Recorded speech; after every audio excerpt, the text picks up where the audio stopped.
Top of the morning to you, everybody.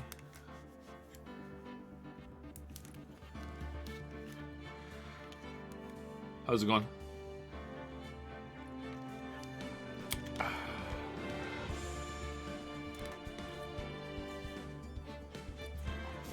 Hello, Gamer Gaming.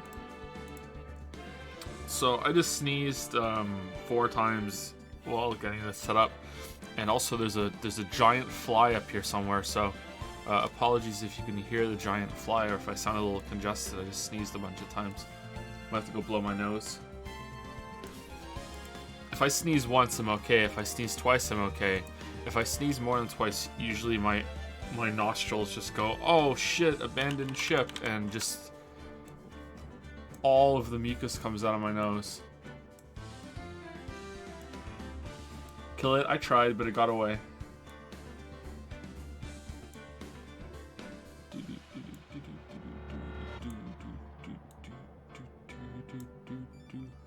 Yeah, I have to blow my nose. 1 second.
Alright, there we go. Sorry about that. Alright.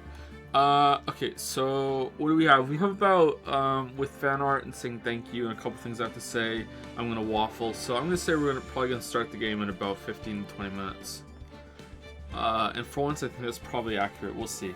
We're 7 minutes in for this intro already. I mean 15 to 20 minutes from now.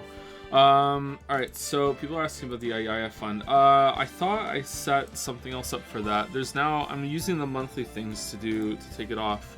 Let me see, 1 second.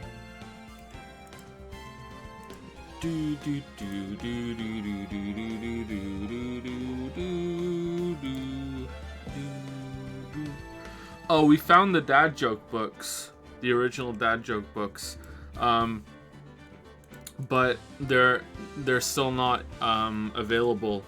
So basically, the dad joke books got used when I set up the VR system in here. I have an index. I got one when they announced Alex because I thought they were gonna get sold out, and they did. And it's also like a business thing for me. So I got an index, and the little lighthouse sensor things that come with it are placed on top of stacked books because that's how I do things, and the dad joke books were used for that, so that's where they are. So that's it.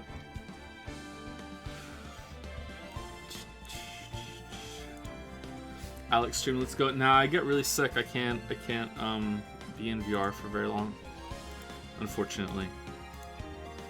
All right. Manage rewards. Alright, here we go. Here we go. Alright, so there's a new reward, which is the... Alright, 1 million off a Yaya. So, here you go. You have 30 days. I'm starting it right now. Start the challenge. Double check those details. Once started, you won't be able to edit this community challenge. Oh, shit. Alright, let's see. Challenge name, 1 million off a Yaya, goal 1 million, percent raise, not started yet, duration 30 days. Alright, starting it. There we go. Alright, so this is how we're going to do it now. Community challenge started. Oh shit, look at that.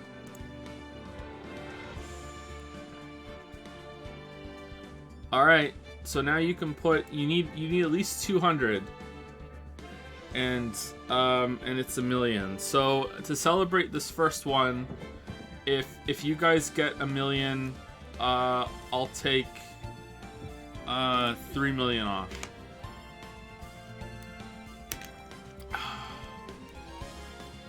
How many coins do you have? Nah, the Weaves will run out of steam right now. For this first one, I'll take 3 million off. For the first million community event thing. If you guys can finish it before the purple bar gets to 0, I'll take 10 million off. But there's no way, you guys don't have that many coins.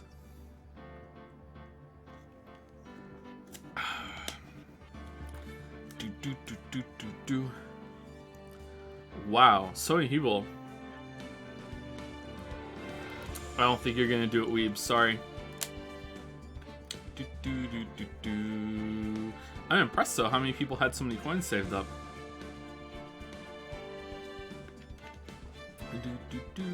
You can only do 2k per challenge or per person.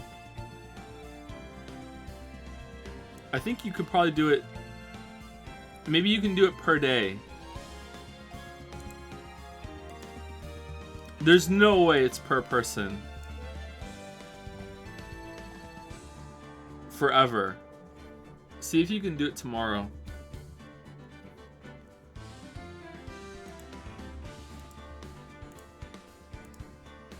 Per stream? Okay.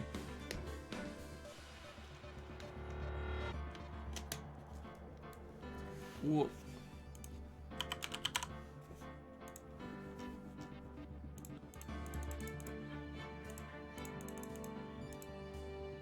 Okay.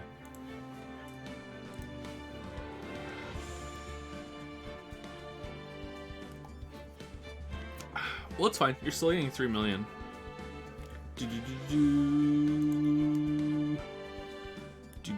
If your lighthouses aren't mounted securely, you're gonna get vibration in VR tracking. It's fine for Beat Saber. I don't see any problems with it.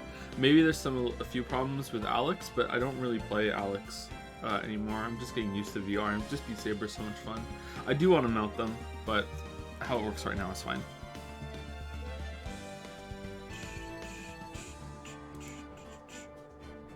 Can you upload the Doom Eternal streams? They're already uploaded. They're on YouTube already. Okay, so every time you guys max out one of these challenges, I'm just going to start a new one. So, hold on.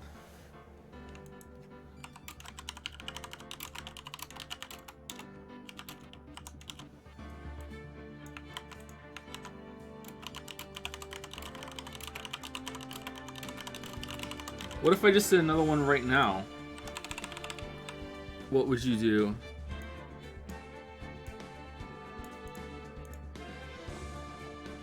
Can we have 2 going at the same time?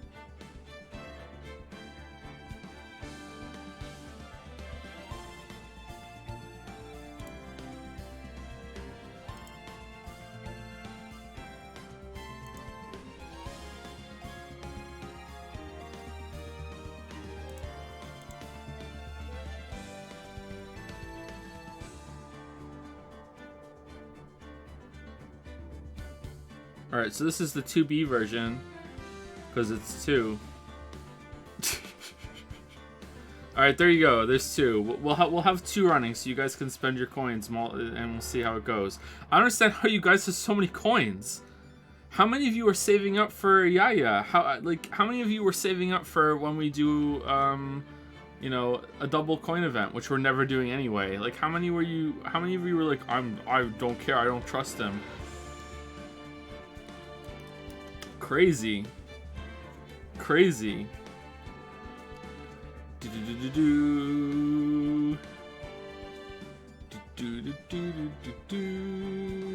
Alright, so that's that. Okay, so what else do we have to talk about? Fan art and I took away the waifu thing. Alright, so this might make some of you mad, but if this makes you mad, then honestly I don't give a fuck. So lollies make me really uncomfortable, and some people were sending lollies in, and for some reason I thought lollies were just kind of like an art style, kind of like a chibi kind of thing, and then someone messaged me and was like, yo, and I did a little bit of research in it as least as I possibly could because, you know, it made me uncomfortable. So we're not doing that anymore. And any lolly shit, I just don't want to be involved in that at all, please. So just keep the lolly shit away. Like, I'm not gonna be so judgmental to say that there couldn't possibly be some sort of use for that art style that might be okay, but like just the few Google searches that I did came up with a bunch of like really yikes shit. So I'm staying the fuck away from that, and if that makes you angry or like I don't respect you anymore, I really don't give a shit. Sorry to be so harsh about it, but just like fuck everything to do with that. So that's gone, because I don't want to have to keep having that conversation every single time that comes up. So it was taking a bit of time too, so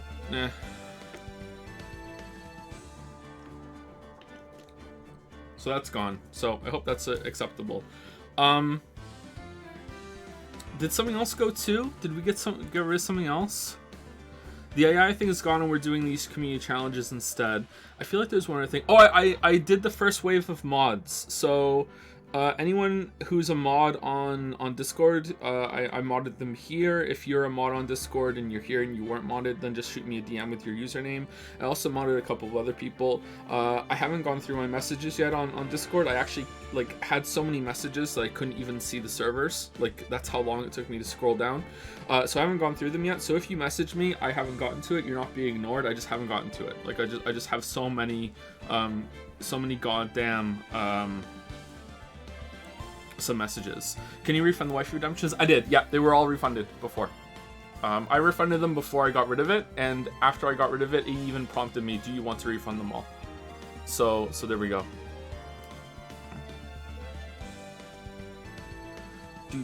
So I have to go through messages and see. I'll probably add another 10 to 20 mods. Because I don't want mods having to be overworked or overloaded or anything like that. And anyone who was given mod, like, don't feel like it's a big responsibility or anything. If you're here and you see something go down, then just do it. That's it. That's it. Don't feel like you have to be here for a minimum amount of streams. Don't feel like you have to be here every single stream or you have to be here for the whole stream. It's just if you're here and you see something happen, go for it. That's it. That's all you have to do. If you want to be clarified on the rules, that's fine too. There was a Twitch mod talk thing on Discord. I'm not sure if that's still there or not. I'll have to see.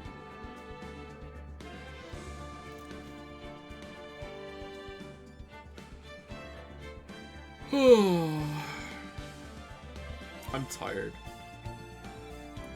I'm tired.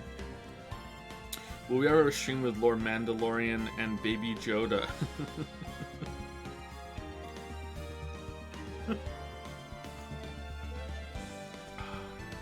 What's Top Lolly? Top Lolly is a user. I have no beef with Top Lolly. Top Lolly's fine.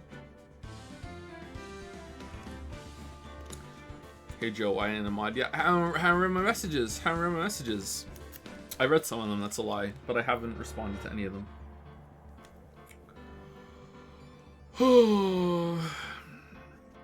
Alright, let's do fan art.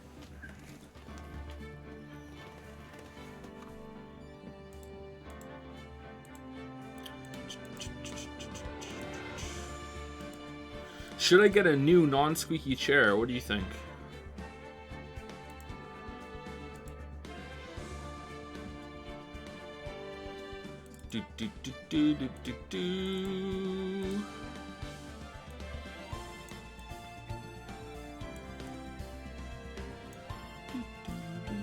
No. The squeak is part of our heritage. Our charitage. Alright, here we go. Joining Joseph Anderson's Twitch chat for the first time. Haha, he doesn't know, lol. This Joseph Anderson guy is pretty funny. Is that the Hellpoint stream? Don't you mean he is not cogniferous? What? This is like Pokemon evolution from one to the other. Hold on. What does it say? Lol feels good, man. Kappa. Yeah, this is for sure the Pokemon evolution of the original. I'm away from the microphone. I hope you guys can still hear me. Original Twitch chat user, and then what you become if you stick around for too long. So this is a cautionary tale. You done that upon Ayaya. Certified Chad. This time for sure. Sprinklergate.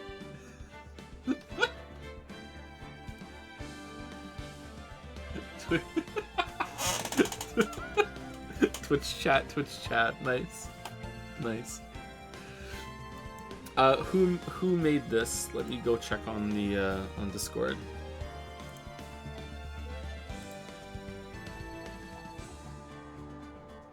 Tel69 made this, who's anti-Ayaya. Thank you very much. Oh, there's 2 more since I started.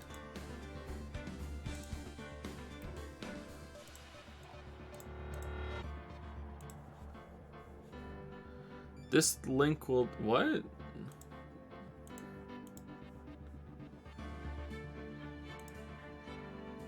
Yeah, I'm fine with that. Okay.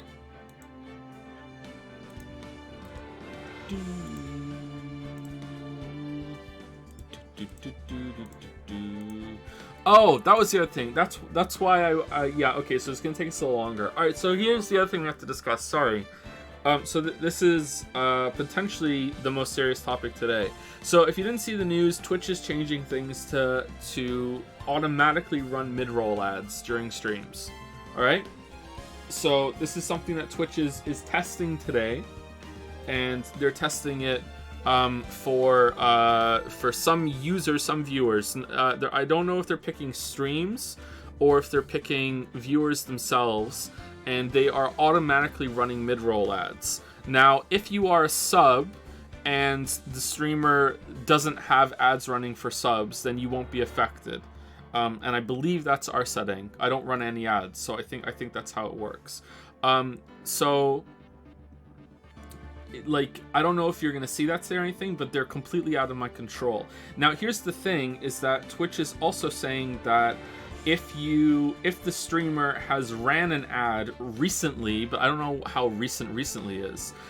If the streamer has ran an ad recently, then the automatic ones won't play. So this to me seems like they're trying to incentivize streamers to run more mid-roll ads so they can control when they happen, so their streams aren't interrupted. The problem is that even subs are going to get interrupted by that then, because if the streamer is aware, is cogniferous of when the ad is running, because they are choosing to run it, then it is in the streamer's best interests to take a break or shut the fuck up and go away for a bit and not continue with the stream, because suddenly half of their audience is not being able to watch it, and that means that the subs are going to get interrupted too, because the streamer should stop. So I don't know how long this experiment's going to go for, but if they decide that this is permanent, then I don't know. We're going to have a discussion on how we're going to handle that. We're going to have to discuss, like, are we going to have like designated ad breaks that we can use, so like half the audience or even more isn't going to be interrupted, or we're just going to let it run, or what? I don't know. I have no idea. Like, I'm getting the impression that Twitch is not profitable, maybe? I don't know. And they're trying to... They're doing a lot of shit lately with new things to have engagement and get viewership up and to encourage subs and everything like that. So I'm curious if we'll see. If I have to run an ad every 30 minutes, then I'm not going to do that. Like, there's no way. If it's every 2 hours, then okay, then that's fine. If that's what recent is, then every 2 hours, I'm okay to do that. So people don't get ads and we can control it. So there is something, I don't know, some compromise there that we can do. I don't know. Someone says that if I take a break to read ad donations, that's the same thing as the interruption. Yeah, but that's still content. I'm still reading out messages. I'm still interacting with chat. That's different than an ad, I think. Like, what we're doing right now is different than an ad, I think. But yeah, that's something that's happening. So we'll see how it goes. But I just want to... every streamer is probably going to be talking about this today. So, yeah. We shall see. Content, yeah.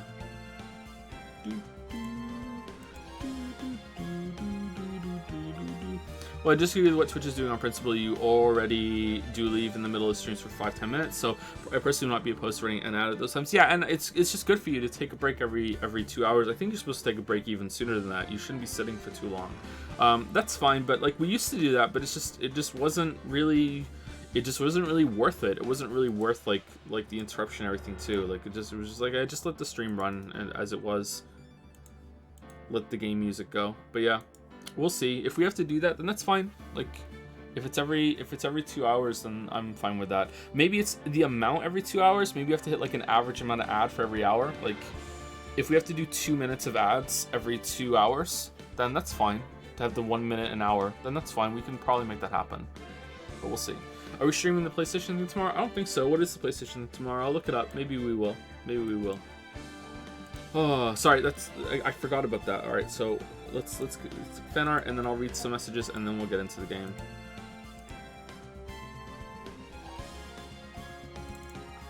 Some of the fan art today is a bit on the horny side. This one is not. This one is adorable. But just a warning. We have a confluence of fan art today. He can't read. He doesn't recognize upside down numbers. Aww.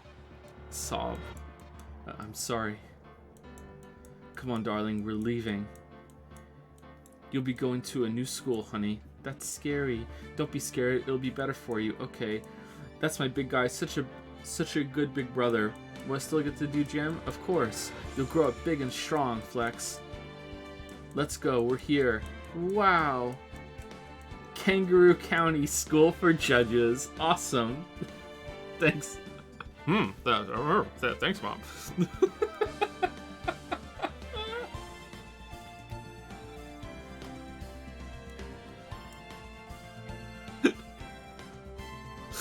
I was thinking about how Gant calls him Udgy.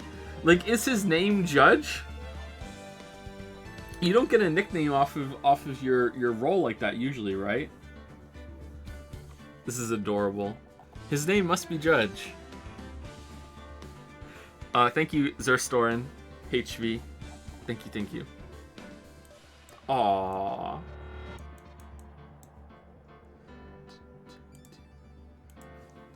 Don't you stream me? Oh no.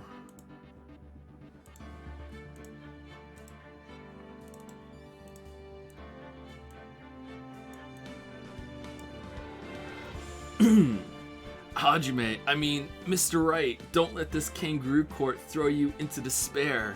Use it as a stepping stone for hope. Pickle shoe. I'm getting a little bit of a Homelander vibe from the combination of the expression and the hair. Anyone else see it? Am I the only one that sees Homelander?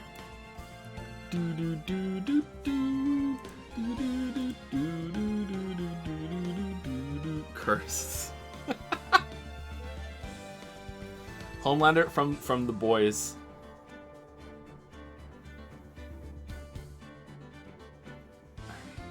It's the jawline, I think.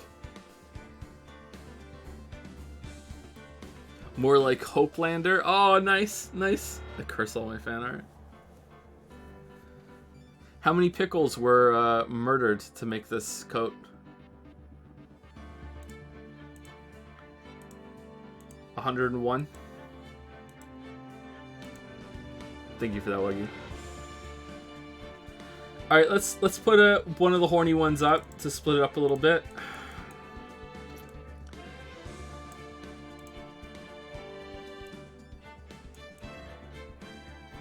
Is this an evidence in your pocket, or are you just happy to see me? Yaguai noises. Look at the fucking gigantic hands. Look at the... And then, oh, it's the metal detector. It wasn't evidence in his pocket. Let me make this a little smaller so it can fit. There we go. I can't get over the hands. They're huge.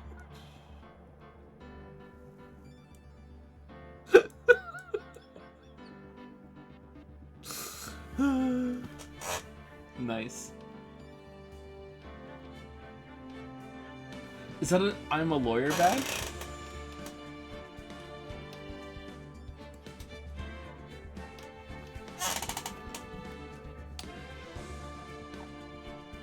Thank you, Vixit.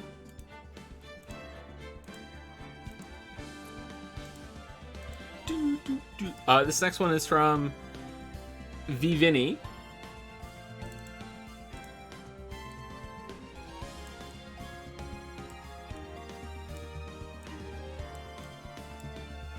Wait, Chad is also new to the game? Always has been. Joe, ...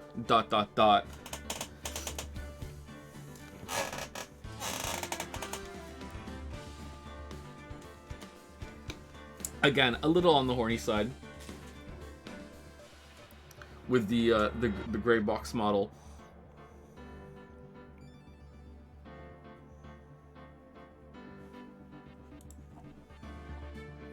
Fan artists have an unspoken pact to draw Chadworth's hands a little larger than his previous fan art appearance. Well, the next one is it's just gonna be hands. We won't be able to see anything if it gets any bigger than that. Chad is pretty thick, yeah. Encoding overloaded. All right, so the encoder doesn't like having this on the screen at the same time. Thank you, Vinny. Is Chad a waifu? It looks like it.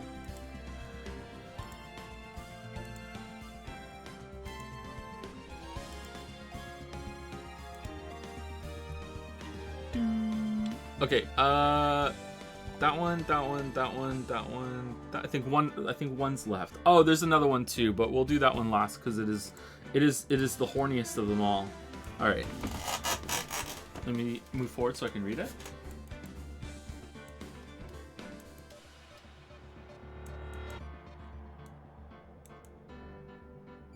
Mr. Wright, this is enough powder while I'm having fun.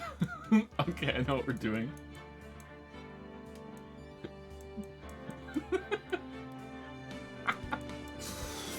Should we compare the print with our database, Mr. Wright?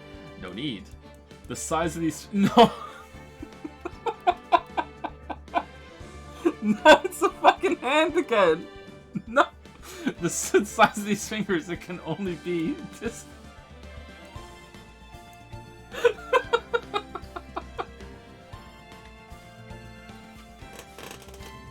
Fucking silhouette! Look at the hands! Look at them! That's great. Thank you, Spineless Skyward. Thank you. Okay, and last but not least, here's a stream meme, which would be the only one I'm posting today. So it's the only stream meme we're having today. Here we go. It's a bit horny. Thank you, Joe, and the rest of the Joseph Anderson community for teaching everyone how to be an ass eater. Accept her for what she is. Say to her how much she's worth to you. Save her the last chocolate in the box. Entertain her when she's bored. Assist her in times of need. Take her out to dinner. This is so wholesome. Esteem how smart she is. Ravish her butthole with your tongue. Almost completely wholesome. Well, you know, do I even need to say it? Do I even need to say it?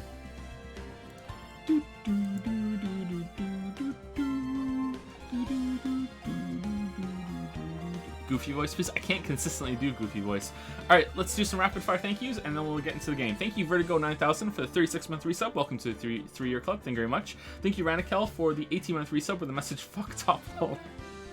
Thank you, NetZank, for the 3-month resub. Bezo Bucks Baby, thank you very much for the Bezo Bucks Baby. I've been informed that I should tell you all that you have a Prime thing. If you want to use your Prime subscription, you can do that to sub. There you go. I'll do that at least 5 times a stream forever. There you go. I've done it. I've cashed out. I've sold out. There you go. I really won't do it 5 times a stream. Thank you, Buyers for More 7, for the 19-month resub. Oh no, my money. Oh no. Thank you, Meryl, for the 14-month resub. Joe, do you have a favorite William Blake poem? Mine is The Tiger, which is actually about meeting a really hot guy. What? No, I do not have a favorite. Well, see, I think that's wrong, but I don't know enough about William Blake to refute it. Thank you for that. I am confusion. Thank you, Marl. HDD Noir 1218 has resubscribed for 6 months. Thank you very much. T Jones 107 has resubscribed for 14 months. Clap clap. Can I get a Lily claw fist, please? When she's here, chat can remind me, and Lily will do a claw fist. Thank you, T Jones. Thank you, Z Stop Horoy? XY Stop Horoy, maybe? Thank you for the new sub. Welcome, welcome. Sorry for mispronouncing your name. It's Not John has resubscribed for 5 months. Hey, let's get some laws, baby. That's what lawyers do, right? They go get laws. Thank you, Jarmanian, for the 11-month resub. One more month for 1 year of Weeb in Denial content. Ooh. Really, though? Really, Weeb in Denial? Some people think it's still denial. Maybe it's still in denial. Yeah, I deny it. Yeah, not a Weeb. Thank you. I can never say this name. Arbakias Elamelek. Oh, my God.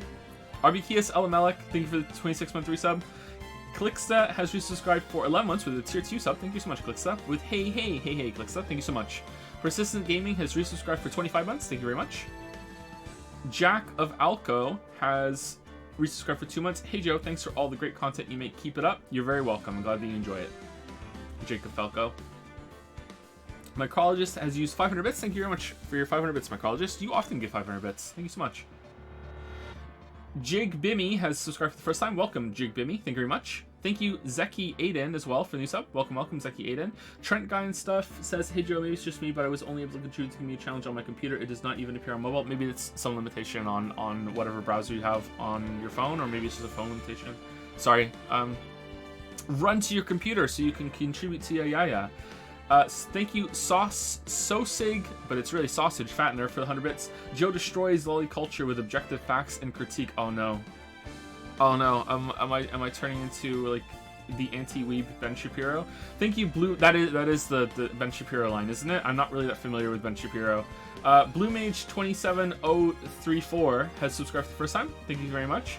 And thank you, Tom Piet 1, who has also subscribed for the first time. Thank you very much. The first time I ever learned of Ben Shapiro was in H. Balmer's video on climate change denial, I think.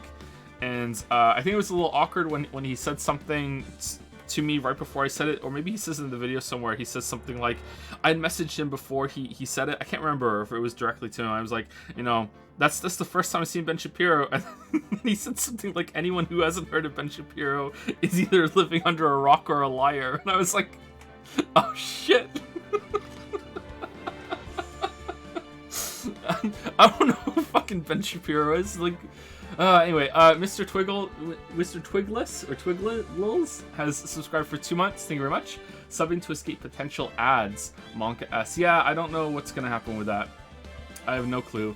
Thank you, Rex Yalda Boeth, for the 11-month resub. Hey Joe, been loving the AA streams, mostly from the VODs. By the way, tip on how to say my name. It's Yalda Boeth. Bo as in to bow. Oh, bow. Yalda Bouth? Yalda Bouth? Is that it? Yalda Bouth? Like, kind of like roundabout? Yaldabouth? I'll see if I can remember. Yaldabouth. There we go. Thank you, Alex Boo12, for the new sub. Welcome, Alex Boo12. Thank you, Reiki, I think? Yeah, Reiki. There we go. We got it eventually. Thank you for the new sub. Welcome. Windy SSB has resubscribed for 2 months. Love all the stuff you make, Joe. Thanks for doing what you do. You're very welcome, Windy SSB. Glad you enjoy it. Peace-loving hippie has resubscribed for 2 months. Finally catching you live. Gotta slap that sub. Thank you very much, peace-loving hippie. Hope you enjoy the stream. Sorry that the intros have gotten longer and longer. I feel like we have more stuff to talk about at the beginning of streams lately, and we just kind of take so long to ease into it. I don't know what we're gonna do going forward, but I feel like this isn't okay. I don't know. Maybe we need to start a little earlier? I don't know. Or go a little longer? I don't know. Maybe some of you can message me and tell me what you think we should do about that. But yeah, we'll see. Anyway, thank you, Ingvar Fed, for the 31-month resub. Thank you very much. Isolated Spaceman used to say, lawyer is a weird word. Toast Engineer has resubscribed for 11 months. I'm glad you're reading out messages again. Halfway through the break, I sent a girl streamer a silly pun about soap, and she interpreted it as a veiled rape threat. What? Anyway, if Detective Gumshoe investigated at an orgy, might he become detective? For fuck's sake.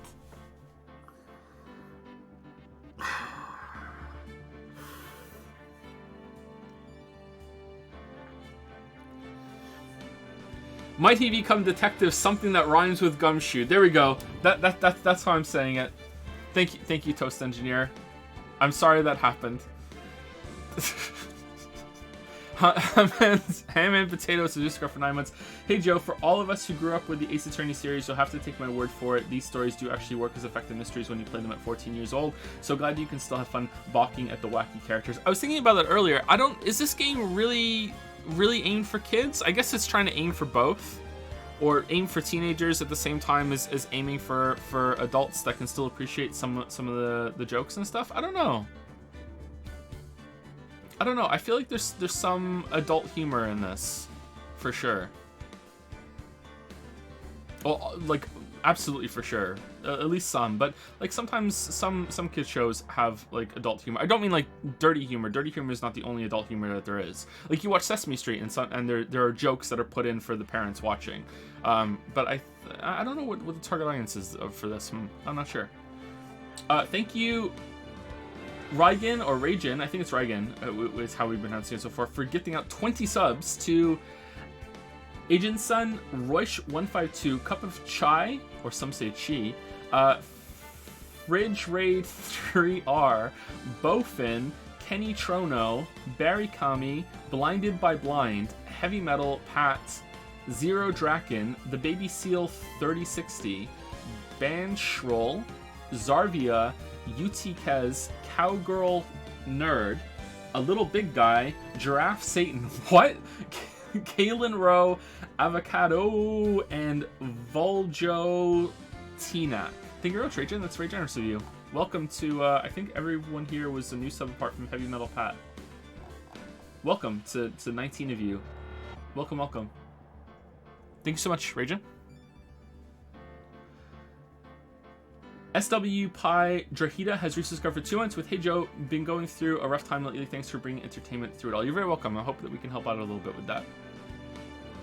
Sincerely. I hope we can take your mind off it at least. And that's it. Let's start the game, finally. After the stream went live, 40 minutes. And after the musical intro, so this took about 35 minutes to go through and everything. So there was more to talk about today than usual, but I think that still might be a little bit too long.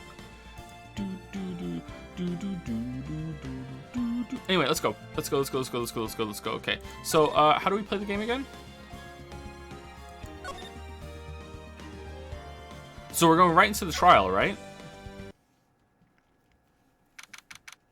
Wait, did not have my sub, or did I just miss it? Sometimes it doesn't show up, so let me scroll down. Zorgrox.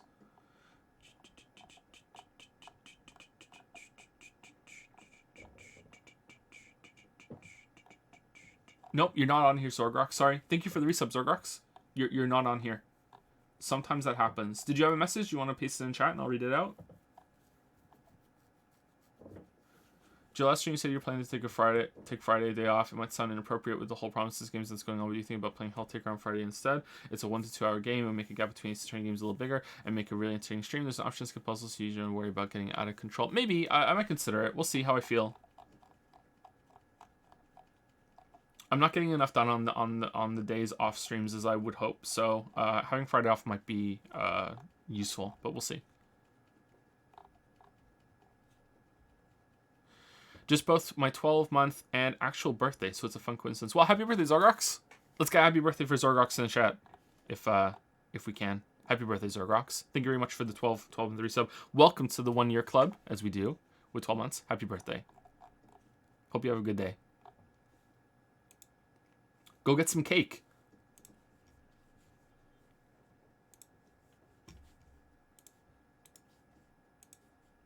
We got some birthdays in the chat. That's nice. Hope you have a good day, Zorgrox. February 24th, 9:41 a.m. District Court, Defendant Lobby number 2. So what do you think, Mr. Wright? Okay, so let's see. So we're going into the trial, and we have this, and the vase was broken and some blood on it. We did some fingerprint stuff. It's been a few days, so I'm just kind of reacquainting myself with the case and everything. So this guy was murdered in the parking lot, but also the police thing, the police evidence room. He was in there at some point. She saw it, but she's lying about something. She says that she did it, but that's not really possible, I don't think. I'm really suspicious of this guy, but I'm starting to wonder if that's just a red herring, or if I'm just picking up on something that isn't there. This guy has been arrested for the murder of this guy in the police academy, right? And there's some surveillance footage that we haven't seen, and we have to. But this guy was in there with the handprint that we found on Chadworth's thing, or was I just guessing that was Chadworth's locker? All right, so I think that's it. I think someone's lying, or multiple people are lying. Oh, hello. That's fine. Yeah. So yeah, I think someone's lying or multiple people are lying. It doesn't really make sense, and I have to wonder what the Blue Badger's end game is. All right, let's go. I think the prosecution is as confused as we are. After all, the victim was murdered in 2 different places at the same time, and a different suspect was arrested at each of the crime scenes. Lana. Good morning, Mr. Wright. I apologize for yesterday. I was indisposed. I hope they didn't hold you too long for questioning. We just finished, actually. I'm used to all-nighters, though. Why has she got, like, military medals? She's the chief prosecutor. Was she in the military before she became a chief prosecutor? Because she's not... How old is she? She's 29. Is that old enough to go through military, be a distinguished military officer, I'm guessing, and then become chief prosecutor? Military court, maybe? And it's...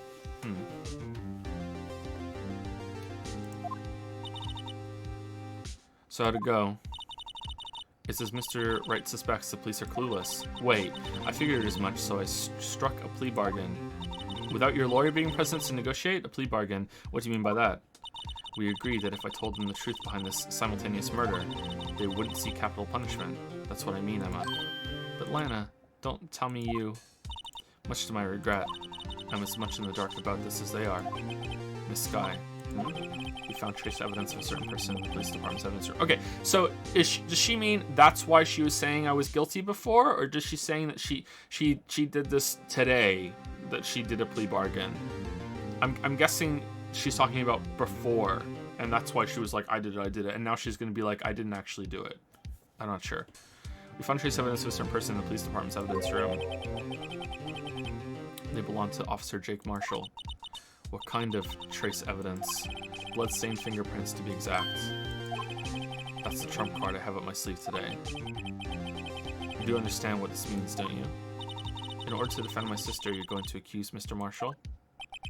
We have to play the cards we're dealt, isn't that right, Miss Skye? How's the sound, by the way? Is it loud enough? Do what you have to do, Mr. Wright. February 24, 10 a.m., District Court, courtroom number 9. What happened to her hand? She said she injured it. It got cut while she was killing Goodman, but now we know that's not true. So, at least I think so. So, I don't know how she hurt her hand. Court is now in session for the trial of Miss Lana Skye. The defense is ready, Your Honor. The prosecution is... Humph. I'm afraid you have to clarify. It takes 30 minutes by car to reach the police department from the prosecutor's office. Yet the victim, Bruce Goodman, was slain at both places at the same time. But that's not physically possible, is it? At least I don't think so. What's more, I hear the victim from the evidence room just disappeared. Yes, and the body eventually reappeared in the trunk of Mr. Chadworth's car. Wow, this is one messed up trial. One of my duties as prosecutor is to present impartial evidence. Today I will present evidence relating to the murder at the police department. In so doing, I believe the way in which we should proceed will reveal itself. Now that's what sets Mr. Chadworth apart. He sounds so on top of things, even though he doesn't know what's going on himself. That's supposed to be an admirable trait. Very well, let the trial resume. On the day of the crime, what exactly transpired at the police department? Mr. Chadworth, you may call your first witness of the day to the stand. Okay, so Judge, this trial is sort of just bullshit. We're not really defending or prosecuting at all. We're just investigating through the trial. That's kind of weird. For its first witness, the prosecution calls the suspect of the murder that occurred at the police department. Well, the suspect? You mean the so-called murderer? Can we see the security footage to see what happened in there? Things are getting wild from the get-go.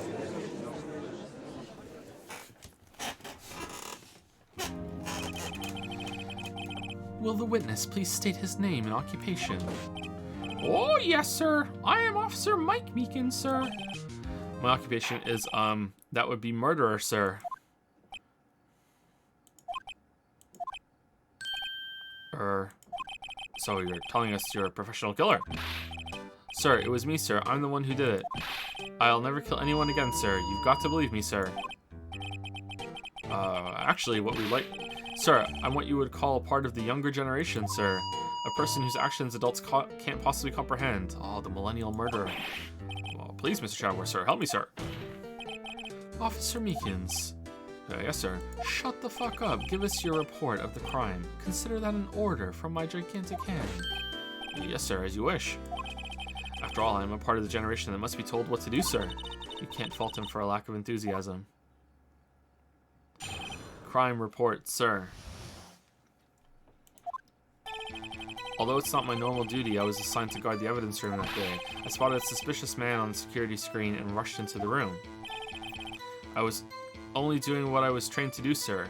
And because I wasn't trained to look at things very clearly, I didn't realize that it was actually the Blue Badger in Mr. Goodwin's outfit.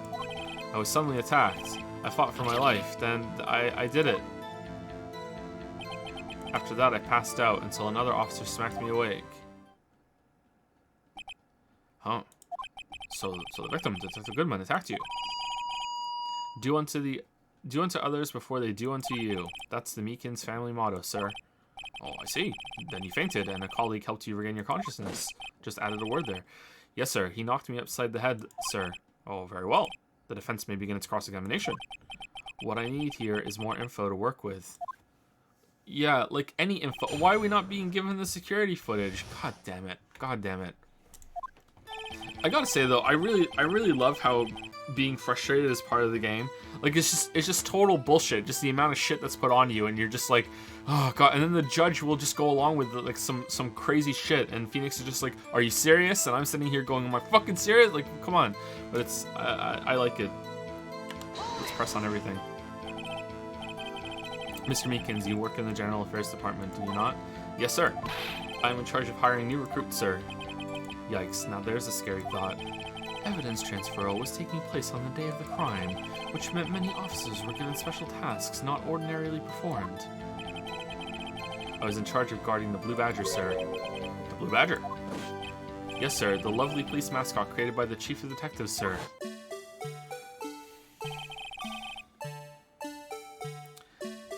I was to ensure it wasn't broken during the transferal process. That was my sole mission for the day, sir.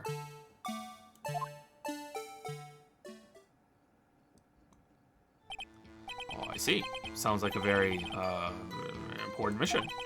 After the award ceremony finished that day, there were so many people running around that I relocated the Blue Badger to the evidence room.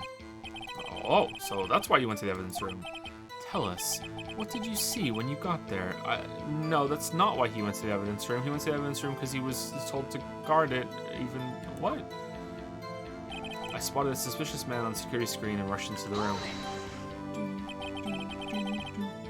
In order to enter the evidence room, you need an ID card, am I correct? The judge equals Obama? Does it sound like Obama? I'm not trying to do Obama. I don't know what I'm trying to do. It's just that's just the voice I settled on for him. I really like the judge's voice. Does it sound like Obama? I don't think it sounds like Obama. Precisely, sir. I have one right here around my neck. So then, your ID number should be listed on here, right?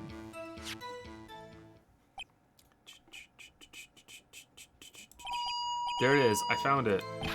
This is the one right here. Could you please read us the number? Yes, sir. It's 4989596. That's my number, sir. I see. Huh. But the number 4989596 it shows being used twice. Please explain, witness. It's no real mystery, sir.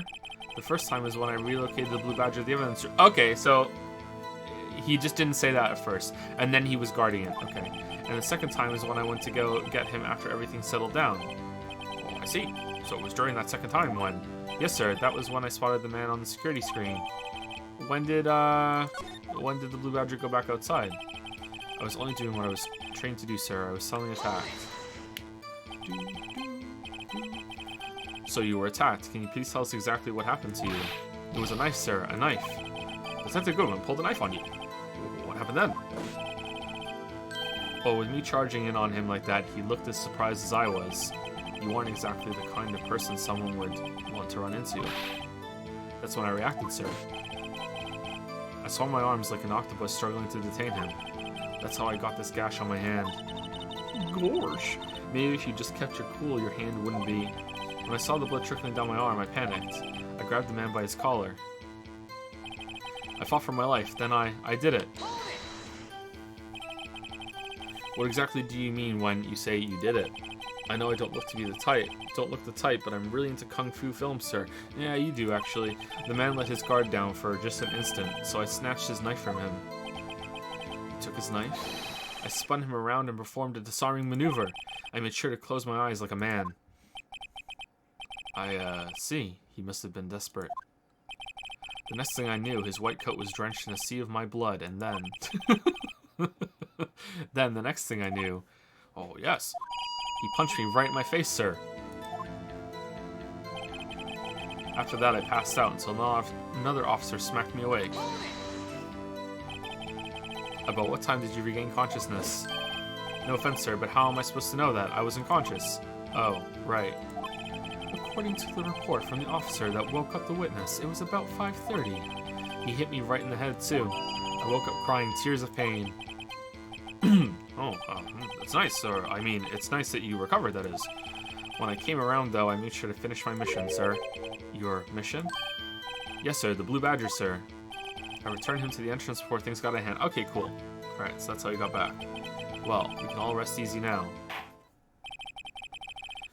I believe now we have a fairly accurate picture of what happened. Yes, Your Honor. Only one thing remains unclear. Was the man this officer murdered really the victim? He's got a point. Oh, yes, Officer Meekins? With regard to that, sir, take a look at this. It was sent to my jail cell. Chief Gant delivered it to me just this morning, sir. The Chief delivered it?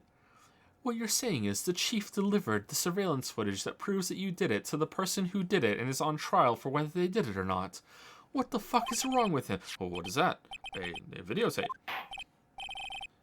Yes, sir. That's absolutely right, sir. A videotape, sir. It contains footage from the security camera in the evidence room. What? But I specifically asked if there was such a tape, and was told it had been mistakenly erased. That's quite a mistake. I just do what I'm told, sir. It's the only thing I'm really good at. Looks like communication with the police department is as good as ever. Well then, let's have a look. Show us the video of you murdering the victim. Oh, that was Judge voice, damn. Oh, please stop using that word, murder, sir. It scares me. A video of a real murder. Just what are we getting ourselves into? Uh-oh.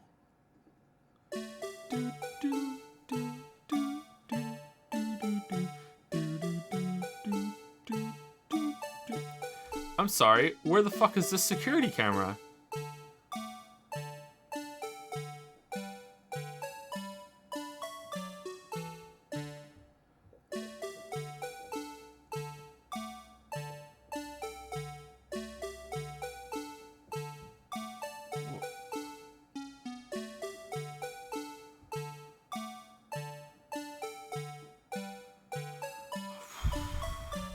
Can't wait for this to move away at a really opportune moment.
Well, I believe we're all thinking the same thing.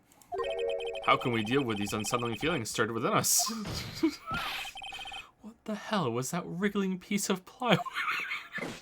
Sir, that's the pride and joy of the entire criminal affairs department. It's the Blue Badgers.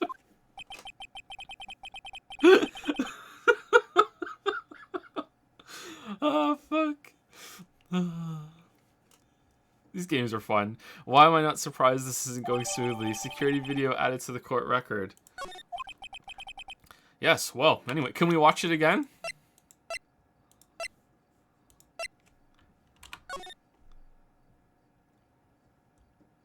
Aw, no music? What's the point then? Alright, 221, 17, 14, 30. So around 5:15. Alright. Around 5:15. Does that match with what we have here? Yeah.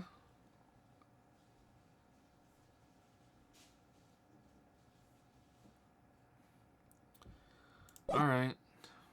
Maybe there's some detail there I missed there, but okay, let's see. This tape seems to prove that the witness did indeed encounter, someone in the evidence room, and some sort of, activity did take place.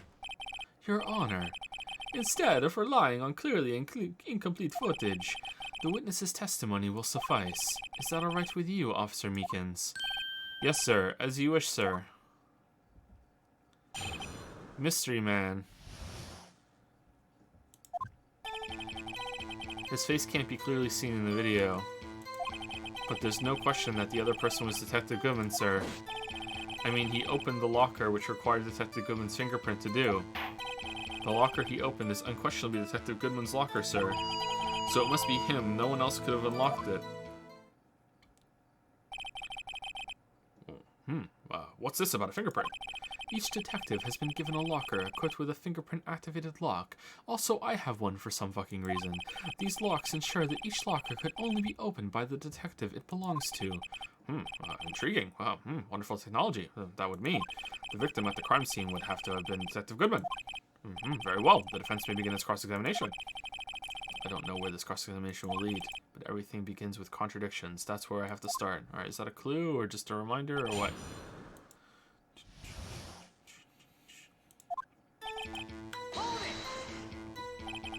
Tell me, were you able to get a good look at him? At the face of the man who attacked you with a knife? Sir, if you must label people as having seen or not seen the man's face, I believe I would be classified as the latter. The latter? But you were standing right in front of him, were you not? More to the point, you were the person who fought him, aren't you? Oh, yes, sir, but I didn't get a clear look at his face, sir. I'm not the kind of guy who looks directly at people when talking with them, you see? Oh, yeah, that's a good trait for a police officer. Still, I'm sure it was him. I'd bet my badge on it. Looks like we're gonna have a policeman's badge to go with our lawyer badge. But there's no question that the other person was Detective Goodman, sir. But you don't know that for sure, do you? You never actually saw Detective Goodman's face. Well, I suppose you might say that. That is, if you must label people as having seen or not seen it, since this can't be identified in the video, only you can verify it. Why is everyone looking at me? If I had to label your stares as disturbing, or... Meekins. Eek. Was that a chicken? Having been shown a questionable video at best, we are not in the best of moods. Now please, be more certain when you testify. Yes, sir. You claim the man who brandished a knife on you was Bruce Goodman. Tell us why you are positive it was him. Good lead-in back to this. Cool. About these lockers, is there no other way to open them? No, sir. I myself tried all kinds of methods in the past. What? Why are you trying to break into people's lockers, Meekins? They only respond to registered fingerprints, sir. I wonder what kind of methods he's tried. If the man opened the locker's lock, which only responds to its registered fingerprints, then he must be the person the locker was assigned to. Exactly my point, sir. And this too. Wow, Meekins and the judge are just on the same level.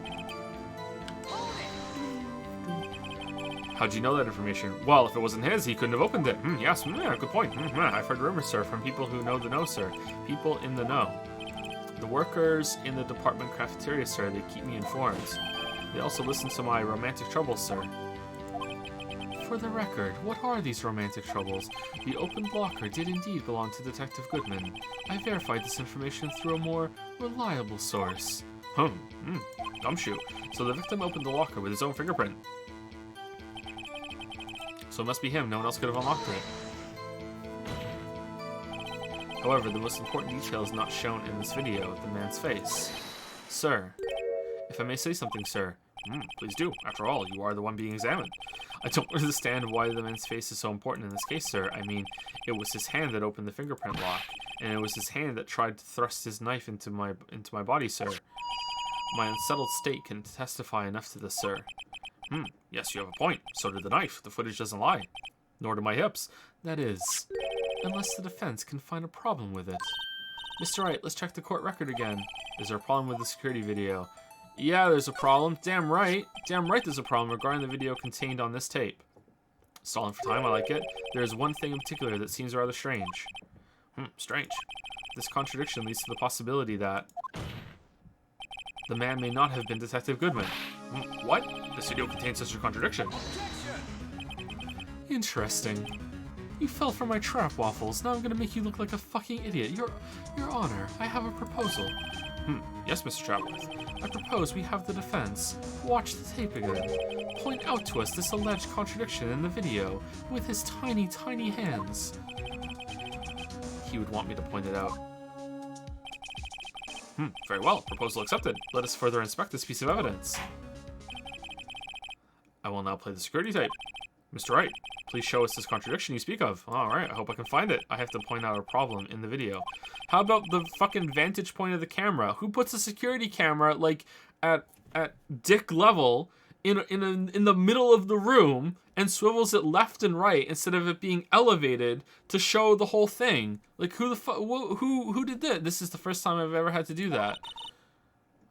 You can do it, Mr. Wright. It's set up so you can fast forward, rewind, or pause the video. Oh, that's nice of them. Just take a good look and be sure to point out the right thing. Please don't play it too many times. I can't stand watching this video. Me neither. How did this guy ever become a police officer? What are you talking about, Wright? This is fucking crazy. Now then, Mr. Wright, please enlighten us. Alright, so is it going to be that the safe was already open? Where's the contradiction that indicates the man may not be Detective Goodman? Alright. Put the cake in the oven for a while. Is it already... No, it looks close to me.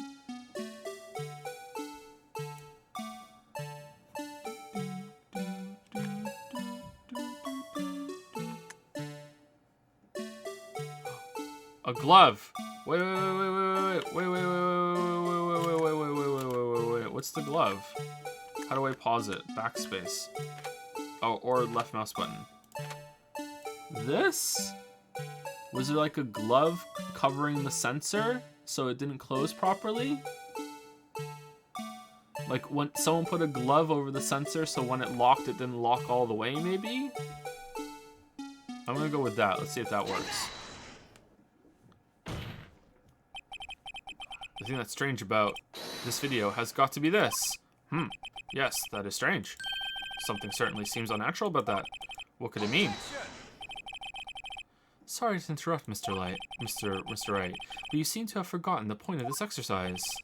The point? What you are looking for is one thing and one thing only. Something that indicates the man may not be the Detective Goodman. Oh yeah, but doesn't that... Ew, I almost walked right into the fence's trap. I'll place him under arrest, sir. Hey, Lily. Someone requested a claw fist. Oh, it's been so long. I know. Can't remember who it was, but do you want to give a claw fist? Claw fist. There you go. I was thinking about claw fist the other day, actually, when you were saying thank you to some people. We don't do that anymore. Rats, I need to slow down and tackle these things one piece at a time. Now what do I do? Play the video again. Alright. Very well, let's try this again. Just remember one thing, Mr. Wright. Every time you point your finger, someone gets hurt. It's a problem I have all the time. With great finger comes great responsibility, says the one pointing his gigantic finger at us. Alright. So did we not lose points for that? Health for that? I will not play the security tape. Mr. Wright, please show us this contradiction you speak of. I have to point out a problem in the video. This is the first time I've ever had to do that. Sorry, Mr. Wright. It says you. Yeah. Okay. Yeah. All right. Please don't play it too many times. Can I stop watching this video? All right. Cool. All right. So my thought was that. How do I fast forward it?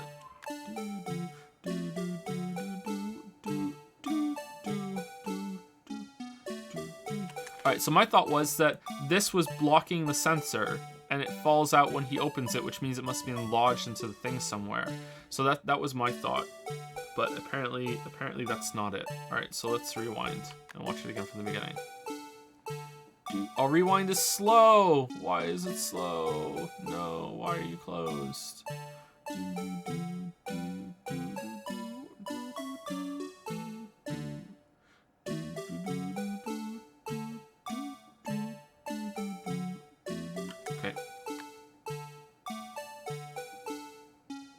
I think I know what it is, but I want to, why won't you let me fast forward? This is just playing. Oh, okay. It was on pause. That's why. My bad. Sorry. So when you pause and you rewind, it goes like slower, so you can go frame by frame. Okay, cool. All right. That's good to know. Okay, so I think it's the light.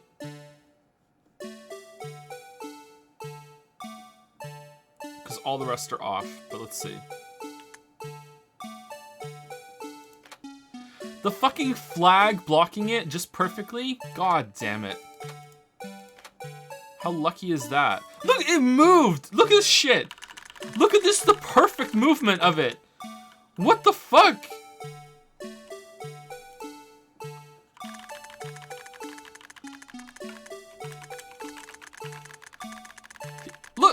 Look at this shit!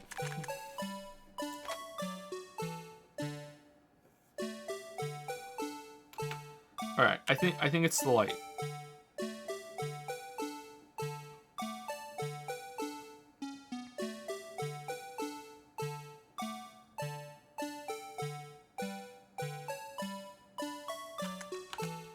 Okay, but is that something that we learned, or is it something we just notice here? Indicator lamp lights up when it's up. Yeah, there it is. Okay, so that's that.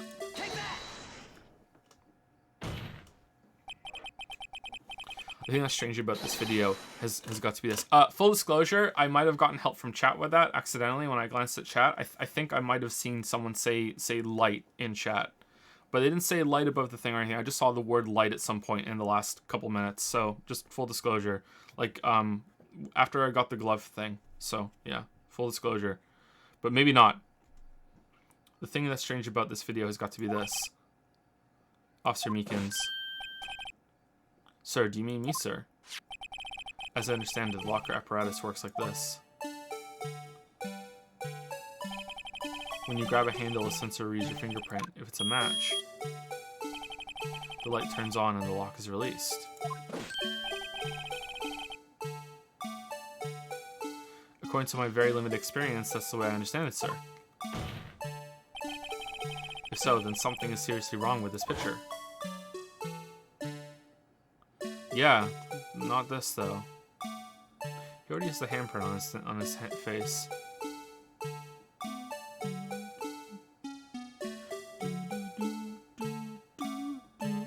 Okay, we know. When the victim reaches for the handle to open the locker, let's rewind to a little earlier. Yeah, let's. Oh my god. Can I hit the button to skip it? No.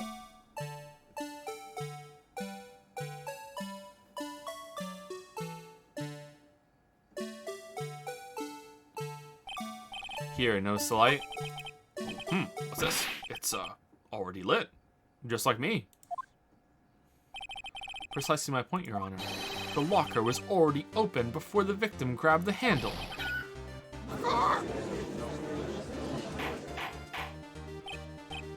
Order! Order! What's the meaning of this? It's very simple, Your Honor. The locker wasn't locked on the day of the crime. Then why would it be called the locker? It doesn't make any sense. But the locker locks are controlled by an electronic system. When a door is shut, a sensor is triggered, and the locker is automatically locked. Oh, I know. It must have broken down. Of course, I'm not an expert in this. That's not likely, Your Honor. You're not an expert in anything. The sensor would detect and report any malfunction. Oh, well, it just goes to show novices should keep their mouth shut. So then, Mr. Wright, do you have an explanation? Me, Your Honor. Yes, why wasn't the locker locked? Me, Your Honor? Yes, well, you see, this isn't exactly my field. What do you think, Miss Scientific Investigator? Huh? Oh, maybe something like jam the system sensor? Something jammed the sensor. Say. There's something else that seems out of place in this video. Yeah, I thought so too. Is it the glove? There's got to be another clue somewhere in this footage. So was I right? I was just one step ahead? Very well. Let's inspect the video once more. The locker was unlocked. Mr. Wright, please point. Incidentally, while we watch the video, I should tell you that they had to install special sensors for my gigantic hands for my locker. It had trouble picking up my fingerprints.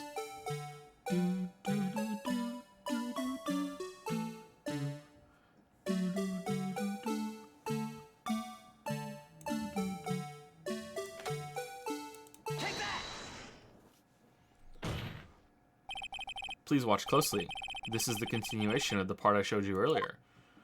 We just did it, game! Oh my god, can we... Oh my fucking god. Oh, this is frustrating. This is frustrating. What's this? Something white fell out of the locker. But sir, it's been my experience that things fall out when doors are opened. I often fall out and roll great distances when I open my front door or car door. We can't be sure that item was completely inside the locker to begin with. What do you mean? The sensor triggers the lock when the door is shut. What if something was inserted, say, between the sensor and the door?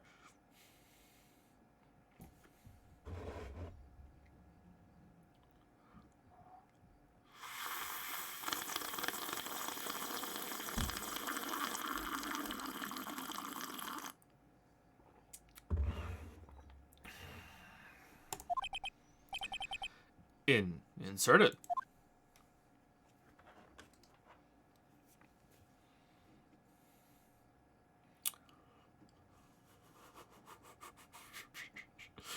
Fucking kidding me? Why? Why? Why? Why would they do this? Who would do this? What? This white thing wasn't inside the locker. It was stuck between the door and the sensor. Oh, I understand now, sir. It's just like my tie. 2 out of 3 times it gets stuck in the door when I get out of my patrol vehicle, sir. And instead of the door closing, my tie chokes me. But the object would have to be extremely thin to fit in the door. Not only that, it would also have to block electrical currents. It would need to be an insulator. Yes, an insulator, but at the crime scene, there just might have been something that fits the description. But sir, by insulator you don't mean. I think I finally got this figured out. Very well. Will the defense please present the relevant evidence, because the rest of us are fucking lost. What was this insulator that was stuck in the locker door? It was this.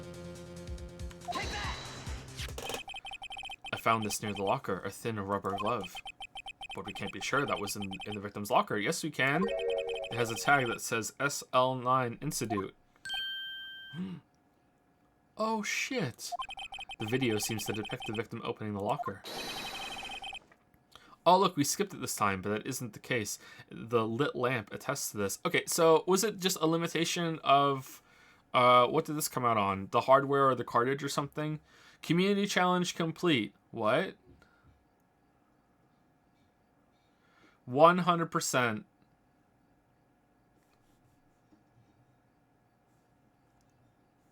$1 million off Ayaya. You guys did the 2B one before the other one? Ooh. Oh, you did both of them. Okay, good job, guys. Good job. You did both of them. Congratulations. Congratulations. All right, 1 million plus another million, and I said I would give you a bonus 2 million, right? So so the 1 million becomes 2 million plus the other one, so that's 3 million off total, right? There you go. I'll take the 3 million off. Do do do do do do do do do do do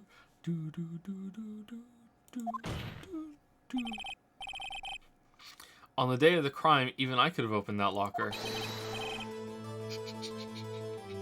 Yeah, it was 4 million. All right, let me take it off right now to celebrate the 1 million off Ayaya. All right, let's.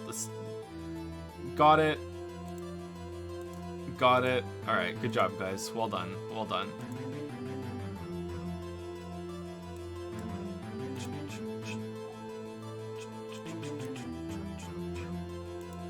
All right, 4 million off. Well done. You're down to 832 million now. All right, good job. I'm impressed that you guys got it done so fast.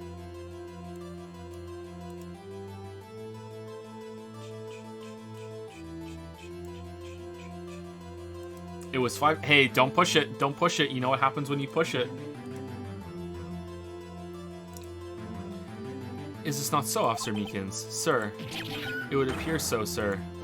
I feel like I had a problem with this and I forgot to say it because of Ayaya.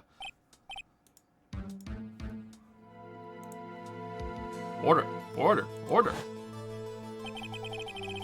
So, are we to believe then that the victim, whom this witness stabbed in the evidence room, was not Detective Goodman? It was probably fucking Gant. Do not be misled, Your Honor. What do you mean, Mr. Chadworth? The defense has merely demonstrated that possibility and nothing more. The victim in the video is indeed Bruce Goodman. The prosecution will offer one more testimony to prove this. What? Officer Meekins, please testify about this. Sir, me, sir. Hardware limitations, yes, is probably why they kept playing the video from the beginning. Yeah, that's what I was talking about. Yeah, if there's some problem with the hardware or the cartridge that they couldn't, that would need to be like a different version of every single video in order to do that. So instead, they have to play from the beginning every single time. There's probably a workaround on that, but they didn't find it. I'm not sure what you're referring to, sir. Oh, you mean that, sir? Of course, sir. Is this a joke? Very well. Begin your testimony. They could have fixed that in the port. Yeah, they could have, but this is from the Nintendo school of porting games. There's one other thing that proves the man was Detective Goodman, sir. To enter the evidence room, one must use their ID card. When an ID card is used, there's a record of it. At the time of the crime, the detective had used his card. Why do you keep banging your hand on your injured hand? An ID card record, I see. I have the ID card record right here, Your Honor. The ID used at 5:14 is that of the victim. Just before the crime. Yes, without a doubt. This is the victim's ID. However, one thing does strike me as unusual. Several hundred cases should have been due for transferal. Why were there so few people using this room? Oh, that's a good point. I didn't think of that, Judge. Oh man, that's a good point. This particular evidence room is only used for storing certain special cases. Special cases? Extremely violent cases involving police staff, which is why I have a case in there. Just hearing that makes my hair stand on end. Me too, although it doesn't make much of a difference. There were only a few cases up for transferal there, and most were cleared up by noon. Right, I see. Now, let's move on to the cross-examination. Mystery Man. Okay, so we're going to prove that he could not, that with this, that he lost his ID? Not this. He lost his ID. Okay. So, unlike your earlier testimony, you believe this to be rock solid, do you? Yes, sir. Solid as a stone, sir. If my hand wasn't wrapped in bandages, I'd even give the V for victory sign, sir. Couldn't he just use his right hand for that? Let's hear him out fully, and also I want to see that sign. As we've seen, one never knows what he might say until the very last second. One might say that for you, Judge. To enter the evidence room, one must use their ID card. Is that card hanging from your neck, one of those ID cards? Yes, sir. This card right next to my cuff, sir. I keep it here so I won't ever forget it. But what if someone were to steal it from you, keeping it out in the open like that? Maybe I shouldn't wear it around my neck. Remember when I said 2 out of 3 times when my tie gets stuck I think I added a word there when I got out of my car? Well, the remaining time it's my ID card that gets stuck. Instead of the door closing, my ID card chokes me. Maybe I should just leave this one alone. At any rate, each police officer has only one ID card. Both the police department and the prosecutor's office can attest to this. Please proceed with your testimony. When an ID card is used, there's a record of it. Let it be noted that this is the record the witness referred to. Let me see. Yes, that would be it. Detective Goodman. What's the matter? According to this, Mr. Chadworth, your name is on here. So it is, Your Honor. Oh, yeah. Not that prosecutor again. Hey, maybe he's behind all this. Being a prosecutor, he could hide the evidence. Mommy, is that man in blue a murderer?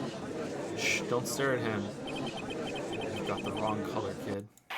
It would seem. The inquiry committee will want to speak to you again today. I have nothing to be ashamed of regarding my actions or their consequences. For now, let us continue with the cross-examination. Poor Mr. Chadworth. It must be so difficult for him. At the time of the crime, the detective had used his card.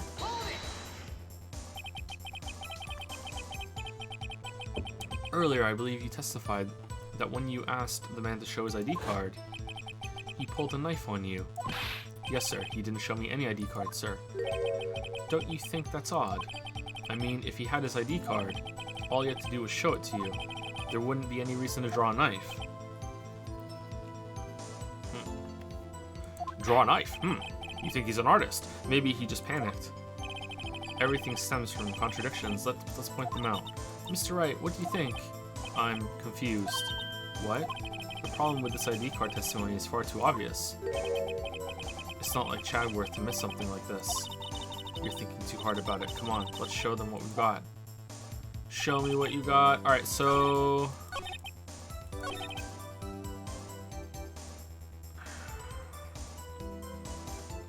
that one or this one? Let's go with the last one.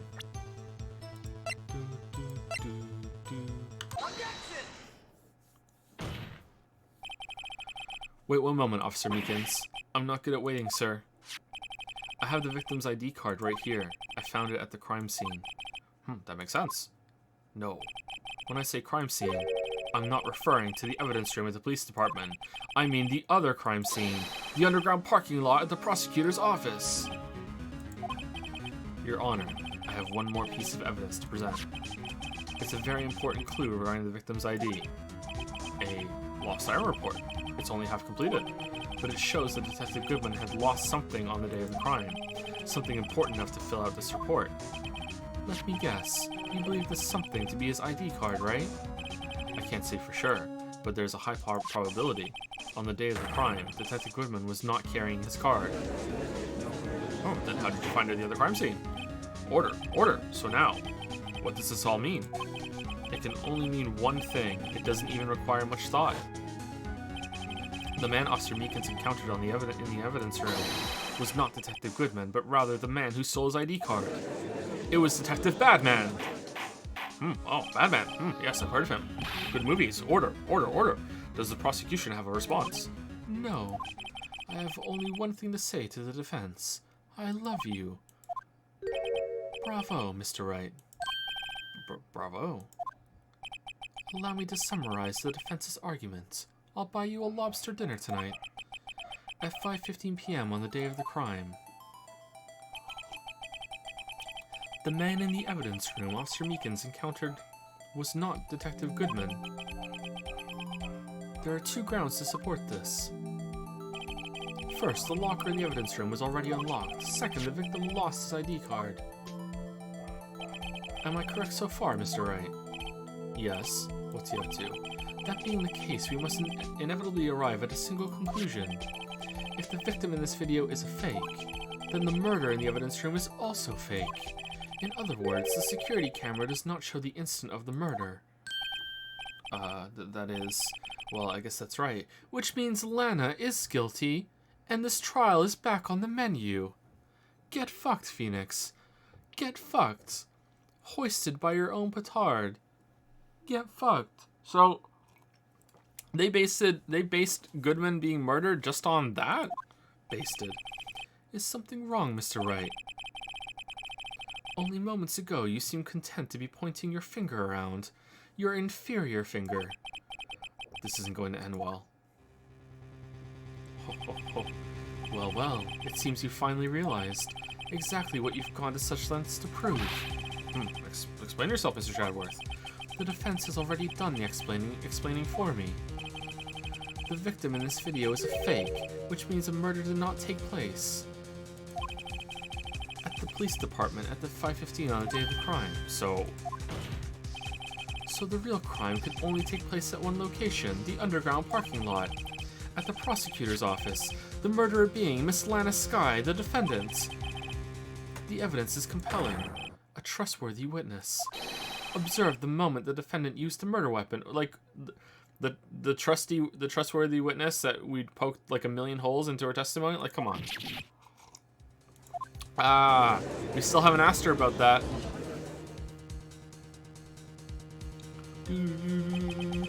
I knew that testimony was way too shabby. It was all a trap from the beginning. The activity in the evidence room still leaves many questions unanswered. Like, what even is evidence? Who exactly was the victim after Officer Meekin's encounter? Excuse me, I can't talk. And where did this person disappear to? However, this trial's purpose is to examine only the murder of Detective Goodman. Just so, Your Honor. Mr. Wright, you have to do something, or else Lana... What do I do? How am I supposed to get myself out of this mess? Object. Wait and see what happens. Object! Objection!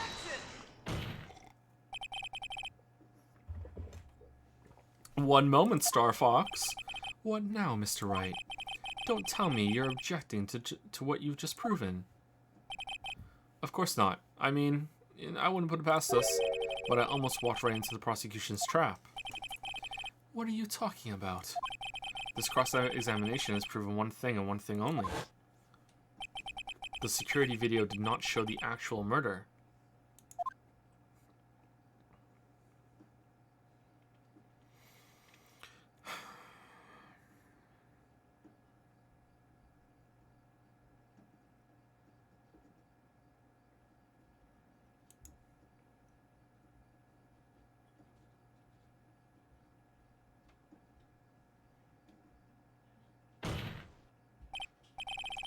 However, it cannot be said that it is unrelated to the murder in the parking lot.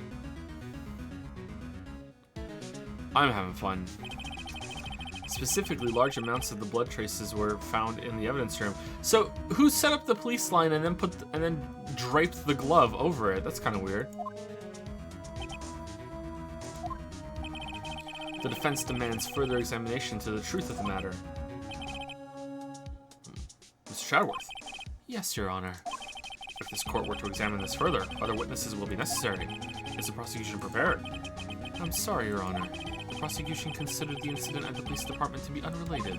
We have not prepared any other witnesses for this incident. Sounds like you're unprepared, so let's just go. Why did... fuck, Judge, they're unprepared. We're prepared. We're prepared. This just might be my chance. Time to call a certain Texas Ranger to the stand. Mr. Wright, do you mean... Your Honor, is she psychic? The defense would like to request a specific witness. Oh, whom do you have in mind? Someone we have reason to believe knows the truth. The truth behind the activities that took place in the evidence room. Yes, that would be pretty good, but as you just heard, Chadworth isn't prepared, so he needs some time to be prepared. I call a recess. We'll reconvene tomorrow, so Chadworth has time to prepare. The prosecution requests to hear this person's name before deciding whether or not to comply. You don't get to comply. We're calling it. Very well then, Mr. Wright. This person whom you would have testified. What is his or her name? Okay. Take that! Officer Walker Marshall. Why him? I can't let Chadworth know everything just yet. He's in charge of the evidence room. I feel we should hear what he has to say. The prosecution agrees to the defense's request. Since he was responsible for guarding the room, we should hear his testimony. Fortunately, he works in the police department. We shouldn't need longer than 20 minutes to prepare. Very well. The court will take a 30-minute recess while the witness is subpoenaed, but we only need 20 minutes. I need to take a dump. Will the prosecution...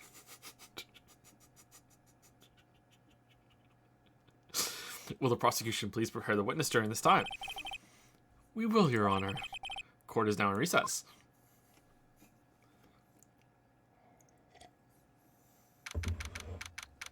February 24, 11:32 a.m. District Court, Defendant Lobby Number 2.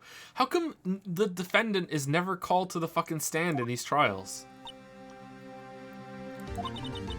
There's no stopping you, is there, Mr. Wright? Huh? What do you mean? You called for Jake Marshall. It seems you figured everything out. I haven't figured anything out. Lana, you're the one who knows everything. Emma. You always know everything. Why don't you just tell us?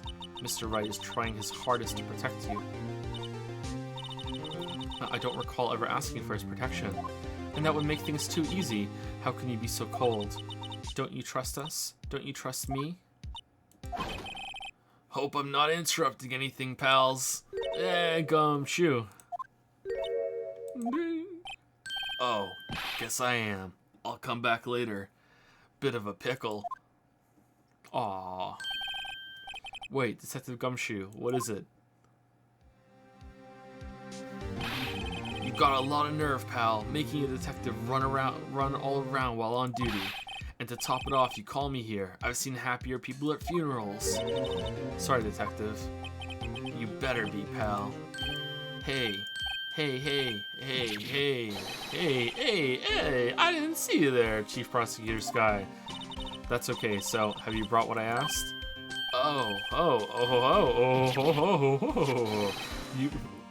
You mean this, right? I don't know what's going on right now. My apologies, detective. Due to my present circumstances, I was forced to use Mr. Wright's name when making my request.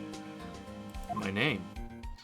Oh, never in a million years would I have thought it was you who asked me. Could I bother you to bring me the SL9 Institute files? I'll need them by noon. I'll need them by noon, talk about crazy. The SL9 Institute? But Lana, that's the SL9 Institute. I thought Mr. Wright might need them, so I had them brought here. Here, you might do well to read them. Nah. I can't believe you, the chief prosecutor, were a witness in that case. Mr. Sky. Miss Sky was a witness? Files for the Joe Dark... What? Killings solved 2 years ago. We have a Goodman and a Demon and a Joe Dark? Joey Dark? Joe Dark? J Dark?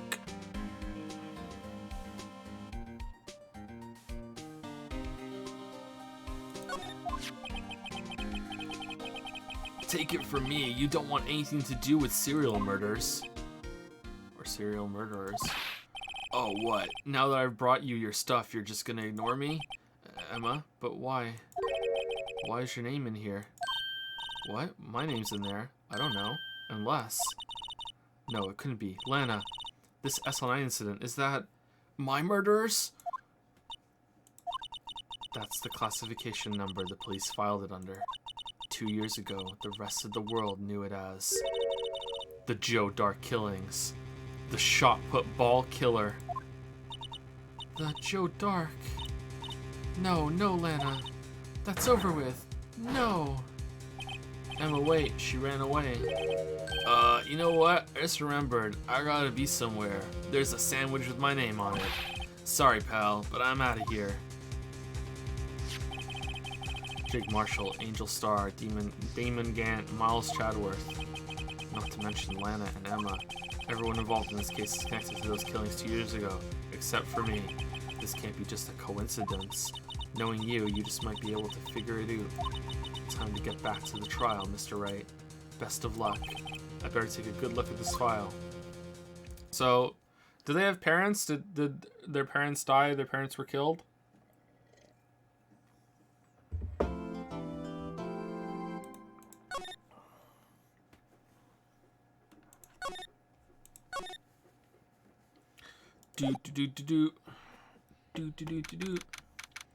February 24, 12:14 p.m. District Court, courtroom number 9. Oh, she's gone. The court will now reconvene for the trial of Miss Lana Sky, who we will never ever call to the stand. Emma didn't come back. Allow me to call the next witness to the stand. The officer in charge of guarding the evidence room on the day of the crime. Oh shit, I have to do his voice. Witness, please state your name and occupation. Wow, he's just guzzling that down. Me, partner? Oh, I'm just a man, same as you, wandering the trails of civilization. I wander the trials of civilization, occasionally helping the elderly cross intersections when needed. Yes, we get it. I don't like you. I know, you're a patrolman. Darn shooting. As for my name, if you listen hard enough, you can hear the howling wind calling it out. Gorsh, gorsh, gorsh. To be exact, it's Jake Marshall, Your Honor. Howling wind. I've never heard Chatworth described that way before. Now, Mr. Marshall, let me ask you something. You were in charge of guarding the evidence room on the day the crime took place. Is this correct? According to the papers, partner. What do you mean? A desperado's soul is as boundless as the desert sands. No paper can sum it up. The court would like you to, as they say, cut out the fucking bullshit. Maybe it's best we get on with this quickly. Please share with us your testimony for the day of the crime. In plain old English.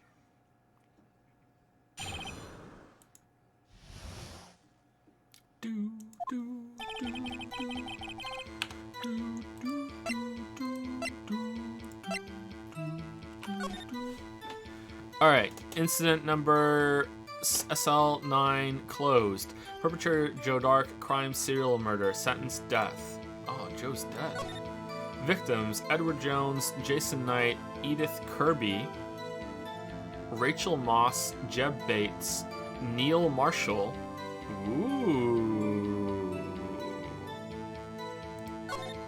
Head prosecutor Miles Chadworth, witnesses Lana Skye, Emma Skye, executive investigators Demon Gant, Lana Skye, Dick Wolf, head investigator Bruce Goodman, investigators Jake Marshall, Angel Starr. Alright, well, I'm not seeing any Skye here. Did Rachel Moss keep her maiden name when she married their dad? That's or Edith Kirby?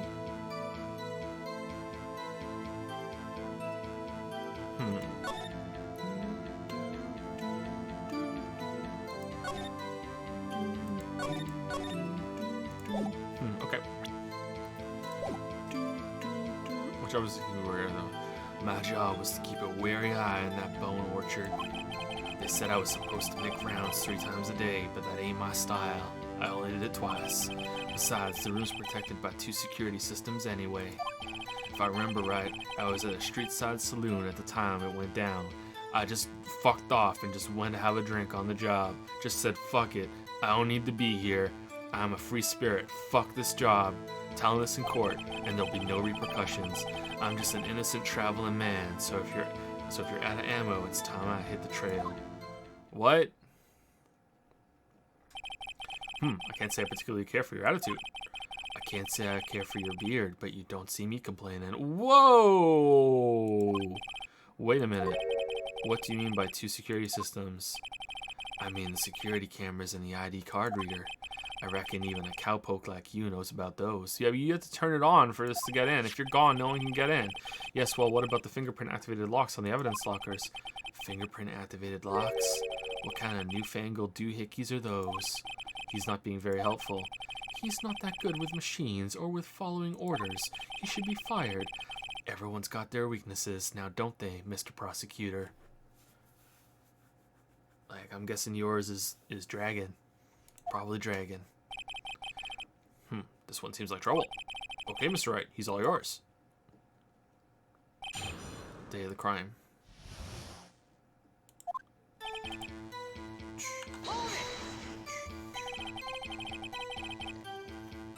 How exactly did you keep an eye on the evidence room? I just made sure nothing moved in the security camera monitor. That room's so still. Even time dies in there. I was just a caretaker and interred the recordings. You interred them? Videos of nothing aren't that useful. When the time would come, I'd erase the tape. If nothing unusual is recorded, tapes are to be erased every 6 hours. That seems really fucking quick. Each time I'd erase the tape, it felt like I was erasing a part of my life. This guy has a flair for the dramatic, but it isn't going to do him any good. So, in actuality, you don't physically enter the evidence room.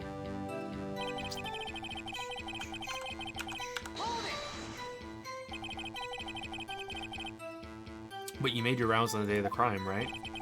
Ain't you heard a word I said, partner? I told you that ain't my style. Doing work? No way. I'm afraid I don't understand. No desperado I know lets rules get in his way. No desperados I know join the police force. So, Officer Marshall, on the day of the crime. Just between you and me, I didn't set foot in the evidence room that day. Oh, that's wrong. There was a rubber glove stuck to the victim's locker. Do you know anything about that? Sorry, partner. Can't say I do. I haven't been in that crypt in weeks. How does this guy avoid being fired?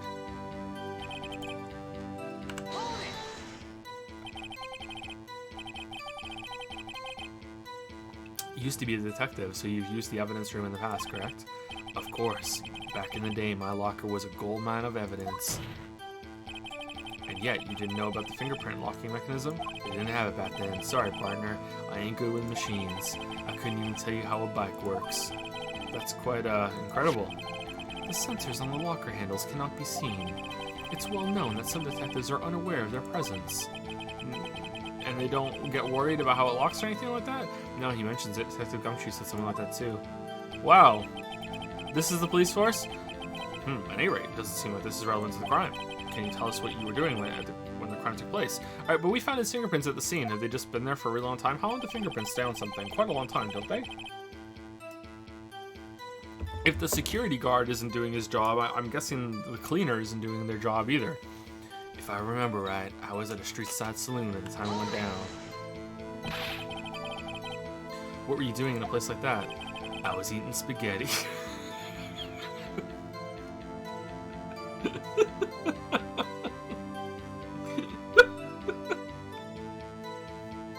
I don't know why that's funny. Not even Angel Steak lunches can beat that parlor's Vongoli sepia pasta. Do you mean to tell us? You abandoned your police duties to eat some noodles. Not all desperados eat tacos, partner. That's not what I meant. But where is the spaghetti place I'd like to go? I hope that this has at least taught you a lesson. Because I certainly won't. You're just gonna get away with it scot-free. That's strange. This is usually where Edgeworth says, "Did you not want a raise this year?" I'm just an innocent traveling man, so if you're out of ammo, it's time to hit the trail. Out of ammo, Officer Marshall. That's right, partner. Or as you call it, evidence. If you plan to pin me to this crime, then you better draw. Draw what? Otherwise, you're just wasting my time. My steel horse is waiting to carry me back west into the sunset. One thing seems clear. Despite being responsible for guarding the evidence room, the witness doesn't appear to have seen anything. I thought he wasn't good with machines. Why is he riding on a motorbike? Texans don't take orders from anyone. Everyone knows that. Apparently your superiors don't. Okay, I have a trump card up my sleeve, so I best keep my cool. Before I use it, though, I better up the ante. How are we upping the ante? Alright, the trump card is the fact that he was in there, right? Where's that?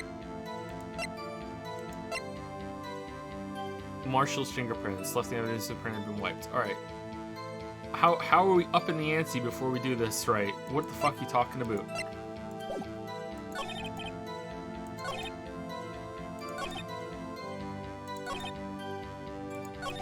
I'm guessing it's this with this. Officer Marshall, doesn't it strike you as odd that you being called in to testify like this? After all, you weren't in the security room at the time of the crime. And yet you dragged me down here. Well, you didn't know that when you called me, partner, so it makes a mighty lick of sense that I would have to testify. Explain yourself, partner. It's quite simple. You left a very large trail behind at the scene. Or to be exact, a handprint. Listen real good, partner. Like I said, I'm the caretaker of that crypt. I pay my respects. That is, make my rounds about once a month. It's only natural my fingerprints would be in there. I only wish it were, officer. But you see, your fingerprints were covered in blood. Oh, witness, what's the meaning of this? Your bloodstained fingerprints were at the crime scene? The blood was wiped away. However, a luminol test clearly revealed this. Well, Officer Marshall, you got any proof of that? It seems to me There ain't a person in this room with a head on his shoulders. Well, so you see us all as just bleeding necks. Well, interesting perspective. Well, Phoenix, what do you think about that? I take it you have an explanation then, Officer Marshall. About the bloodstained fingerprints. Very well, you may begin your testimony about your fingerprints. Found at the scene of the crime. I cut myself shaving. Just as simple as that.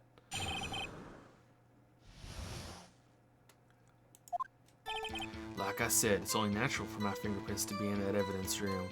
Once a month I go in there and give myself a proper shave. That time I cut myself, blood everywhere, just mopped it up. That's the end. One of them just happened to be at the same place as the bloodstained handprint.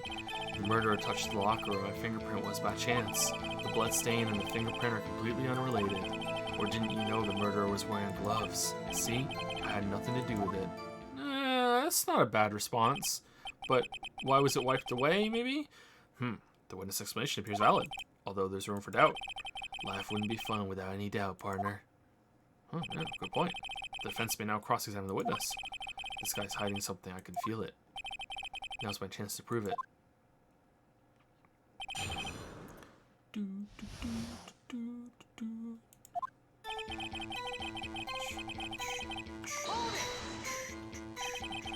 It's because you, how did you put it, pay your respects once a month?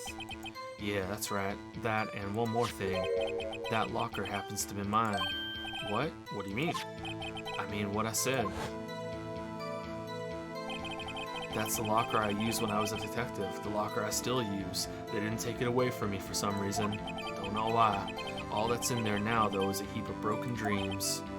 I see. It'd be strange if my prints weren't all over that locker. Apparently his fingerprint data was never removed from the locker's programming.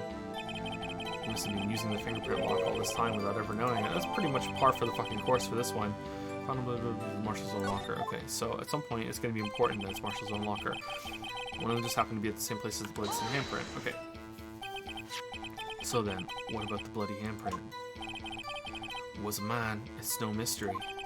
Please explain. My locker is covered with my fingerprints. It just so happened. The murder touched fingerprints were no chance. Okay.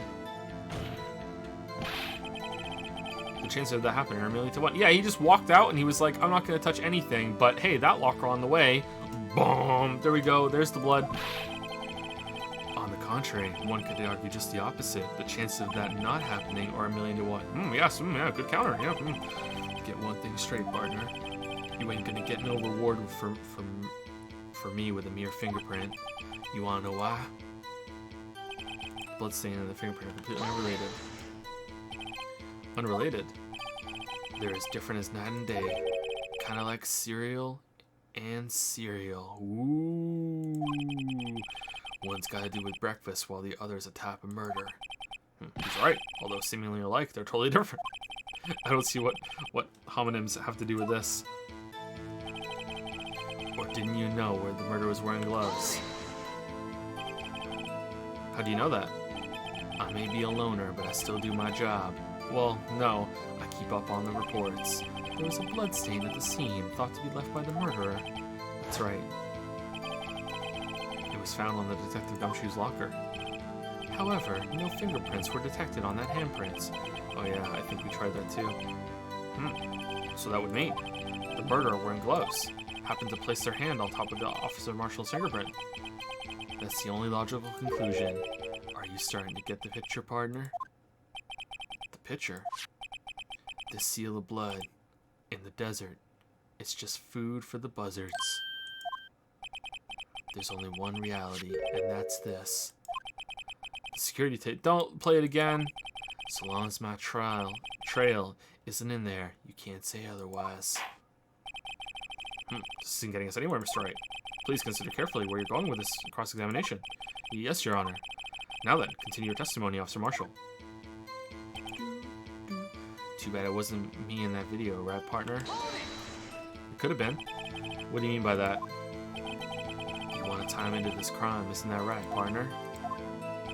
If so, that video is the only direct evidence you have. But the video is next to useless. It's full of blind spots. Blind spots? Places you can't see. The camera's panning back and forth. The floor isn't shown. If someone was familiar with the camera's position, they could leave the room without being caught on tape. Just crawling around, solid snaking in and out. We don't have time for your speculations, Mr. Wright. Or, you know, the person who's in charge of the tape could have just deleted it, recorded over it. Well, Mr. Wright, you can show us evidence in this video that indicates... Sorry, if you can show us evidence in this video that indicates Officer Marshall was present, please do so. Yeah, let's just fucking show it. Yeah, let's go. Very well. Allow me to point out your mistake, Officer Marshall. Tread carefully, Mr. Wright, or you might wind up being the one making the mistake. Now then, let's have another look at the video. Show us this incriminating... Okay, oh, you're just skipping it. Okay, so is it the fact that he doesn't touch the locker on his way out? Fast forward. I'm guessing that's it.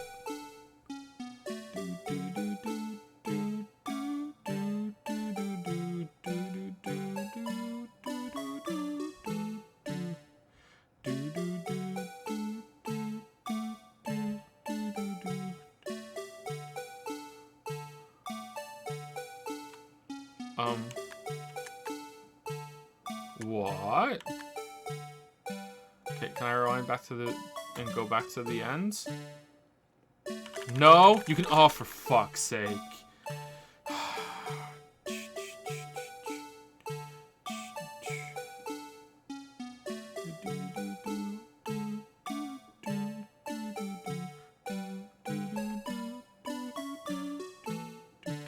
Alright, so there we go. So he hasn't gone there yet, but he's still, like, killing the guy back there, right?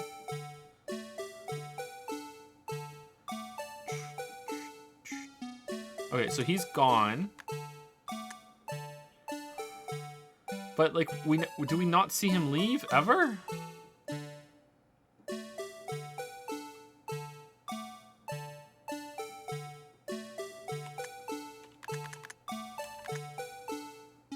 This is the end, right? Alright, let's just go for it and see if it works. There, how's that for evidence? Please allow me to apologize for my colleague, Your Honor. He gets carried away sometimes. It's true, we do. Yes, well, this certainly isn't a first. Will you forgive him too, Officer Marshall? He's not a bad man, just a bit disillusioned. Of course. I'm not one to gun down unarmed boys. Oh, great. Now Chadworth is defending me. Guess that means I missed the mark. Alright. Very well, let's get back to the cross-examination. Like I said, it's only natural. Alright, so that's not it. So there's something else in the video that I haven't seen. What do you mean by that?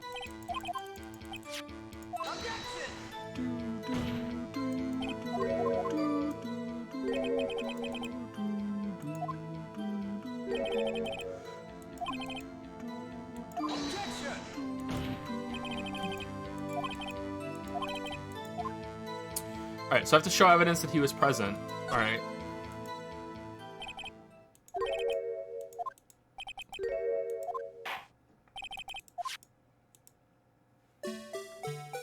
Okay, let's go all the way back to the beginning, and we'll go frame by frame.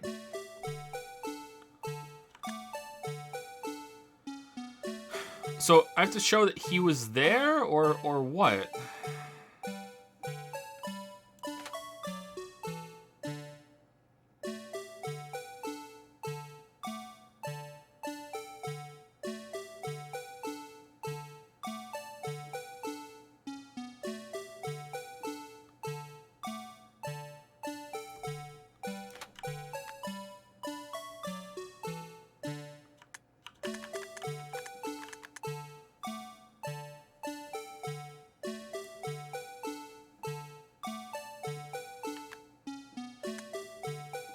Oh shit, I pressed the left mouse button. Can I go back? Okay, there we go. We didn't do it. Alright.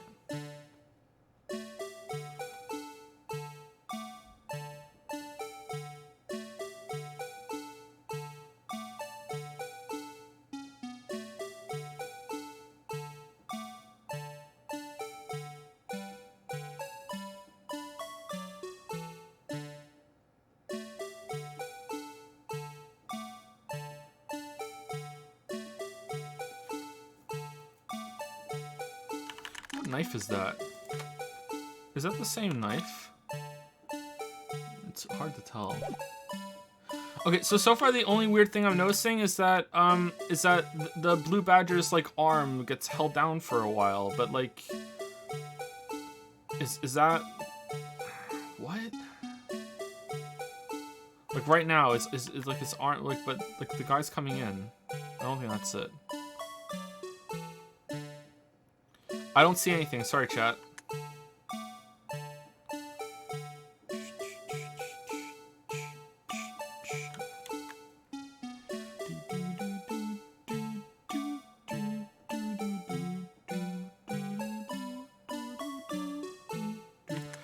That's his locker, right? It's this one?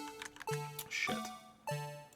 That's his locker, right? Alright, so that's his. Alright, let's watch to the end again.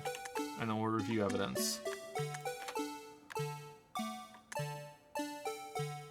Why does this keep changing? It's like it's rigged on purpose to do this. Is that just funny, or is that a clue that it's weird? You think this would be set on a normal kind of timer sort of thing?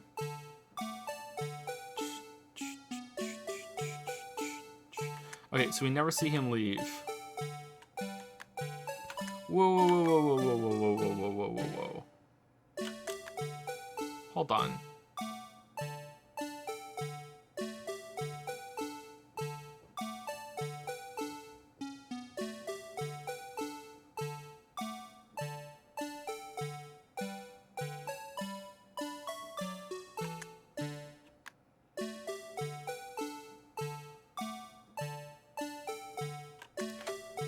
So in the space of what? Hold on.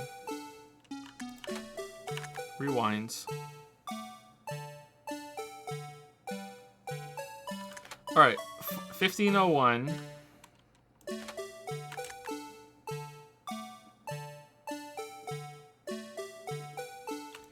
In 11 seconds, he opens this up. While this fighting is going on, he's like, oh, well, I don't know what that ruckus is down there. Better check on my evidence locker. Or is it him? He walks behind the camera, goes over here, opens it up, gets what he needs, closes it. In 11 seconds, he does all that. That's really fast. Okay, I'm guessing it's pointing at this.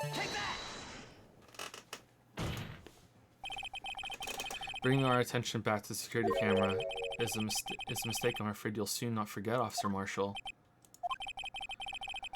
The days are short in Texas, but so are our tempers. Could you sum up what you have to say in 8 words or less?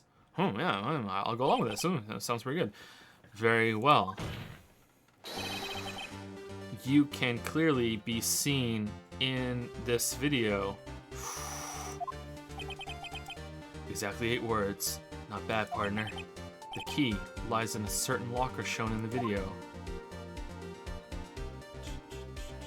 Oh, that time it started halfway through. Maybe there are certain points that the video can start at. That locker with the white cloth sticking out, that was the witnesses, I believe. Yes. Now then, let's rewind the video a bit.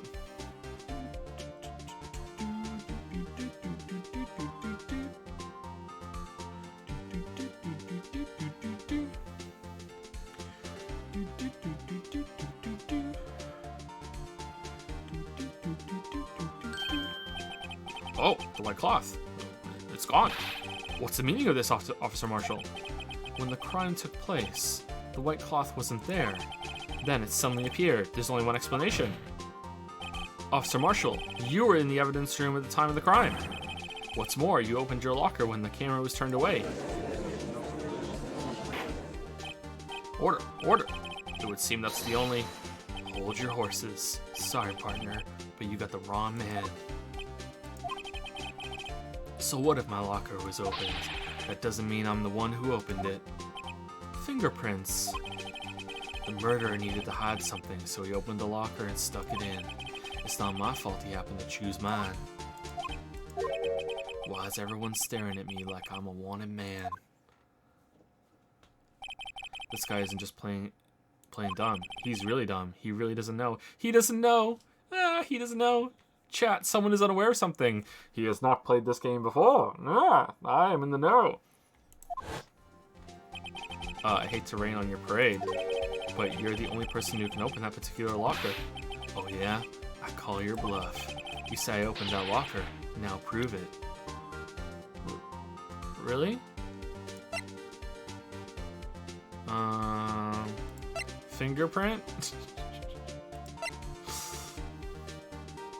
Evidence locker. So this is just a general one. It's not anything to do with that. Okay.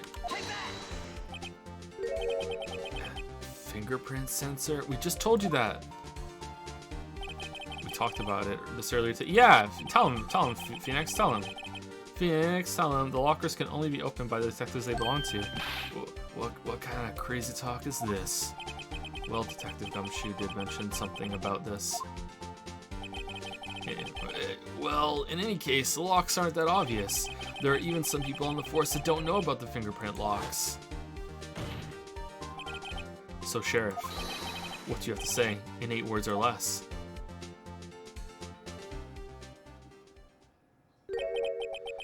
I only got 1 word for you, partner. Fuck. No, oh, the animation.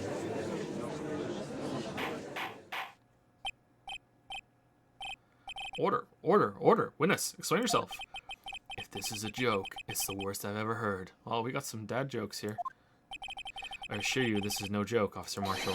Now then, please tell us what you were doing in the evidence room at the time of the crime.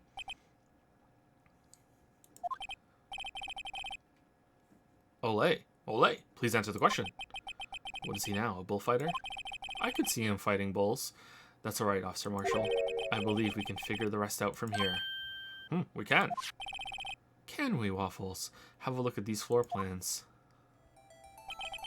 There is no place for someone to hide in the evidence room.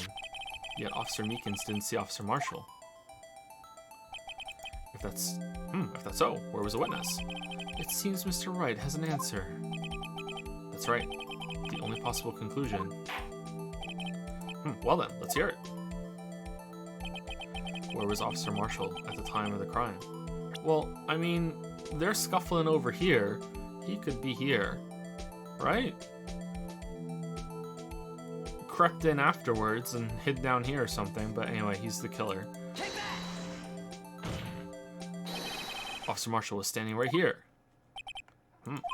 So Officer Meekins didn't notice him standing there. That's almost as credible as Meekins' warp theory. Your chamber's empty, partner. Better reload. Now they're ganging up on me. Perhaps you should think a little more about where Officer Marshall was. But you just said there's no hiding spaces! Officer Meekins should have seen him in the evidence room. That means the only place he could have been would be... Well then, let's hear it. Where was Officer Marshall at the time of the crime? Is that not valid? I'm sorry, we don't know who the killer is. He could have been the killer, right? He stole the ID, and then he crept around and got the thing. Is that not a valid line of thought to follow? No? Okay, was he over here then?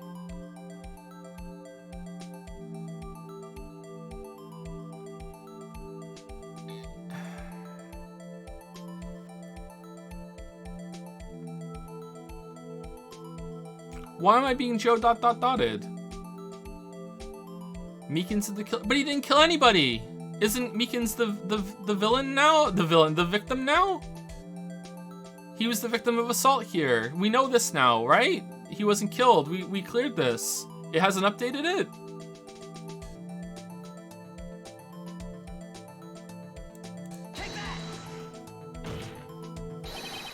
Officer Marshall was standing right here. There, but that's where the victim, Detective Goodman, was. But we cleared that already, correct? Unless the man wasn't Detective Goodman. I believe the victim is in the video is Officer Marshall. Okay, that's not a big problem. That's a little confusing since we already cleared that all. It should update it.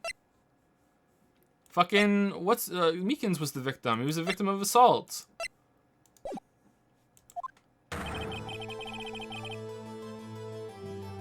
It was you, dressed up like Detective Goodman. But that's preposterous. Sorry. Officer Meekins witnessed the detective at the crime scene. Once he saw the man's face, he'd know for sure. He was wearing a Goodman mask. May I point out, though, that Officer Meekins did not know Detective Goodman. He also testified about the man's reaction when confronted. When I entered the evidence room, I asked him to show his card, sir. Yes, and how did Detective Goodman respond? He suddenly pulled a knife on me. Something about the officer's story puzzled me. If the man had had his ID card, why didn't he just show it? Yes, he would have needed to attend to the evidence room, so he must have been carrying it. The answer is simple, he couldn't show it. As you can see, Detective Goodman's picture is on his ID card. Oh, I get it. If he showed that, his cover would have been blown. Officer Meekins would have realized the man wasn't Detective Goodman. Do you have anything to say to this, Officer Marshall? You've got quite an imagination, partner. We got a term for that. It's called circumstantial evidence. Circumstantial evidence? He's still denying it. You're gonna have to do better than that to break a detective. Unless you have hard evidence proving I dressed up as the victim. What? I can't say I particularly care for your uncooperative disposition. I can't say I care for your beard, but you don't see me complaining. Oh, you can play twice. Well, Mr. Wright, do you have any evidence proving beyond a shadow of a doubt that Officer Marshall dressed up as the victim? Well, who am I kidding? I don't have anything like that. I can see the fear in your eyes, partner. Seems you're the one who couldn't take the desert heat. Why don't we bring back Meekins and say, hey, was this the guy? Bring back Meekins in. Hey, was this him? You saw his face, right? A little bit. Maybe it'll jog your memory. Like, it's not a sure thing, but it's worth a try. This can't be happening. It's so obvious he's the one. What can I do? Chadworth, save us. Humph. It looks like your lack of experience has finally been exposed. I'll pass on to you what someone told me when I was just starting out. When you've run into a wall with no place to go, return to the basics. Think crazy, the basics. For me, that would be what Mia used to tell me. Phoenix, try thinking outside of the box. I shouldn't look for proof that Officer Marshall was in disguise. But rather, I should look for evidence that came about because he was in disguise. Why do you think this locker was opened in the first place? What do you mean? How is there, like...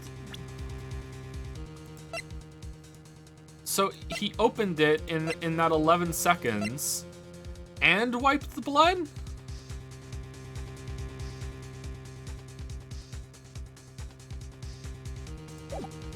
He's fast. What do you mean?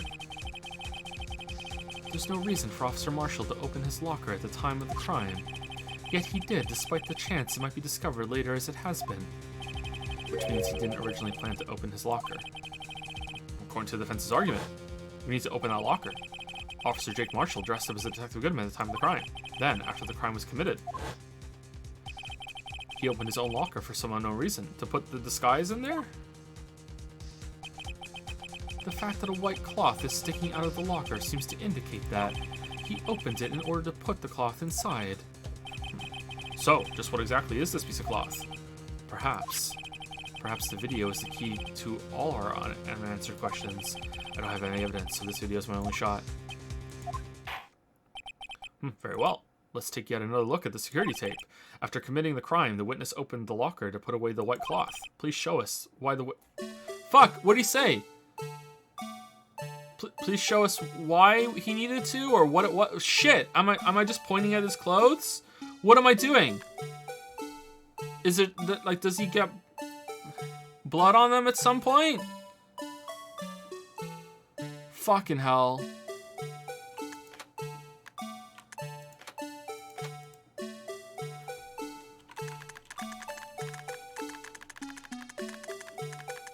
There.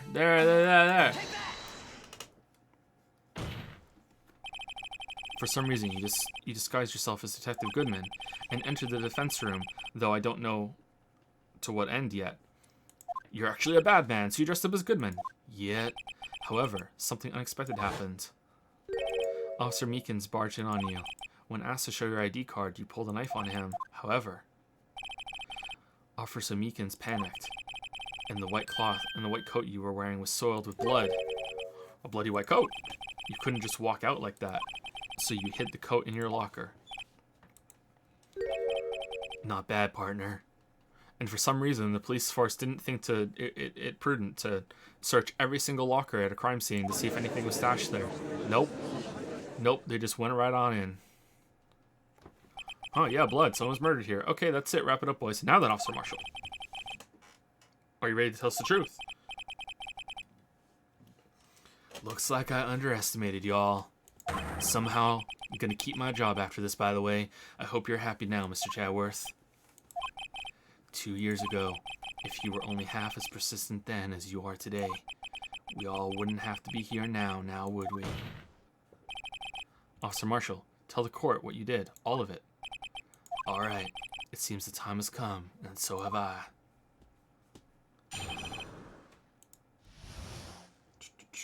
All right, so let's get some music on. All right, so I'm gonna go take the puppies out, and I also really need to pee. So we'll continue this in about 10 minutes. Sorry, see you guys soon. See you guys later. What the fuck? 10 minutes. Go get up, get a drink, brush your teeth, do whatever you need to do.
Hey, so has anyone gotten an ad during the stream today?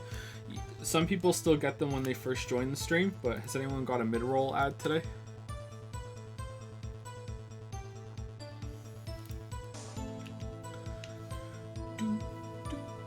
Okay, so maybe none of you were selected, or maybe they haven't activated it yet or something. Okay.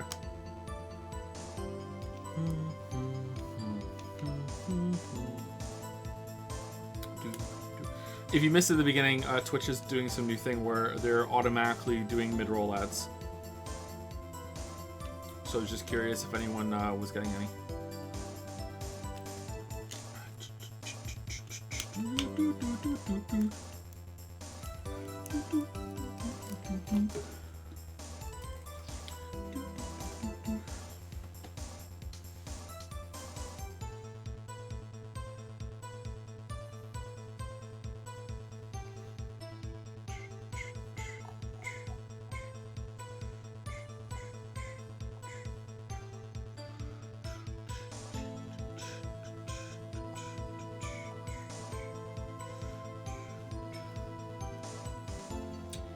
Thank you, Daxtier, for the 12-month resub. 1 year of pickle.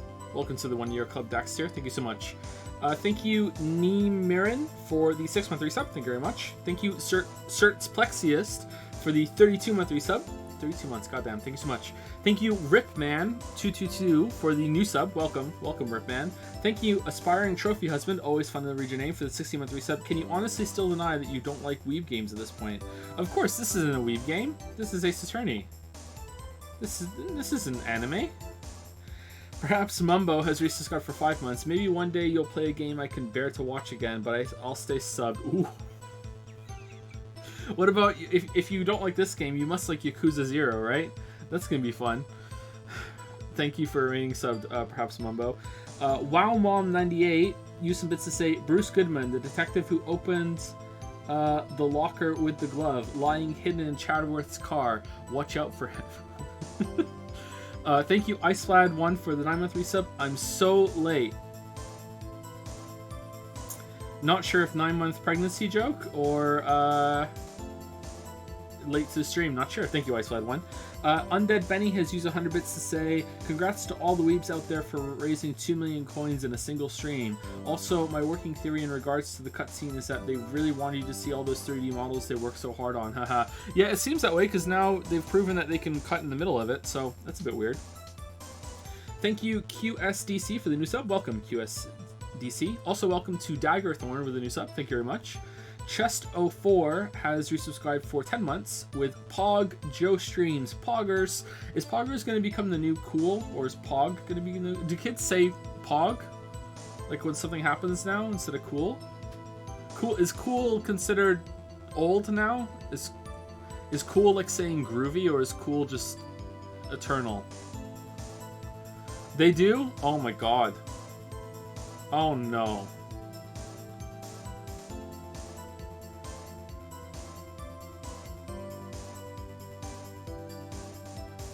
I don't believe you. I don't believe you. Thank you, Chase58, for the new sub.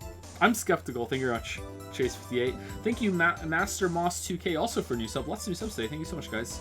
Thank you, Master Moss 2K. Inhabitant of Carcosa has also subbed for the first time. Welcome, Inhabitant of Carcosa. Sorry for saying your name wrong. Uber 2013 has resubscribed for 9 months. Another month in the lawless weeb lands. In the lawyer lair. Thank you, Uber 2013. Master Moss 2K has also used 300 bits to say, hey Joe, loved your Witcher 2 video. You inspired me to pick up and read the novels. Which is your favorite book from the series? Cheer, cheer, cheer. My favorite book overall is probably Sword of Destiny. But if you're talking about, like, the first 2 books, The Last Wish and Sword of Destiny, are collections of short stories that are connected through, like, some characters. And after that, the next 5 are a continuing saga. It's really like one book split into 5 parts. So my favorite of those is Lady of the Lake, is the last one of the 5-part saga. I've pogged, I'm sorry. Wow. Petsau has resubscribed for 11 months with a message, hi. Hi, Petsau. Thank you for the 11-month resub. Enemy Step has subscribed for the first time. Thank you, Enemy Step. Zay Jr. has resubscribed for 25 months. Hey, how's it going, Joe? Going okay today. I'm more tired than I should be. I got a lot of sleep last night, and I'm having trouble talking and reading today for some reason, more than usual. So, I'm feeling okay though. Thank you, Codifitty?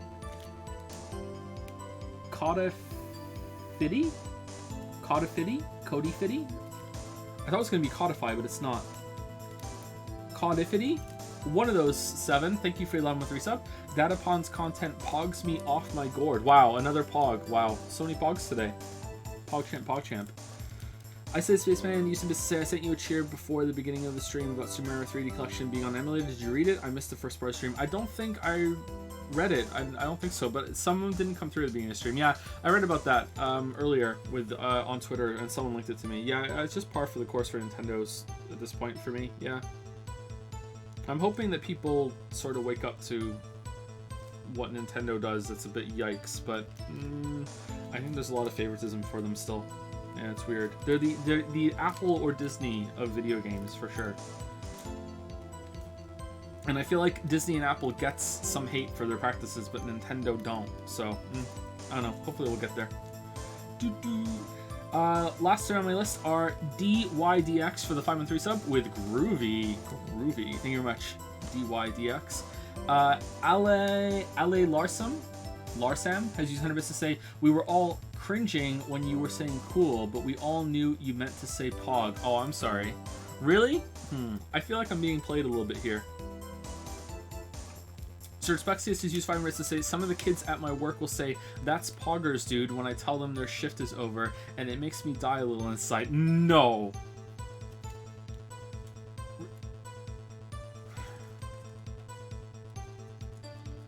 I don't know what's going on here. I don't know if this is true or not. Really? Do they really say it? Poggers. Poggers. I mean, it's just 3 ROMs, Michael. What could it cost? $60?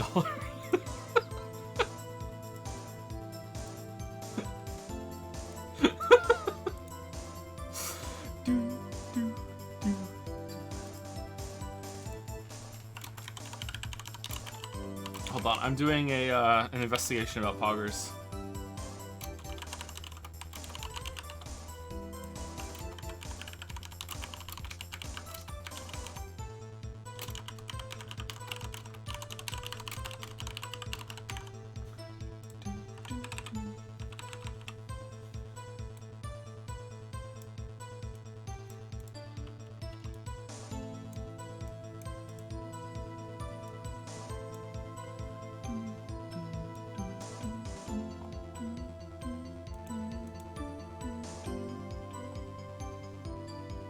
I lied.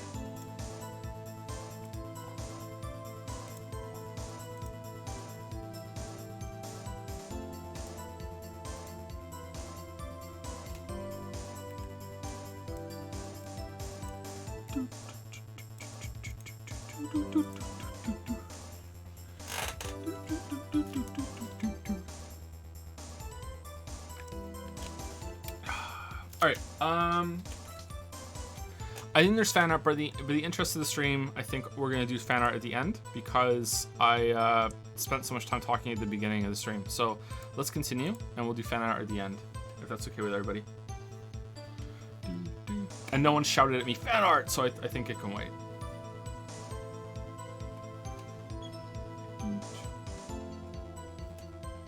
As much as I love the fan art, I was walking the dogs for a little longer than I should be because Geralt took a long time to poo. I had to do it that day. I couldn't just stand by and let it die. I stole the detective's ID and dressed like him. I planned to take out the evidence. I wasn't expecting Officer Meekins. I knocked him out and managed to escape. I knew which areas wouldn't be caught on the camera. There wasn't any murder in the evidence room at 5:15. So the supposed victim was really you. But there's one thing I still don't understand. Traces of a large quantity of blood were found on the floor of the evidence room. If no one was murdered, then how could that be? It was Goodman's blood, right? They tested it. They just didn't assume that he was killed because there was blood on the floor. Like it wasn't just like a jar of blood in one of the evidence lockers that fell and spilled everywhere, was there? Officer Meekins managed to cut his own hand. My guess is he's the donor. It was way too much blood for such a small donation.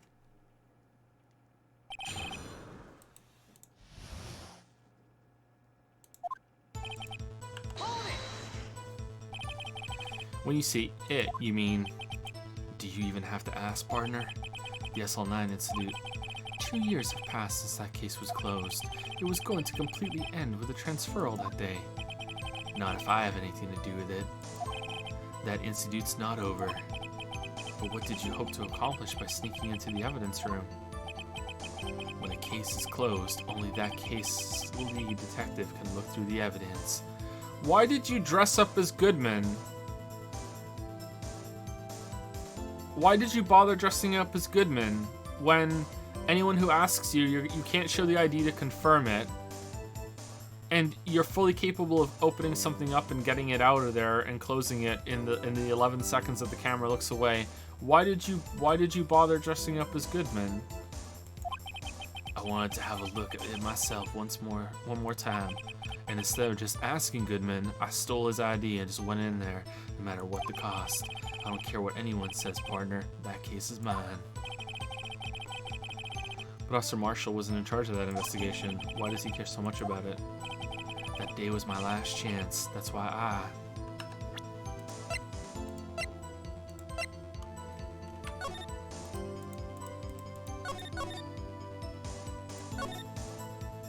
I mean, he was still involved in it, though.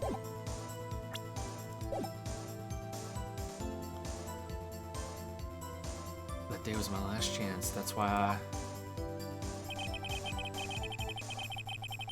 I stole Detective ID and dressed like him. I plan to take out the evidence.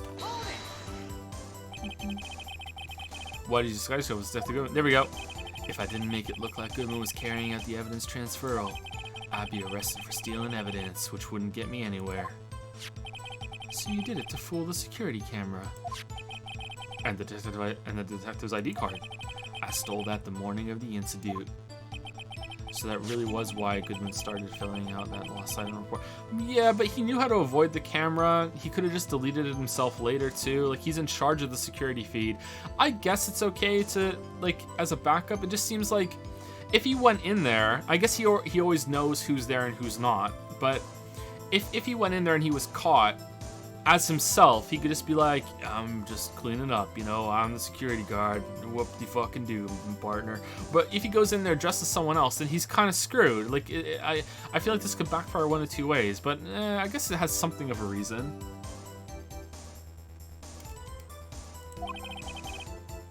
I returned his ID card. I left it on the floor in the prosecutor's office parking lot. Yeah, that's returning it. So essentially, you managed to succeed despite your lack of foresight. What do you mean, partner? I mean the fingerprint-activated lock, of course. No matter how well you disguise yourself, you can't change your fingerprints. Under normal circumstances, you wouldn't have been able to open that locker yourself. But he could because a rubber glove just happened to get stuck in the door. That means Detective Goodman must have opened the locker before Officer Marshall. And he just left the glove there for someone else? Yeah, that's kind of weird. I should have picked up on that. Fuck. He pulled a knife on Officer Meekins and tried to drive him off. And then they would have missing evidence, but they would have missing evidence anyway. I guess that he could pin it, they could look at the security feed and then pin it on Goodman and be like, look, you took it out. And he'd be like, no, I didn't. What the fuck? And then it would be like a mystery. I don't know. This doesn't add up, but whatever. It's fine. Let's just say I was a little surprised. I only planned on being in the evidence room for no more than 5 minutes. I didn't think anyone would actually come in during that short time. But, so, hold on. So, did Marshall just think the lockers just don't lock? Because he goes up and opens that locker, and it opens, and he's like, he doesn't think it's weird. Does he just think they're all unlocked? Like, what? Officer Meekins, certainly a 1 in a million type of person. Mistaking a detective for an intruder and demanding to be shown his ID. I'll have to think a little more about his raise this year. When did Chadworth get so much influence? Anyway, he threw himself at me and I ended up cutting him slightly. I'm sorry I had to turn you that way. with me knocking him out and everything. By the way, what happened to your knife? Oh, you mean this one? I don't know what to say. So you knocked Officer Meekins out and managed to escape. I knew which areas wouldn't be caught on the camera. Hold it! So you did your research beforehand. Those who go into the desert unprepared don't live for long, partner. Although I didn't know about the fingerprint scanner, even though it's my job to guard that room, and it's probably been mentioned many, many times, and I've gone through that room so many times, although I didn't think it would make a difference, so the security tape is erased every 6 hours. If all had gone as planned, no footage would have been left. However, you bloodied your coat in your struggle with Officer Meekins. If someone was in the security room when I came out, the jig would have been up. I opened my locker and stashed it in there. What was Officer Meekins doing during that time? What else? He was sleeping like a baby. That had just gotten his head bashed in. So what you're saying is, on that day, there wasn't any murder in the evidence room. But the blood found at the scene certainly indicates a crime took place. What are you, blind? The victim shown on that tape is me, and I'm not dead yet, partner. So you stole the evidence from the locker. Actually, no I didn't. It was already gone. Why not? When I opened the locker, the evidence was already gone. What? Mr. Chadworth, where's that evidence? It's still missing, Your Honor.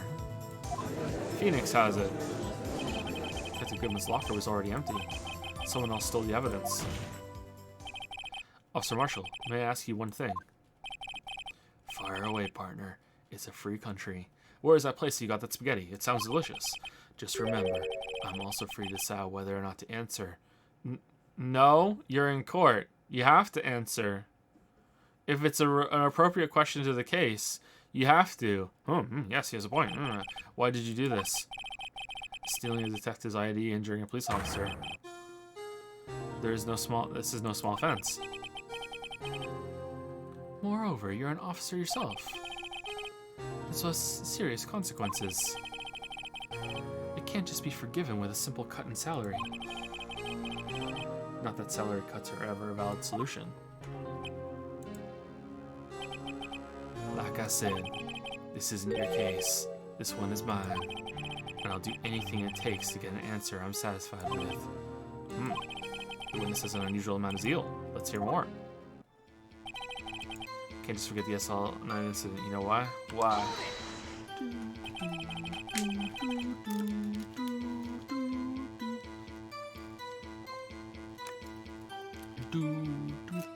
Most legal systems are right not to incriminate yourself and stand no right to be inside. Yeah, I mean, like, if he doesn't answer, he could be found in contempt of court or fucking whatever. But like, this, I don't know if this is even based in America in the Japanese version. It seems like there'd just be a mix of all different cultures. Even in the Japanese version, I'm guessing it still has some American influences and shit. Like, he's a fucking cowboy, like, of course. But I don't know how it works. Like, of course, no one can physically make him talk. Like, obviously, that's impossible. But he would be in trouble if he was withholding information, I'm saying. But that case was solved 2 years ago, wasn't it? That's the reason the evidence was stored in the evidence room. Joe Dark was convicted for his crimes. One thing I can say for sure is he deserved his sentence. I remember the Joe Dark case. It involved serial murders, didn't it? Murderers. I don't intend to complain about how it all turned out. Just added a word there, but there's something that still bothers me. Something went down at that trial. Something no one will talk about. What happened? What do you mean, Judge? You were there. You presided over that case. Yeah, I forgot. Chadworth, can you refresh my memory? I don't know. That's why I'm trying to find out. Why is he so concerned with that incident? Maybe I should present him with what I think his real reason is. I had a feeling we'd wind up here sooner or later. Everyone involved here is related in some way to that case. I better take another look at the files.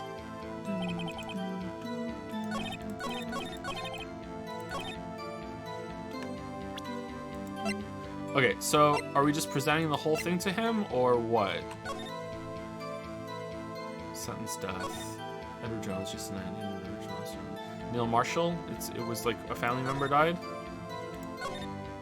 He was a part of it.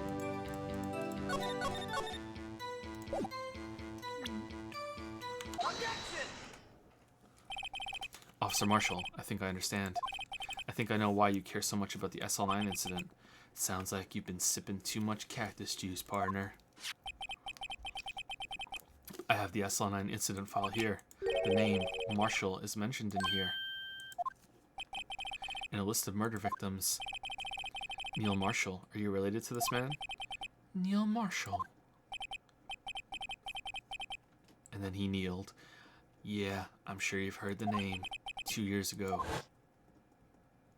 He received the same lousy prosecutor award you got. What? A prosecutor?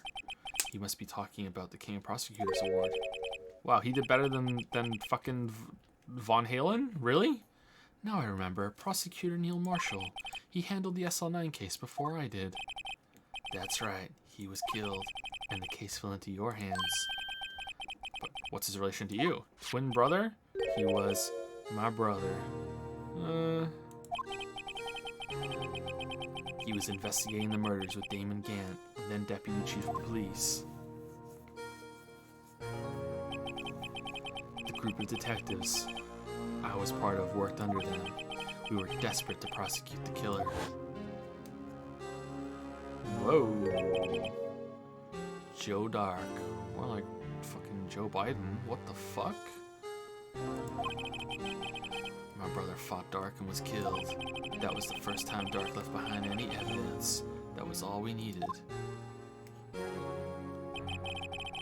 He was arranged and incarcerated. The case is finally closed.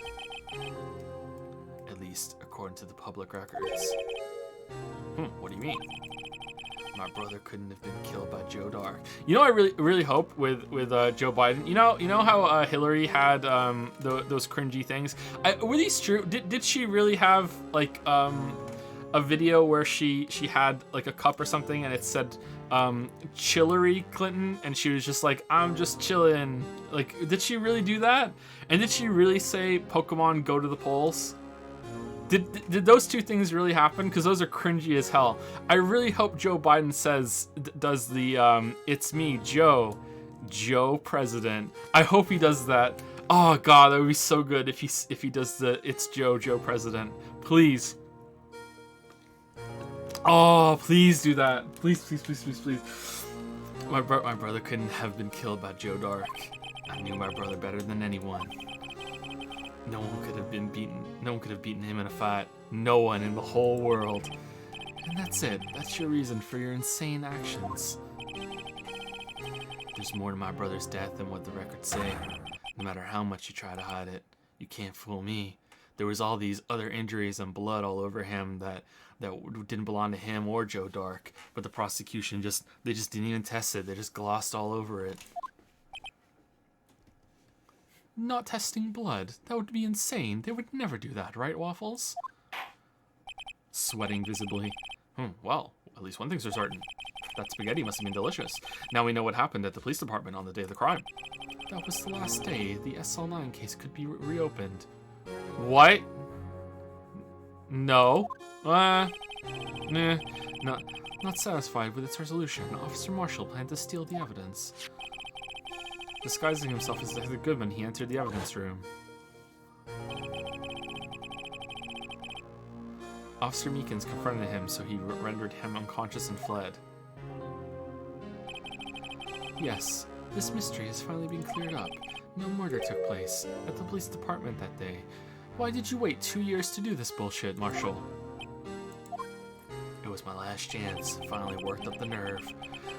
The things that happen by chance never cease to amaze.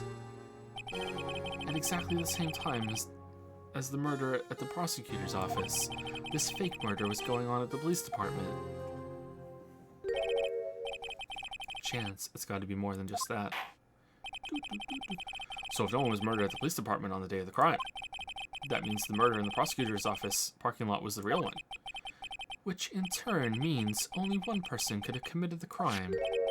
Chief Prosecutor Lana Skye. Alright, so here's my batshit off the wall theory right now of what happened here. because I just can't let it go that people are making up shit and lying, and that this guy is just evil. I just can't let it go. With like Emma saying the temperature went up and like the music changed and how he's like stilted and silent, but then he's so jovial. I don't know. Like, I think that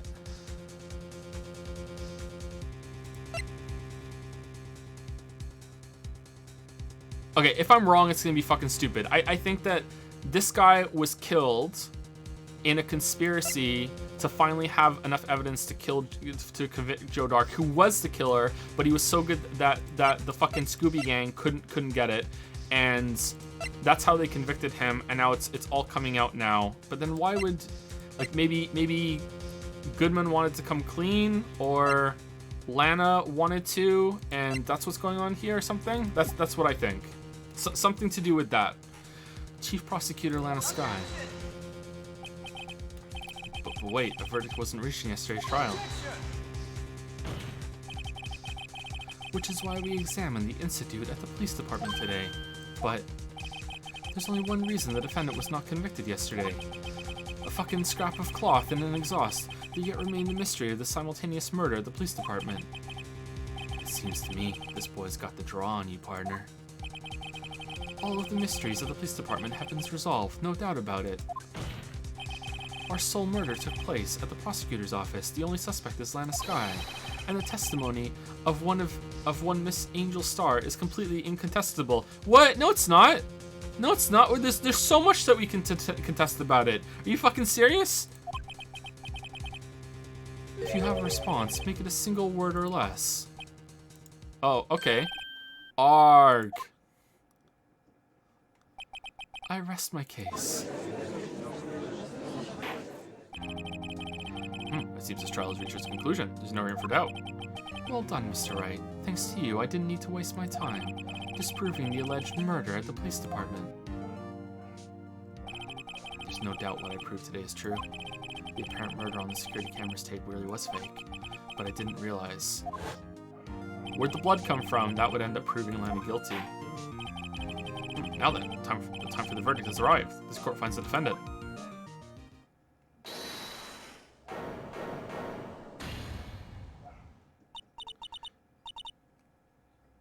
Your Honor, wait. Emma, the defense has an objection, a scientific objection, right? What do you mean, right? Mr. Wright, are you this girl's guardian? Your Honor? Oh, in a sense. Please, Your Honor, all I'm asking is for a minute of your time. Please hear me out. Mr. Chadworth, please. I don't want to leave any loose ends. You want a minute? I'll give you 3. Aw, damn. Wow. I was kind of in shock. I mean, finding out the SL9 incident referred to the Joe Dark killings. Now that she mentions it, the names of both Sky sisters were in that file. 2 minutes, by the way. That's when I figured to do. I mean, what Officer Marshall was trying to do that day. So I knew his fingerprint had nothing to do with the crime. That left only one thing, the other handprint. You mean the traces of blood found on Detective Gumshoe's locker? But no fingerprints were found on it, right? No, but I figured if I examined it scientifically, I'd be sure to find a clue. So I ran over there and looked at it again. How did you get in without a fucking ID card? So, did you find something? How'd you get in? No. Huh? Sorry, I guess I'm not much of a scientific investigator after all. 60 seconds. Is that all? Please don't be mad. I'm just a high school student. And I'm just an attorney. But Mr. Wright, those traces of blood are the only clue we have. If we can't find something wrong with them, please, Mr. Wright, you're a professional. If anyone can save Lana, it's you. Me? Oh boy. Time's up. Now then, Mr. Wright. With regard to the incident at the police department, does any reasonable doubt remain? This game is just full of these moments where a character is like, no, I object and I've come to save the day, and then they just stall. It happens quite a lot. It's so weird. It appears the defense is troubled by the other blood mark. Looking at the floor plans, a handprint was discovered around here. Is there a problem with this? It wasn't in the camera. Mr. Wright, I'm sorry I can't be of more use, but still. If you can't find anything wrong with that blood mark, Lana will be... Please answer my question, Mr. Wright. We don't have all day. Yes, Your Honor. If I've ever needed to concentrate, it's now. What could be wrong with that handprint on Detective Gumshoe's locker? Could there be something I'm missing? I object. Yeah, I object. Oh, yeah. Mm-hmm. This handprint left at the crime scene clearly shows a contradiction. The only thing that seems clear is your grasping, Mr. Wright. You've been staring pretty intently at those floor plans. Tell me, is there a problem with them? Yes, this is strange. Take a good look at these floor plans. Something is missing. Missing? You mean something hasn't been drawn on there? Yes, something that, when drawn, will completely change the meaning of the blood mark. Well, let us pray the defense isn't simply trying to buy time. Very well, Mr. Wright. With all this evidence here, there's got to be something I can use. The question is, which item can prove something is missing in the floor plans? The blue badger? Because it's... Like, how did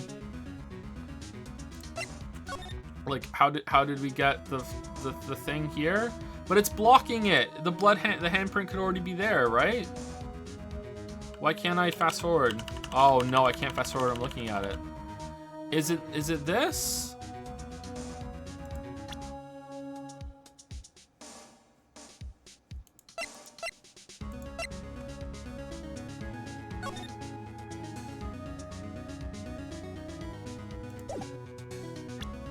Okay, let's just try it, and we have some health.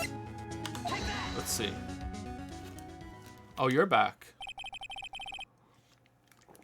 What about that piece of plywood? The Blue Badger, mascot of the police force, defender of truth, guardian of proof. Explain yourself, Mr. Wright. Please look at the floor plans of the crime scene. The Blue Badger is not here. So watch what happens when we put him in.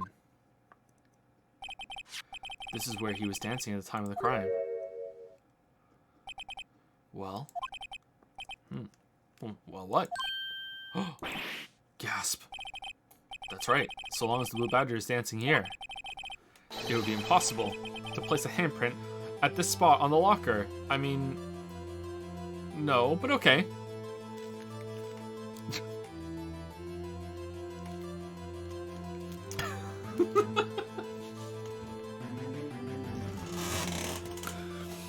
If the hand doesn't fit, you must acquit. What?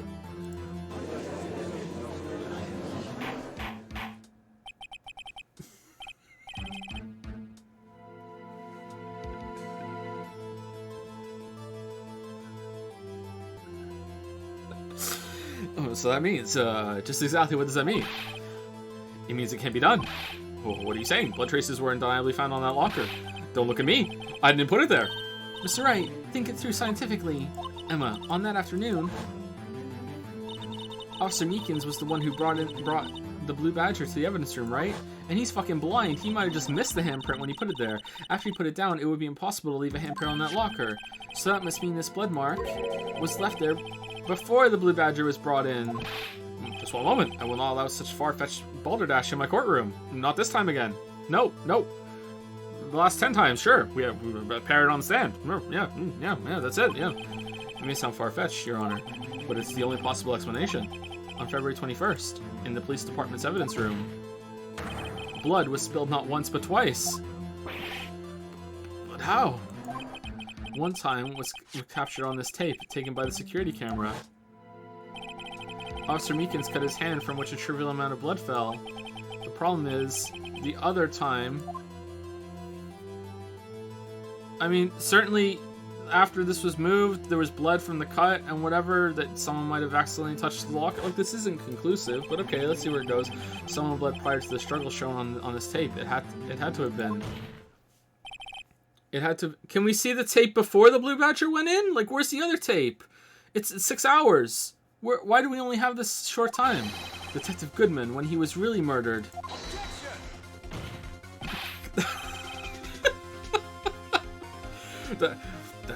That's ridiculous. I refuse to accept your absurd claim. The murder portrayed in the security tape has been proven to be a fake, but there was another second murder that happened before that. He was killed in there. However, that does not explain the blood mark found on the locker. So then, assuming this murder you purport really happened, when did it take place? Answer, my gigantic hand. I demand you show evidence that proves when it occurred. When did the first incident occur? To summarize, the defense claims that prior to Officer Meekins being cut by Jake Marshall, who was posing as Detective Goodman, another incident took place in that evidence room. That's right, the blood mark on the locker proves this. Very well, then tell us. When did this first incident occur? As Mr. Chadworth said, proof must be presented. Yeah, just at some point before that. Proof that shows when the murder took place. There's only one piece of evidence that can show that. Well, now then, will the defense please present its evidence? What shows when the first crime took place? The ID card for this guy? Someone came in before? It's gotta be that, right?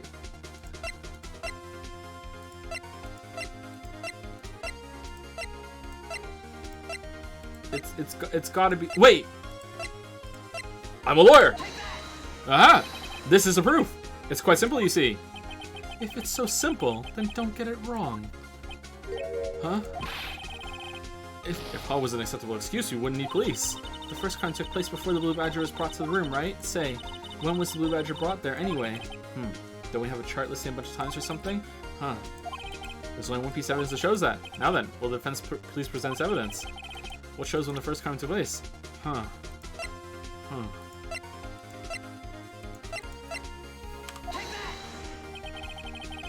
If the crime took place inside the evidence room, then the killer would have had to enter it. In order to do so, an ID card would have been required. An ID card. Oh, the ID card record. What about all the times on February 21 before 420? Oh, 420, bros. 420. Officer Meekins brought the Blue Badger panel into the evidence room at, let's see here, 4:50 p.m. If the crime took place before that time, then it would be 4:40 p.m.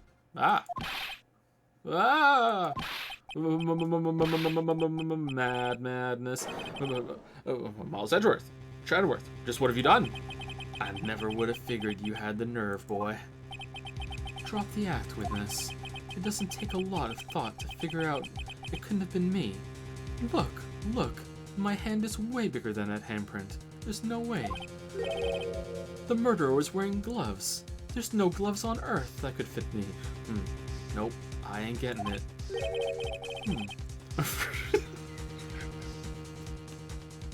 Alright, are we tired of the hand joke? Because I've done it so many times.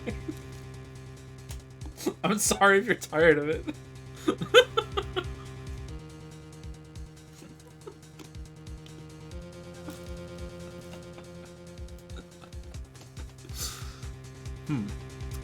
I'm afraid I don't understand either. It's clear from the luminol test that blood was there. However, when the second crime took place, both Officer Meekins and Officer Marshall failed to notice the blood. That means blood from the first crime was wiped away by the real murderer. I would have had just 10 minutes to murder the victim, carry his body away, and clean up the blood. Unfortunately, that's physically impossible. That would mean the crime must have taken place before Mr. Chadworth entered the evidence room. I mean, well, Officer fucking Marshall crept behind the camera, took all of his clothes, opened his locker, stuffed the clothes in there, closed the locker, wiped the blood off the locker in 10 seconds. So, like, I think in 10 minutes, who knows what you could do on anime time, Chadworth? Let's look at the chart again. There's only one other card number remaining, 777, 7777. Let's see, like a bunch of sixes would be close to the devil, right? So that's Gantz for sure. Talk about a lucky number. Oh, but wait, that doesn't make sense. How could Detective Goodman have entered the evidence room? Since there's no record of his card being used beforehand, he must have entered along with the real murderer. Yep, that makes sense. That's the only plausible explanation. He went in with 777, 7777. Mr. Chadworth, please look into this ASAP. Wait. What's What's 7 sevens upside down? L. What can it mean? L. Oh my god. Find out whose ID number is 777777777. That's 1 7 too many, Your Honor. Unfortunately, I'm unable to look up the owner of that ID card. At least at present. What? Explain yourself, son. The ID number 77777777777 belongs to someone with a rank of captain or higher. Someone who is a so-called executive officer. We don't have the authority to inquire into such a person's identity. I see. Well, this is a murder trial, so we'll override such authority. No, we can't. I see. Well, that's a problem. Defense, what do you say? But that's ridiculous. Yeah, you tell him, right? Yeah. I'm not finished talking, Mr. Wright. There is one situation in which we can be granted such authority. If it's a murder trial. If an official charge filed against an executive is accepted. What? An official charge. You're all alike, aren't you? With your cover-ups and your forgeries. You just did both of them. That's how the prosecutor's office operates. I take pride in my work, Officer Marshall. You would appreciate it if you would keep your slander... Sorry, I would appreciate it if you would keep your slander to yourself.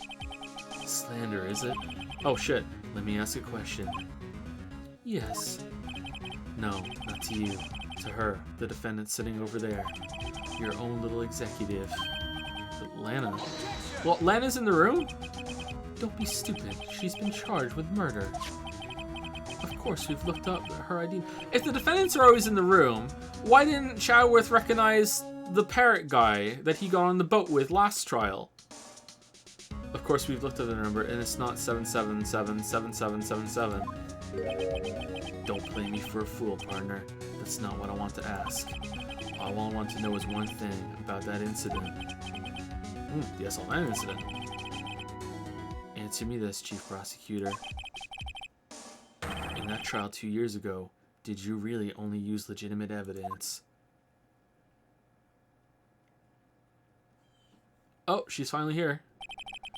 Do you need the witness to repeat his question, Chief Prosecutor? I heard him fine, Mr. Chadworth. 2 years ago, I was in charge of the prosecution for that trial. At the time, we felt the powerlessness of the law. At least, I did. But Lana... I became a prosecutor in order to suppress crime with the law. But before I realized it, we were the ones being suppressed by the law. Defendant, just what are you saying? I'll ask you again, Chief Prosecutor. Just rotating stands here? I'll ask you again, Chief Prosecutor. During that trial 2 years ago, did you really present all the evidence in court? Now let me jump off real quick and you jump on. You take your turn. Then when you're done, I'll jump back on. Can you look at me, an investigator in that crime, in the eye, and say that you did? Oh, Chief Prosecutor, you didn't. Alright, you're back on now. You can talk. I don't have to, Officer Marshall. Ugh. Why won't you answer him? Drastic crimes require drastic measures. That's just the way it is. Things will never be the same. We did what we had to, in order for him to get the verdict he deserved. Are you like on a rotating floor here? But Lana, even if it involved forging evidence.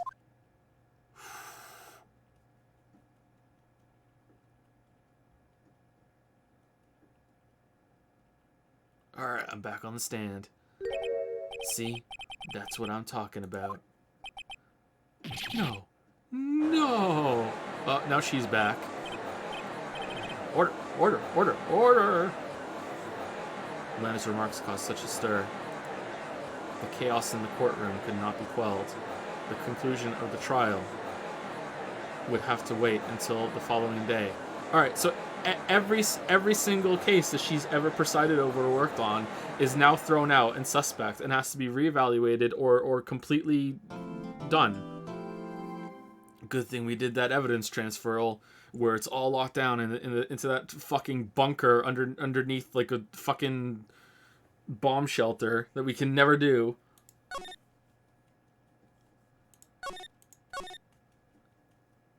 Then I think they would just let them out then, right? Like if all the evidence is gone, but they know that they just admitted they forged evidence, they would just all be let out. February 24, 3:12 p.m. Wright and Cole offices. I'm so sorry, Mr. Wright. I'm sorry for what my sister said. Drastic crimes require drastic measures. That's just the way it is. We did what we had to. We just saw this. I guess they figure people will take a break when they save. I didn't know. I never knew that the SL9 Institute was just another name for the Joe Dark killings. Sounds like everyone's heard about these killings but me. Lana wanted Dark convicted so badly. That's why she used me. That's why she used what happened to me. What do you mean, what happened to you? It's all there in the file. No, it's not. Joe Dark's last victim was Prosecutor Neil Marshall. When he murdered Officer Marshall's brother, he left behind an incriminating piece of evidence. But what did you have to do with those killings, Emma? On the night Prosecutor Neil Marshall was murdered, Joe Dark tried to kill me. What? He tried to kill you? Officer Marshall's brother, Neil, was only trying to save me. Oh, okay, I was wrong then. So that means you, yes. I was alright, so my off-the-wall theory wasn't right. That's a shame. I was a witness in the Joe Dark trial. I didn't see that one coming. God damn it, that would have been good.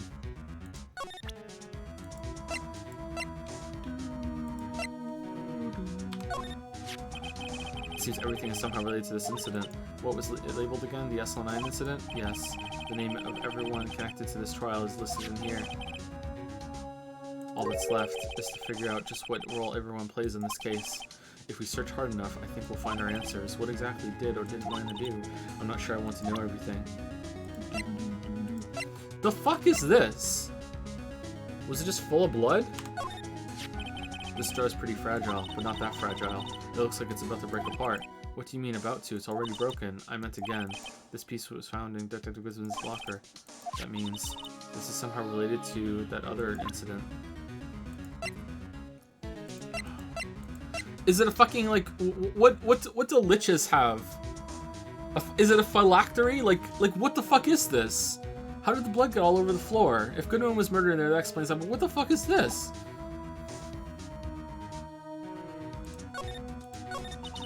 It happened 2 years ago. It was right about this time of the year, too. There was a terrible thunderstorm that day, unusual for this season. I was alone in my sister's office. We were planning to eat dinner together when she finished her work. Then suddenly, this terrifying man came bursting into the office. Joe Dark. It seemed like he was running from someone. He pulled out a knife and screamed at me. I didn't know what was going on. Just then, Prosecutor Marshall showed up. Jake Marshall's brother. Joe Dark tried to take me hostage, but before he could, Mr. Marshall tackled him. Then, what happened? I'll never forget it. Lightning struck, and the lights went out. Suddenly, it was dark. Joe Dark. A bolt of lightning flashed outside the window, lighting up the office for an instant. What I saw then burned a permanent picture in my mind. I can still see it now. Someone was dead, but I didn't actually see the killing. But it had to have been them. What else could have happened? A permanent picture? I don't remember the moment when Dark stabbed Mr. Marshall. Of course you don't. So you weren't able to testify about that. No, I was only asked about when I was attacked. That must be why Lana made up the crime. Made it up. You mean provided bogus evidence? The prosecutor office wanted that guilty verdict so badly. Lana forged the evidence and Mr. Chadworth used it. It wasn't actually Joe Dark. It was fucking Saul Goodman in a Joe Dark mask. Edgeworth? Chadworth? Yes, but I'm sure he didn't know anything about it. He couldn't have known he was being given false evidence. Even so, that's when it all started. The rumors about Mr. Chadworth. I mean, it's all my fault. If I could have just testified properly, none of this would have happened. So it's true, even though he may not have known it. Chadworth really was involved in falsifying evidence. After that case ended, Lana was never the same. She became cold like she is today. She must not have been able to face up to what she did, especially not to Emma. What did you see in the incident that the crime occurred?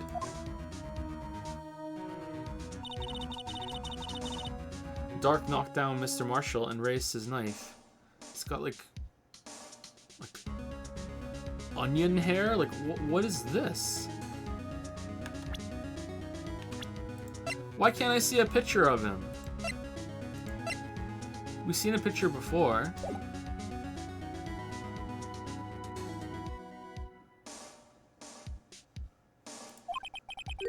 Neil Marshall was stabbed right in front of this poor girl.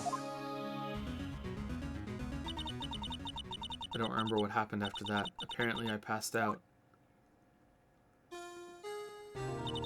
When I came to, Lana was cradling me in her arms. Poor Emma, you've been through so much. I couldn't bring myself to testify about that instant. I tried, but the words just wouldn't come out. I drew a picture, but it wasn't any good. 2 years ago, you must have been 14. That's understandable. Oh, same pose. That was good. Once it was all over, I made up my mind. I decided that when I grew up, I'd become a scientific investigator. I want to be able to fight crime with my testimonies and find the evidence to make an airtight case. That way, Alana would never have to forge any. I see. I think I'm finally starting to understand what makes Emma tick. But there's still something that bothers me about that crime. There's something that's puzzling me, Emma. Why didn't he kill you after he killed Marshall? What is it? You said you were in Lana's office at that time, right? That's right. Why then would a serial killer come running in there? Not only that, but he was being chased by a prosecutor. Oh, there's no mystery there.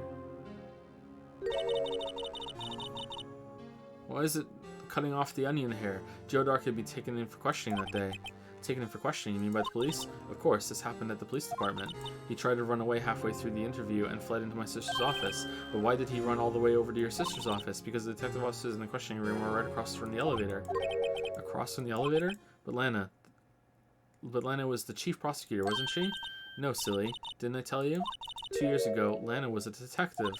She was the best in the entire force. What? That's news to... What was with people becoming detectives and then prosecutors and lunch ladies and stuff? After the Joe Dark case, she was transferred to the prosecutor's office and made chief prosecutor, because that's something that happens. Lana used to be a detective. I'd better have another talk with her. Alright. I'm a lawyer. But soon I'm going to be a detective. See, this is my attorney's badge. Ah, well, I've never seen a real one before. You're the first one who's actually been interested in mine, believe me. Its composition is mostly silver, the gold is plating, but yeah, okay. Yeah, we did it. Alright, so where are we going?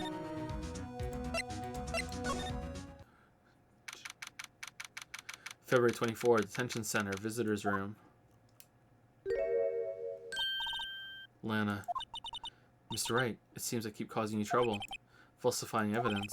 I didn't think you were either type. So there was a like a thunderstorm and it cut the power out during that struggle. And they were on like a floor where the elevator was. I hope no one was in the elevator when it happened. They might have suffocated. Criminals don't mind playing foul. Why should we? But Lana, if you're wrong, an innocent person might be found guilty. Believe me, I understand the risks. I just don't give a shit. Lana, Emma told me about you. Oh, about how you were a detective 2 years ago, and how the SL9 incident was the reason for your transfer to the prosecutor's office. That's right. Could you fill me in on the details, especially about that unusual change of jobs? I suppose you have a right to know, Mr. Wright. Okay, what about this evidence here? What do you think of this? Attorneys and prosecutors have no business showing evidence outside court. It's taboo, especially when the interests of both parties are involved. She really means it. But where... Lana, we're your lawyer! We prepare for the case. No wonder you have to forge evidence. You're fucking shit at it. Today's trial. A lot of revelations were uncovered at the trial today, not least of which was the fact that this case is largely connected to another one 2 years ago. Evidence from that case was stolen as well, though I suspected as much. I know how obsessive Officer Marshall can be. That trial, it really wasn't fair, was it? I believed in you, Lana. I believed that no matter what happened, you'd always stick to the truth. It couldn't be helped, Emma. At that trial 2 years ago, I sold my soul. Well, all drama aside, the fact of the matter is, at 5:15, there was no murder at the police department. Tell me it's not true, Lana. What the witness, Miss Starr, said about you stabbing Mr. Goodman with a knife. Lana, I don't understand. Why won't you tell us? Emma, this doesn't involve just me. Please turn around completely. I don't think I've ever seen Lana look so fazed before. I mean, I've only known her for 2 days, but whatever. It's true. I was a member of the police force 2 years ago. She was amazing. They still talk about all the cases she and Chief Gant cracked together. Chief Gant? He was the deputy chief of police back then, but he still worked the crime scenes. Damon Gant. He was everything I aspired to be. They were the best team ever. They solved crimes before the reports could even be filed. Emma really idolizes her big sister.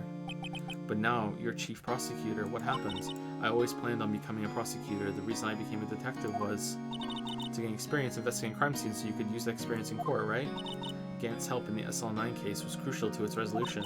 After that, he became chief of police and arranged my transfer to the prosecutor's office. Maybe I should ask more about the investigation of theirs 2 years ago. Dark investigation. 2 years ago, I was second in command of the detectives investigating Dark. Second in command, that means the investigation lead was Damon Gant, right? Yes, Deputy Chief Gant and I shared the same office and the same investigations. They even had the same office. Nice. We led a team of the best detectives on the force. Detective Goodman, whose case it was, Jake Marshall, and Angel Starr. It was the first time Marshall worked with his brother. He was quite gung-ho. Without a doubt, Joe Dark was the serial killer. We asked him to come in for questioning. We were desperate for evidence. That was when his final murder took place, when he tried to murder Emma. Prosecutor Marshall was trying to save me from Dark. You see, the first person who happened upon the scene of the crime was me. Now you tell us. Damon Gant and Neil Marshall were the ones questioning Dark that day. So he was being held in a room for questioning, and then he was like, "Oh shit, they're on to me. Better go get in a couple of last kills before I get taken down." So he runs in the room and tries to kill Emma, and then Marshall comes in, he kills Marshall, and then where was everyone else? And then he just leaves? Or was he arrested on the spot after that, or what? I don't understand the context here. Damon Gant and Neil Marshall were the ones questioning Drake. The investigation was in its final stages, and Dark must have suddenly panicked. So he waited until Gant and Marshall let their guards down, then fled the room. From there, he ran straight to the office shared by Deputy Chief Gant and myself. You guys suck! That's where he found me. So you were the first person to run to the scene, Lana. It appears so. I was filing some papers while Gant and Marshall were questioning Dark. When I returned to my office, I saw 3 bodies on the floor and smelled blood. 3 bodies. Prosecutor Marshall, the victim, Emma, who had passed out, and the suspect, Joe Dark. Was he playing possum? During the struggle, it seems Mr. Marshall struck a final blow before he died. Joe Dark had incurred a minor concussion and lay unconscious. What did you do? To be honest, So he gets stabbed in the back, and then and then he punches him, and then he falls over, and then he falls on top of him like that? To be honest, I panicked. I picked up Emma, carried her out of the room, and just held her. Can't blame her after all her sister must have gone through. After that, I placed Dark under immediate arrest. Let me get this straight. You were all involved in the SL9 incident. That's right. Quite a coincidence, I don't buy it. What are you saying? There's no way everyone involved in this trial was also involved in that incident, just by chance. But that case was solved 2 years ago. At least one person went to extremes because they didn't believe it was truly solved. Officer Marshall. Yes, his actions came as a surprise to me as well. Ever since his brother died, he's changed completely. He wasn't always a cowboy. I guess he wasn't convinced with the ruling against Joe Dark. Life doesn't end with the closing of a case. Everyone has to live the rest of their lives with their memories. That case just might not be over yet. Emma was assaulted by Dark at the police department, right? Yes, in the office that Damon Gant and I shared. The office that Mr. Gant now occupies by himself. The chief's office. Maybe we should have a look at the chief's office, the site of the final SL9 murder. Oh, alright.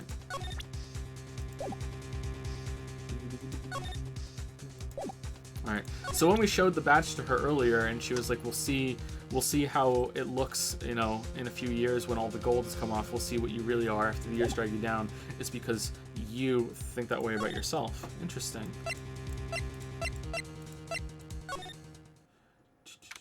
February 24, prosecutor's office, underground parking lot. No one's here today, not even Miss Starr. Everyone's probably busy looking into what exactly went down in the evidence room. That must be where the detectives are. But we proved in court today that on the day of the crime, no one was murdered in the evidence room at 5:15 p.m. Yeah, I thought we were finally making some headway in our case, but instead it looks like we just ended up making Lana look even more guilty. Hang in there, Lana. I've got to find all the answers by tomorrow.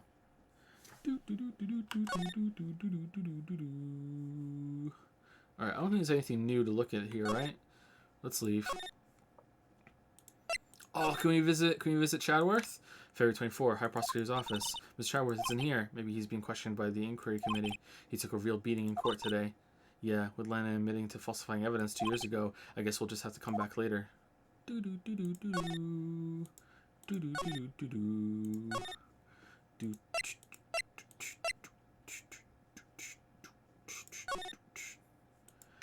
February 24, Police Department entrance. Howdy, Bambina. Oh, Mr. Marshall. I never thought things turned out this way when I woke up this morning. I've just been fired for abandoning my post, not doing my job, sneaking into the evidence room, knocking out an officer, trying to steal evidence, leaving blood, carrying up the evidence, lying in court, doing a bunch of bullshit, not finishing my spaghetti.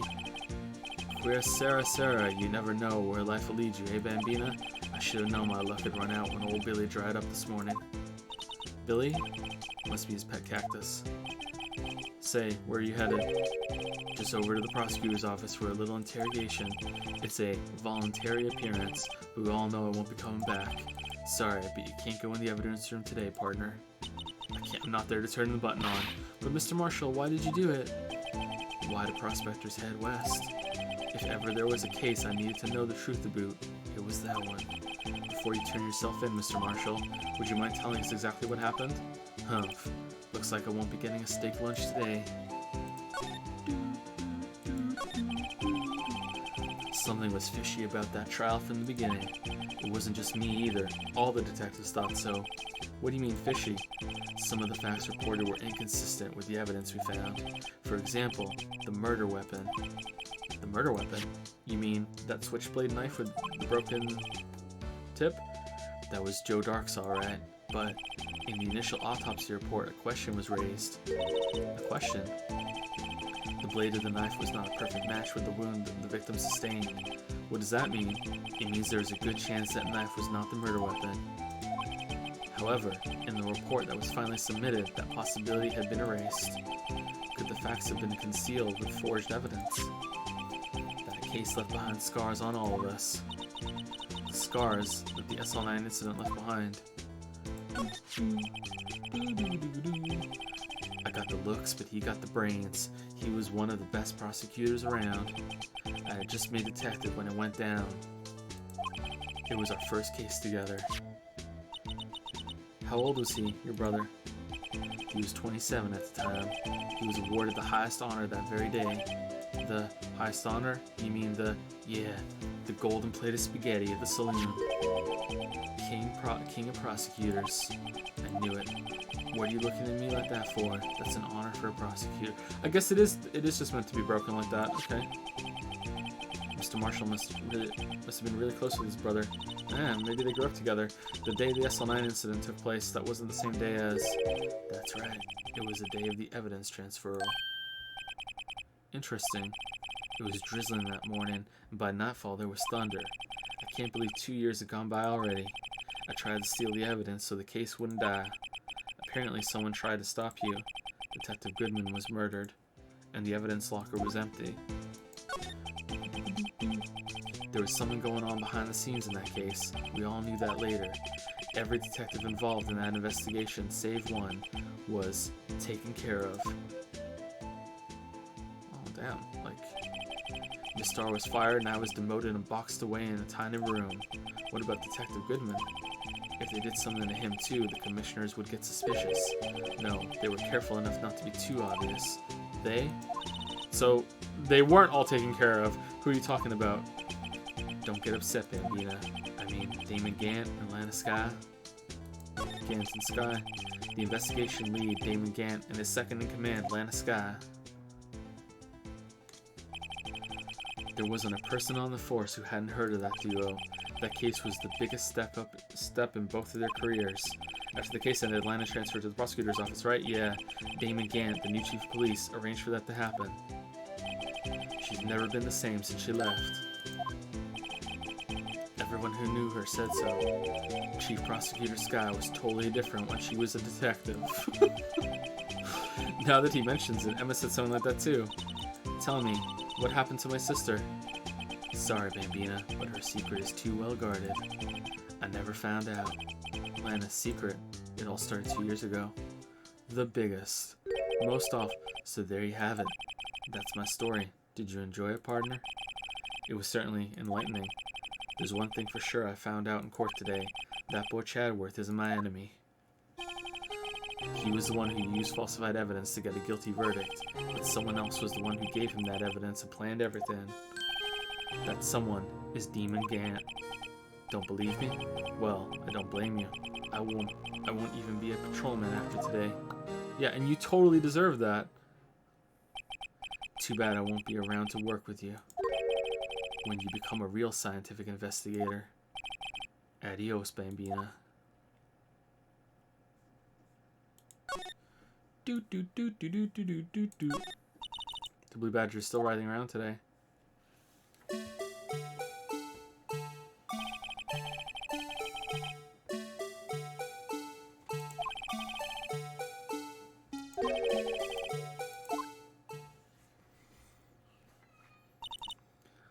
Can I take out his batteries? I just can't help but feel he's going to do something naughty.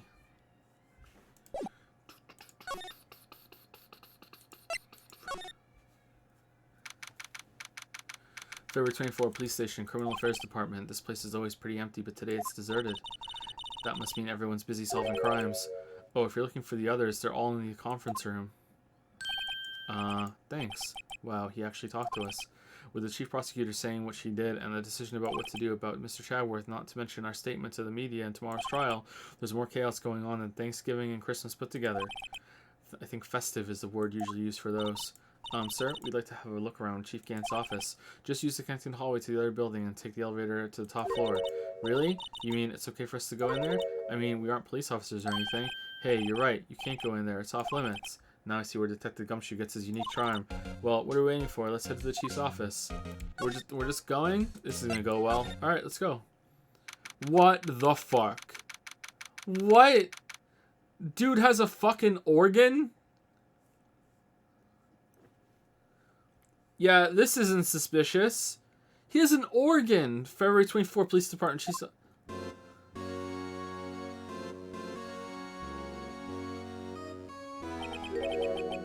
Whoa, where am I? In the chief's office, silly. At least that's what it said on the door. Check out that pipe organ. That's real, isn't it? Hey, I used to take organ lessons in kindergarten. They used to call me Little Miss Bach. Oh, shit. Why did it skip? I never could remember where C was. Uh-oh. Oh, it's you two. What the fuck are you doing in my office? Chief Gant. He put that paper he was reading in his desk. So, Righto, have you been swimming lately? No, I haven't. I've been kind of busy lately. I can appreciate that. I've had my hands full too in Mr. Marshall's misconduct. And Lana's provocative statement. Provocative statement? You mean about the forged evidence? 2 years have passed since that incident. My, how time flies. See that big picture on the wall over there?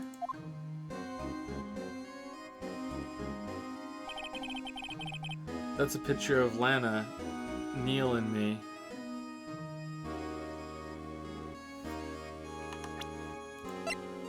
How come he gets a sword? Chadworth got ripped off. How come he gets a sword? That's a picture of Lana, Neil, and me. So, this is Mr. Marshall's brother, Prosecutor Neil Marshall. We took it to commemorate our work together. Something's not right with this picture. Yeah, he gets a fucking sword. It's bullshit. What's this here? The suit of armor that's there? Purple glasses. Is that the same one? So dark brown, lighter brown, really light brown. Alright. Yeah, it looks about the same. Alright. Something's not right with this picture. I can't quite seem to put my finger on it though. Photo at the awards ceremony of Gant, Lana, and Neil.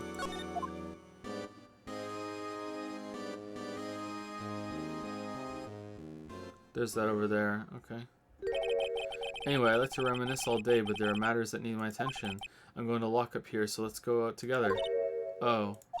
But this office, it was a crime scene 2 years ago, wasn't it? That case has long since been over. There's no need to investigate anymore. I mean, admitted they forged evidence on it, so yeah. All the same, we'd still like to have a look around. Perhaps you didn't hear me. I said there's no need to investigate it anymore. Now hurry up and get out. I have a meeting to attend. Man, looks like my instincts were right on. Looks like we aren't welcome. It seems that case isn't over with yet after all. What do you mean? Chief Gant denied our request to search the crime scene. That means there must be a reason he doesn't want us looking around in there. You mean like a clue? There's got to be a way we can get inside the chief's office. Let's climb up the wall outside.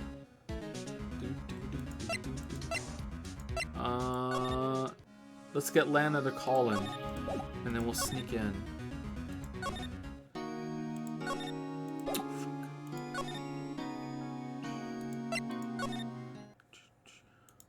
Hey, Chadworth back? No.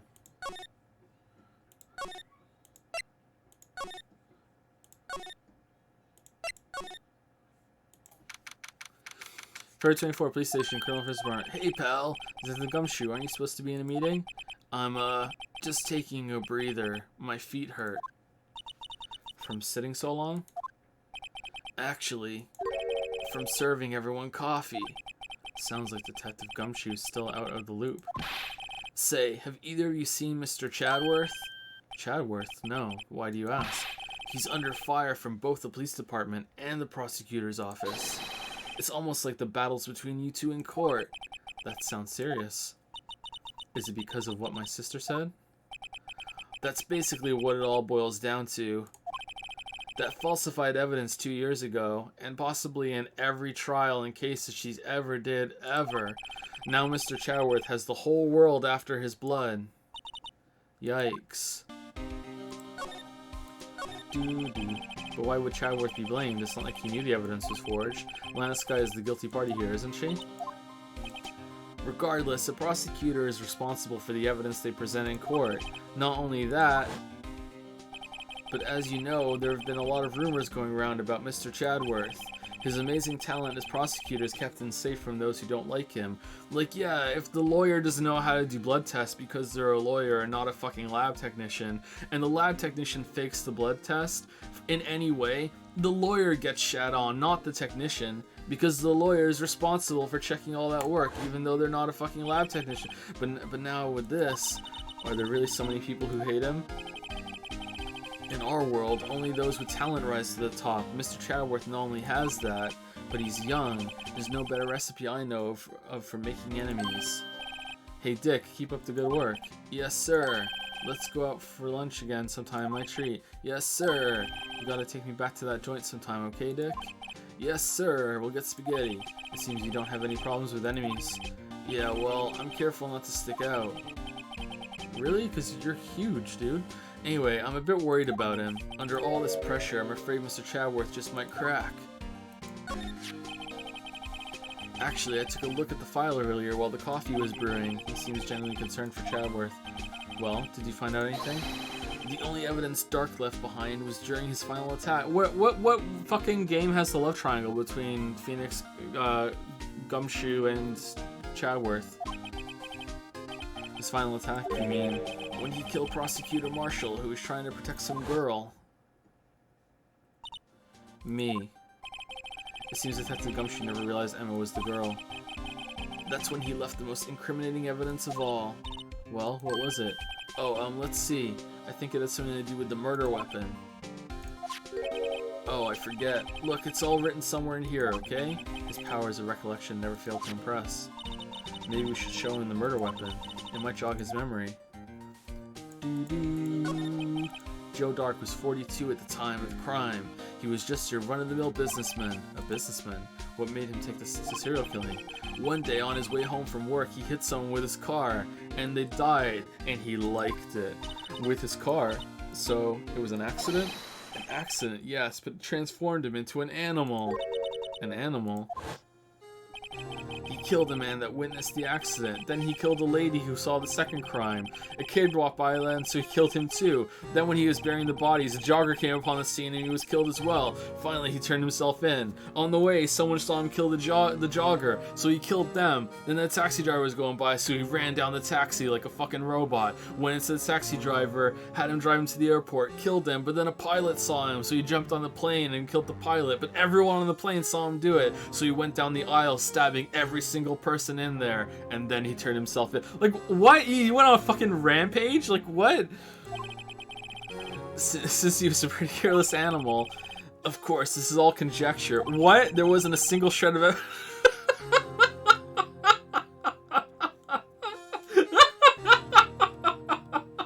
This is so fucking stupid. So he turned himself in. Yes, but in the middle of his questioning, he fled and murdered his final victim. Prosecutor Mark.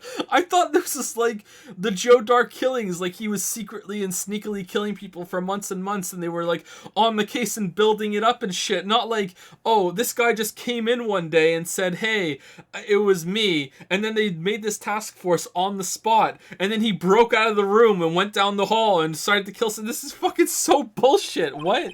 That crime was witnessed by someone too, but luckily Dark was arrested on the spot. It's a good thing that last witness wasn't killed. That last witness, aka Emma. So he wasn't even a killer. He wasn't even a killer. Were the people even killed? Like, what? What kind of bullshit is this?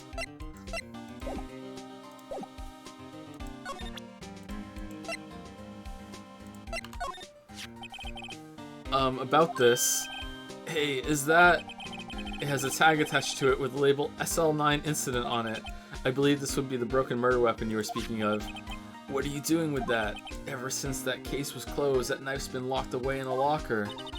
On the day Detective Goodman was murdered, this suddenly disappeared from the locker and was found in Mr. Chadworth's car muffler. That's it. Now I remember what that incriminating piece of evidence was.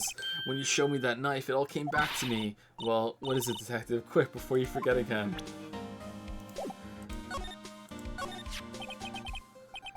This knife, it was Joe Dark's, wasn't it?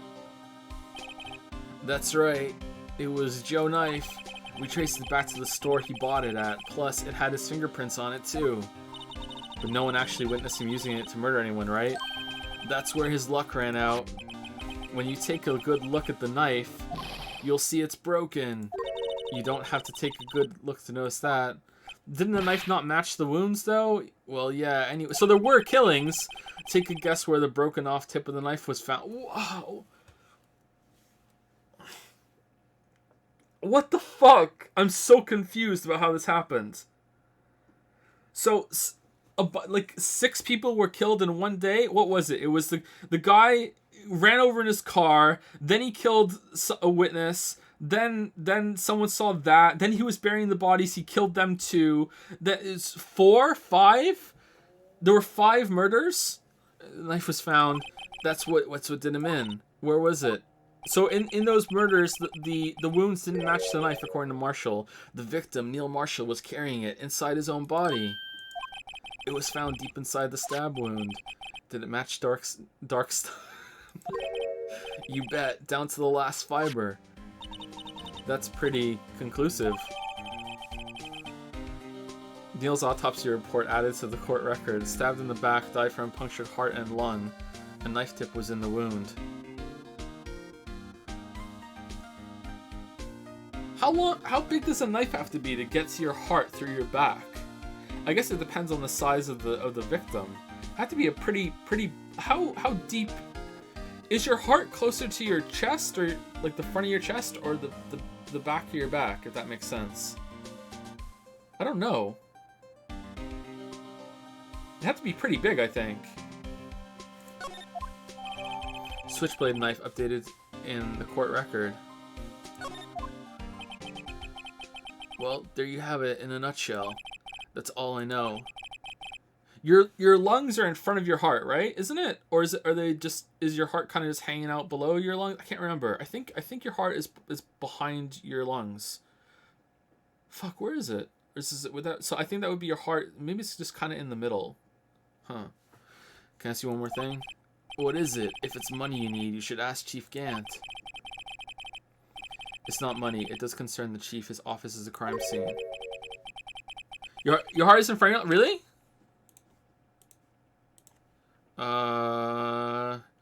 Human anatomy. Gray's Anatomy. Here we go.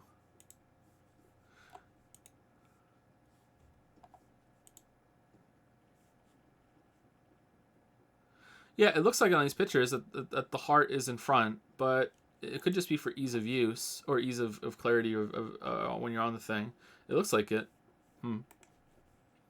Wait, don't we have a surgeon in the chat? Come on. There's always someone in the chat. It's where Prosecutor Neil Marshall was murdered. In between surgeries, you're watching my streams, right? The chief's out now and his office is locked. But we'd like to have a look around if that's okay. Well, any says like ID card can unlock the door. What? Really? Wait, really? But if I let a civilian in there, I'd be charged with breach of trust. Breach of trust? Simply put, I'd be canned. Oh, sorry, pal. I don't plan on getting fired because of you. Chadworth, though. How about this ID card? It was Detective Goodman's.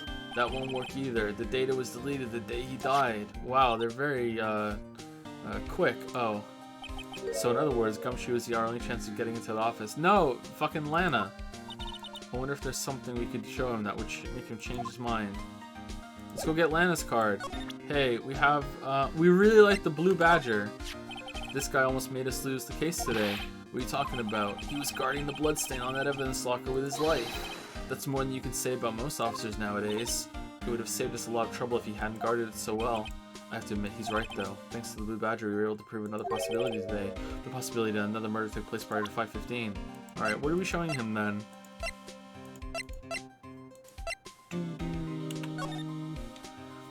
Name of the deceased, Neil Marshall, 27, male. Date and time of the death, February 19, between 7 p.m. and 7:30 p.m. Is that correct? Cause of death, single stab wound, piercing heart and lung. Assessment, died from blood loss in under 10 min. Weapon found in wound was missing tip.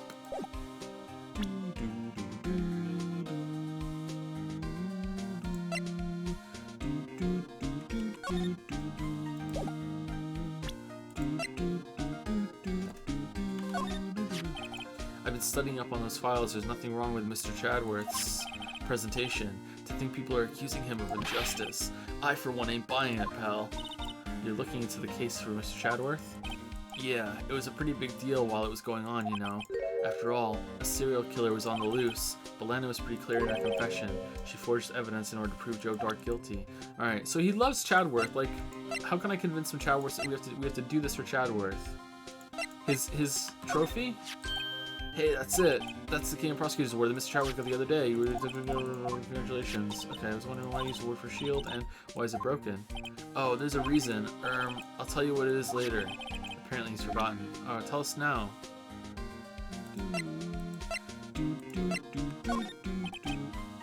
Let me share a little advice with you, detective. If you don't have a clue, keep your trap shut. Alright. Time to go through fucking everything. Heart is much closer to the front of the body. You can look up a transverse section of the thoracic. How do you say that? Isn't it thorax? Thoracic cavity for images? Okay, cool. Lungs kind of go around the heart, but most of the lungs are in front of heart. Yes. Okay. Make your argument. Do do do do do do do do do.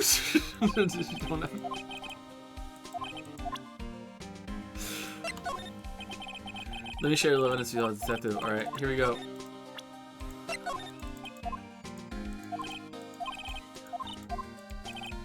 He said, Dick, she'll listen to all your troubles. Note to the cactus. Hard to believe he's just a patrolman now, so we're not straight place with them. What? Why are you looking at me like that? About that jar. I think I've seen it somewhere. Somewhere. Or maybe it's one of those memories people have from previous lives. This must be the most uninformative detective I've ever met. Something about it makes me feel uneasy. It's like I'm in the chief's office and he's yelling at me. Chief Gant. Where could I have seen that before? Okay. Well, now can we show you that and you'll let us in? Okay, no. Alright. No locker can be opened with a fingerprint match. Besides, there's no reason for the murderer to touch his own locker. Hey, wasn't your locker the one with blood on it? Shh. You can arrest me, you'll defend me, won't you? Yeah. Okay. Alright. What am I supposed to show him?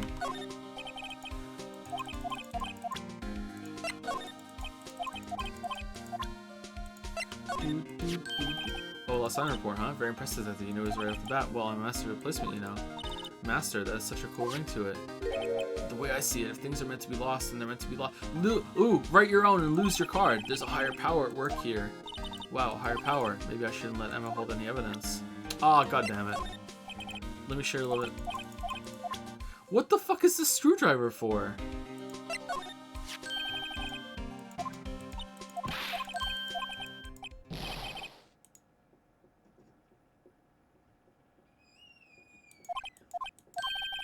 If it's any help, one time I took a nap on a bench with wet paint.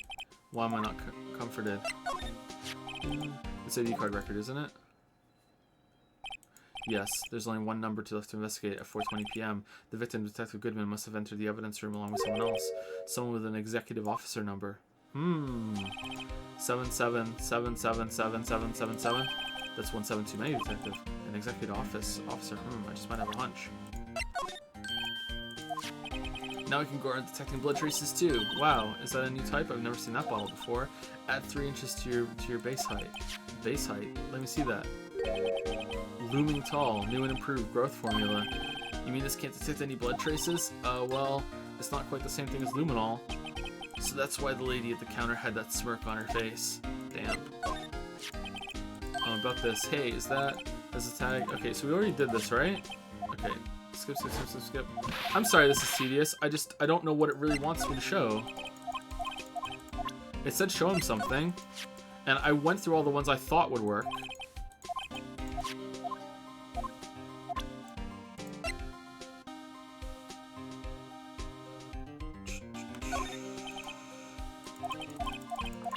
After all this is gonna be I'm a lawyer. Let me share a little advice to you, Detective. You don't have to do trap shit. Alright.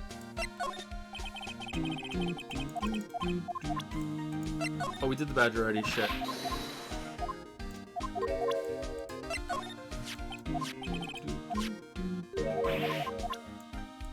Alright, we already did the knife. Alright, ID card? This idea that you can do anything. This is the card and secret number is scary. It's only scary because you keep dropping your card. It doesn't come shoot. I forget my secret number a lot too. I'm scared of myself, but it's I'm me after all. What could be wrong with that? I think I'll say other cards. Didn't the card work against the evidence locker though? Like, Detective, here's my attorney's badge. You show this to me every time we meet, pal. Real men show their police badge. Okay. All right, so I guess we have to go get an item. All right, shit. Sorry, that was a waste of time.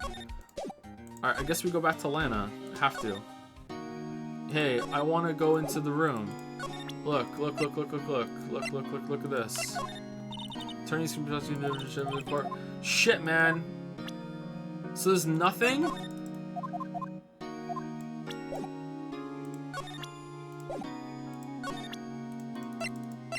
Will she look at anything? No? Okay, I think we should do anything. Okay, I guess Chatterworth's available then.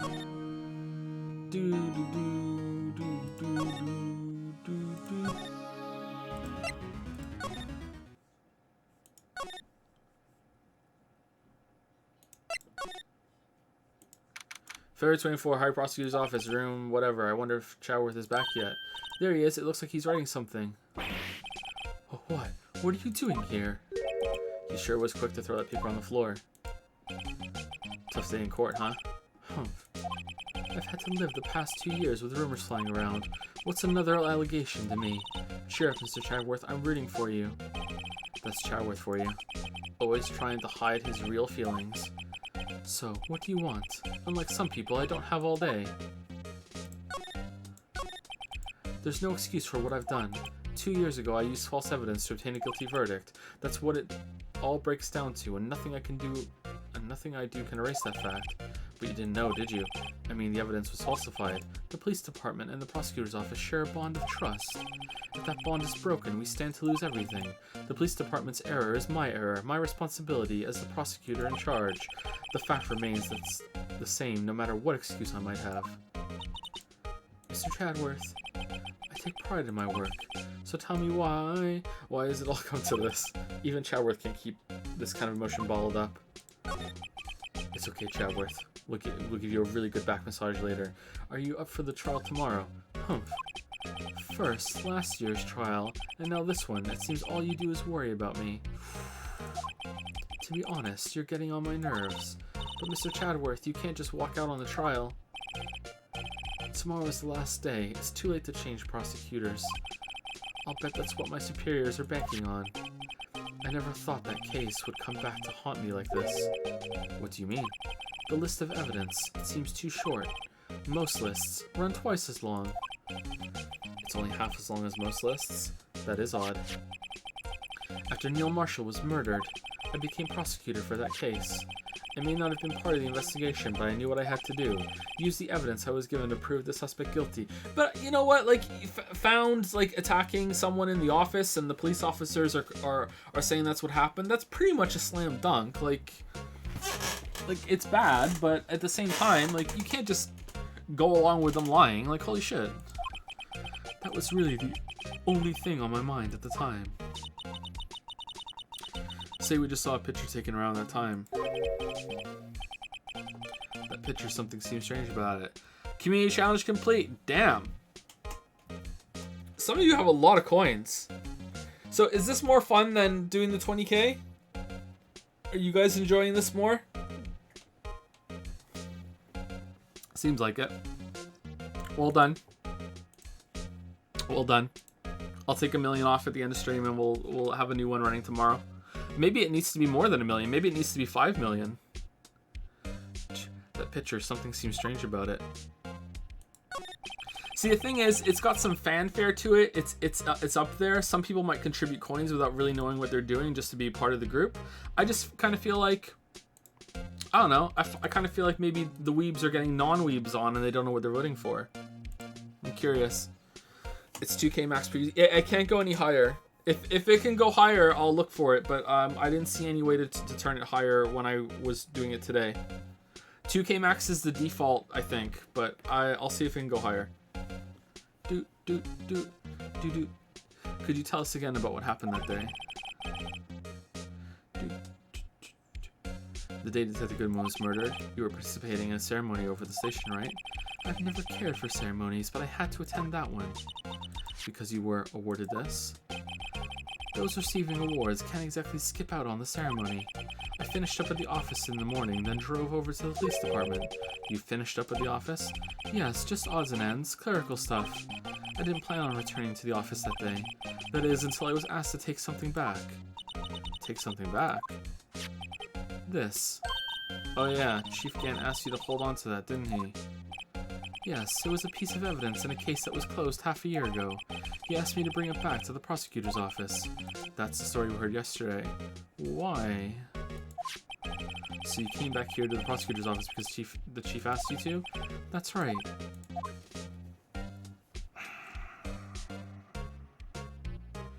Was that just an excuse to get you back here because, like, the body was in your trunk, assuming that he was already dead? Huh. Hey, I need a favor, dude. Here, look at this. Right, please, I'm the prosecutor on this case. You don't expect me to sit here and discuss the case over your cup of tea. Alright. Look at this. This picture was hanging on the wall of the Chief Gant's office. Prosecutor Neil Marshall, he had just started making a name for himself. Why does yours not have a sword? Looks like this was taken when he received the King of Prosecutors trophy. Speaking of that, there's something that bothers me. Yes? The trophy Mr. Marshall is holding is a little different than yours. Yeah! Yes, you're right. I remember now. Remember what? That was what the official prosecutor's trophy looked like until 2 years ago. There's a story behind its design. A story. Sounds interesting. Would you mind telling it to us? It's simple, really. Contradiction. That's what the award's based on. That's it? Oh. This award originates from an ancient Chinese tale. In Chinese, the word contradiction is written with 2 characters. The first means halberd, and the second means shield. Have you heard this story? No, the new trophy just means diction. Me? Oh, sure, everyone knows that. Why don't you tell it though, for Emma's sake? Very well, I will go along with this.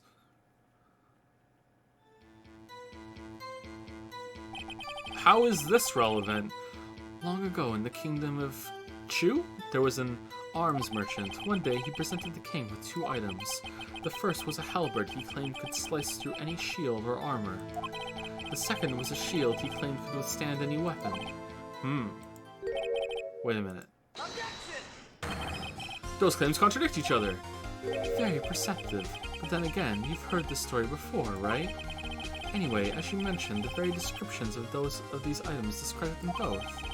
When the king pointed this out, the merchant was left speechless, and thus the Chinese word for contradiction was born. Oh, I see. So the chipped shield and the broken knife symbolize. Precisely so. They symbolize the merchant's items. The ancient tale ends with the merchant at a loss for words, but it's in our nature to pursue the matters to the conclusion. The merchant was probably executed for lying after that, even if it results in something as ugly as this. Wow, thanks, Mr. Chadworth. I learned something new today. That's funny. If that's so, then why were you only given a shield? You'll have to ask Chief Gant. 2 years ago, he had the halberd part of the award abolished. Chief Gant. 2 years ago, the halberd was in...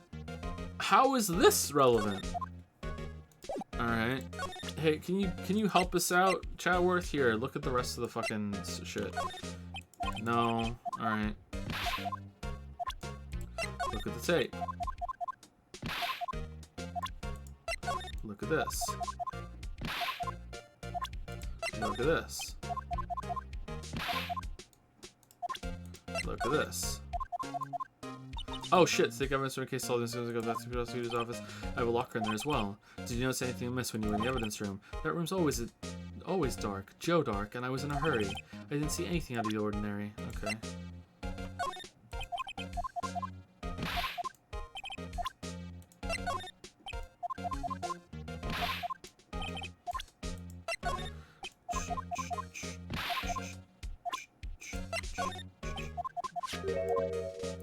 So I did.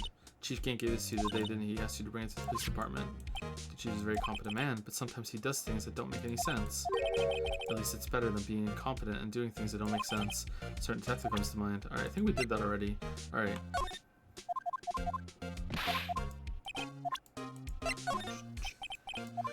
Hey, don't look at me. Yes, I went to the evidence room on the day of the crime. Chief Gant... Okay, we've seen these ones already, but what if there's something new for them? How'd you get blood on your floor, Chadworth?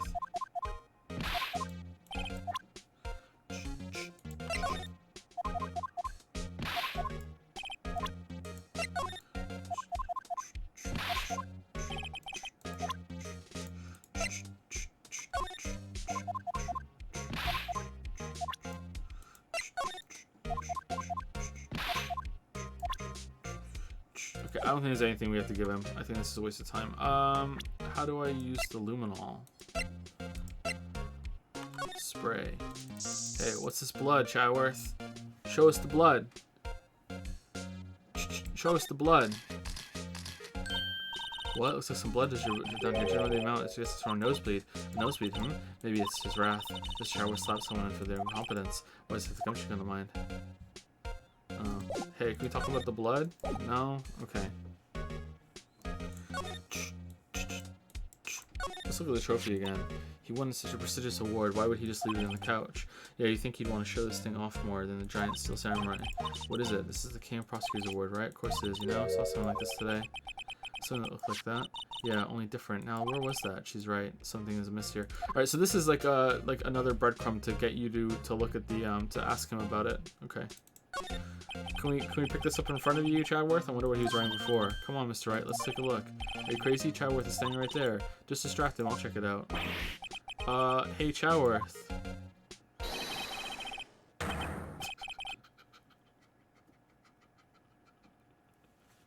Is that Detective Gumshoe out the window there? Oh no, he's falling to the ground. Hold on, first let me see what this girl's doing crawling around my feet. Whoa, they're giving out free manicures outside. Better go get one. Let's go together. He didn't even look. What? Letter of... If you're having trouble reading, I'll read it for you. It says letter of resignation. Resignation? Chadworth, you don't mean. I'm tired, Wright. I feel as if something inside me has died. But Mr. Chadworth, none of it is your fault. I know the path I've walked. You don't need to tell me. And the path I've walked hasn't been a just one. I can't forgive myself for what I've done. And no one else should forgive me either. Uh-oh, I think he's serious. Mr. Wright, please, you have to do something. This letter of resignation, I wonder if I can use it for anything. Letter of resignation put in pocket.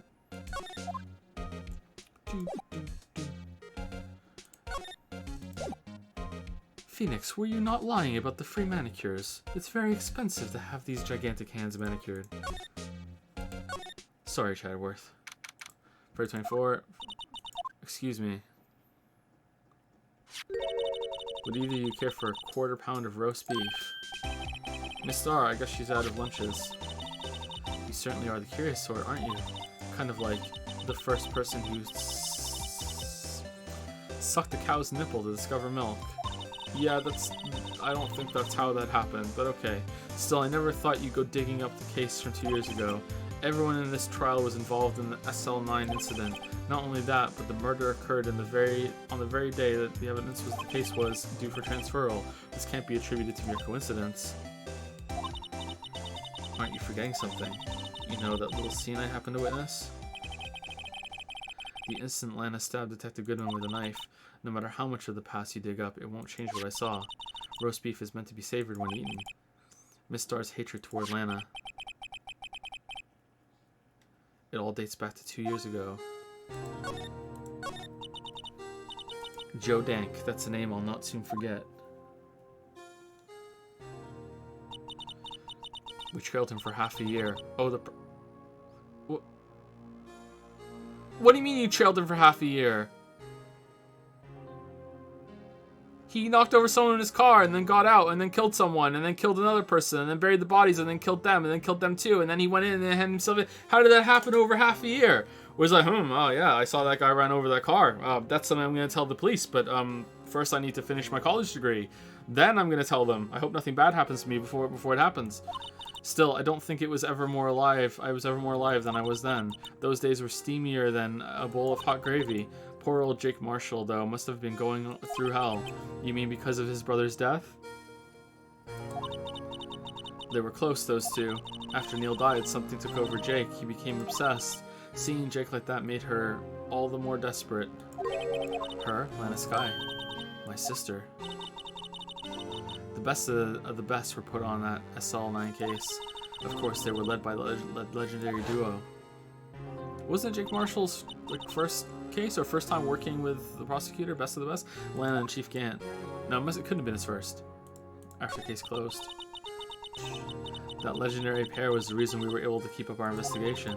That's why we were so shocked over how it turned out. You mean, with the forging of evidence? Don't get me wrong, Joe Dark got what he deserved. Still, it was obvious the evidence produced in court was being manipulated. Items our team never found would suddenly appear, while other items were kept secret. But you don't have proof anything illegal was done. And proof enough of what happened. After that case, all of us save Goodman were relieved of our duties. Most without even so much as an explanation. Then Lana Skye transferred to the prosecutor's office and became chief prosecutor. Lana always wanted to be a prosecutor. Nothing's quite as simple as it appears. Huh? Lana Skye was merely being used as a pawn. That's my take on the matter. She was being used? Damon Gant and Lana Skye. Gant led the investigation, while with Lana second in command, they were the best.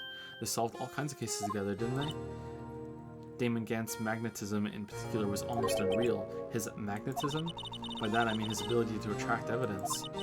Like literally, like anything made of metal, just he'd get it. He produced the most incredible evidence in the cases he handled. Incredible evidence? You mean Oh yes, there were rumors about him even back then. No one dared confront him though. I take it she's talking about forged evidence. Back then, everyone looked up to Lana. All the detectives wanted to be like her. Really? Oh yes, myself included. I was a fool, really. She hated anything crooked and always watched out for the other detectives. That's why she was so concerned for Jake. Mr. Marshall. When Jake's brother was murdered, she felt as if she had lost her own brother. If it wasn't for her, I don't think Jake would have recovered from his shock. That's what makes it all the more infuriating. Miss Starr. That's why I'll never be able to forgive her. Why did she have to turn so cold after that? Lana transferred to the prosecutor's office 2 years ago, didn't she? Yes, thanks to Chief Gann's powerful influence. Chief. That's right. Having solved the SL9 case, his position as chief was secured. There was only one thing left for him to control, and then no one could stand in his way. Gee. The prosecutor's office. What? You mean that's why Lana was transferred? If he could control the chief prosecutor, he could control the prosecutor's office. That must have been his goal all along. But how could he control Lana? I don't know, but one thing's for sure. Ever since that case ended, she's never been the same. It's only logical to conclude there must have been a reason for her change. At last, I'm finally getting close to the bottom of this ugly mess. Thank you, Miss Starr. You listen to me, rookie. It takes more than just ingredients to create fine cuisine. I hope you turn out to be a better chef than I've been. I'm a lawyer. I don't have anything else to tell you. Miss Starr. Then you use a poppy seed rice set. Talking about cheap. Eat this and maybe you'll be able to tell black from white in court tomorrow. Alright, do you have anything to say about this? Okay, alright.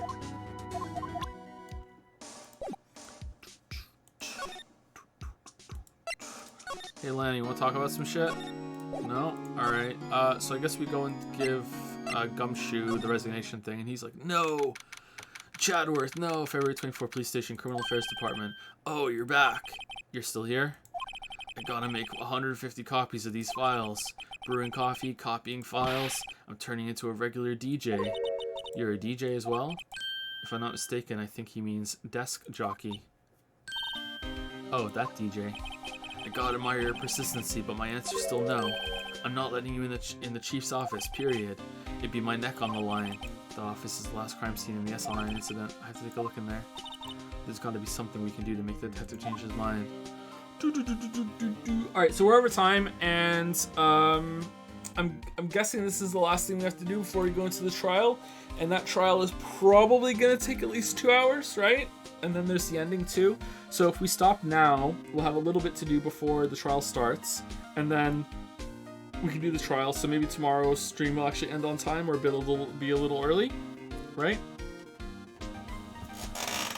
So I think that's what we'll do. Right? Look, can we end this in an hour or no?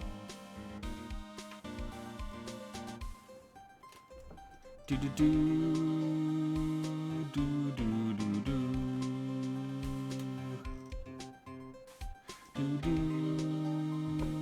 do do do. No, no, no. Okay. If I finish the investigation right now, will I be able to will I have enough, like, will the thing go on for a full stream tomorrow? Fucking hell.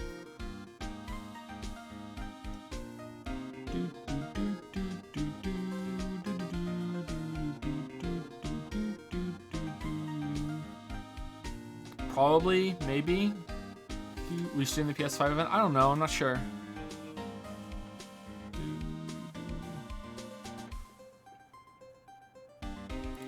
Alright, let's go then. Let's finish it then. Finish the investigation, and we'll save when we go in for the trial.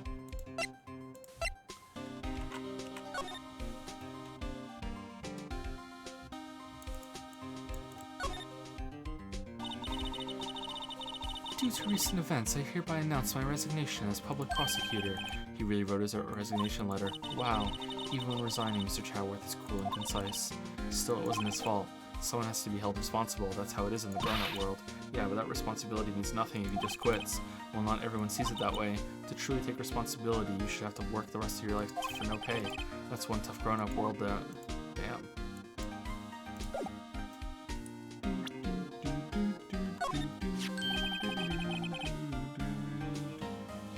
What's this crumpled up piece of paper? Whoa! No way! Mr. Chadworth can't be serious. Is he ever not serious? I can't believe they've pushed him this far. Mr. Chadworth really feels responsible. When I first met him, I thought he was as cold as ice too, but I know different now. He trusted us detectives to provide him with sound evidence, but we betrayed him. Detective. That's it, I've made up my mind. But, here, take my ID card. We can't do that. If someone found out, they wouldn't let you off the hook with another lost item report. Look at me. It's no secret I'm already out of the loop. After all, I'm friends with Mr. Chadworth. Depending on how this case turns out, I may already be as good as terminated. What? So at least let me do this. For Mr. Chadworth's sake. Alright, detective. Thank you. Gumshoe's ID tucked swiftly into pocket. Alright. Let's inspect it.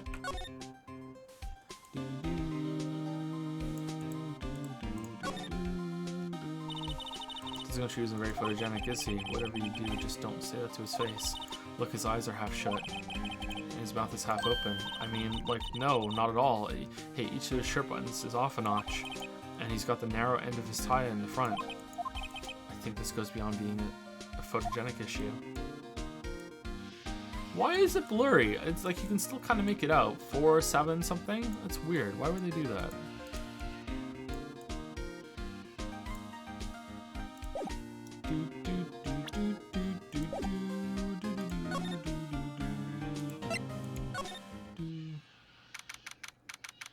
February 24, Police Department, Chief's Office.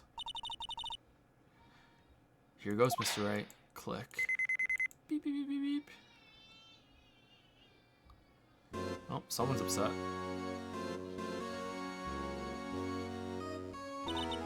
We're in.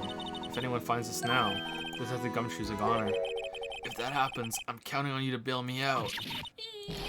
Gah!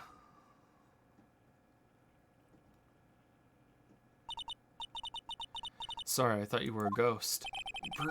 Prove that I'm not a ghost. I didn't even know you could slap a ghost. Ah, Detective Gumshoe. What are you doing sneaking up on us like that? I wasn't sneaking. I was just worried something might go wrong. So I came too. If you're here, then what's the point of giving us your ID card? Gumshoe's ID crushed and rendered unusable in pocket. Hey, don't do that to my card.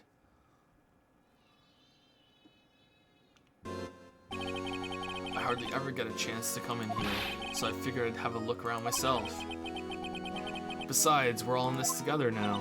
You really do want to get fired, don't you? Not if we're lucky. Now come on, let's see what we can find out. I've got a bad feeling about this. Alright, let's just leave. Alright, see you later. Yeah, dude. Hey, how's it going, Lana?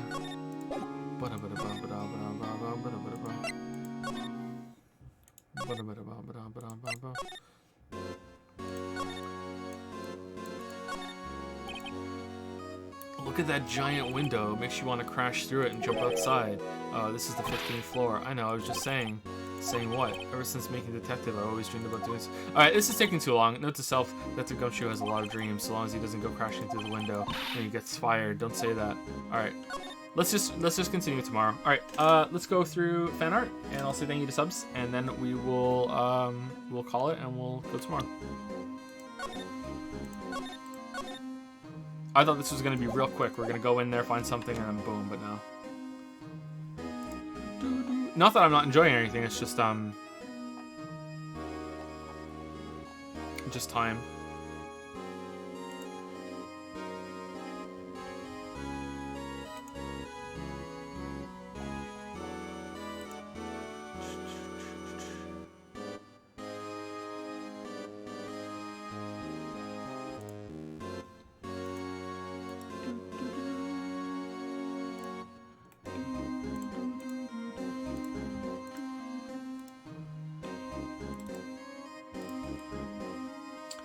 Ace Attorney developer meeting.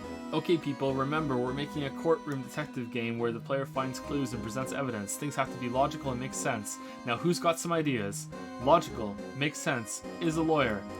What if you cross-examine a ghost? Oh, what if you cross-examine a parrot? Or a ghost of a parrot? Nice. The kangaroo meeting.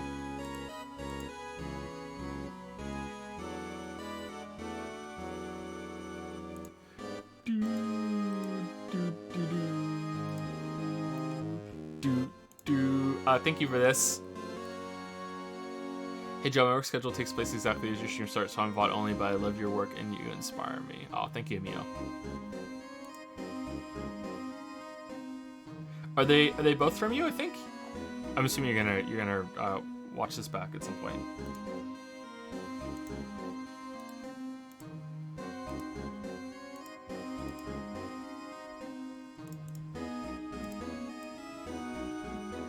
Ace Attorney is clearly inferior to Danganronpa.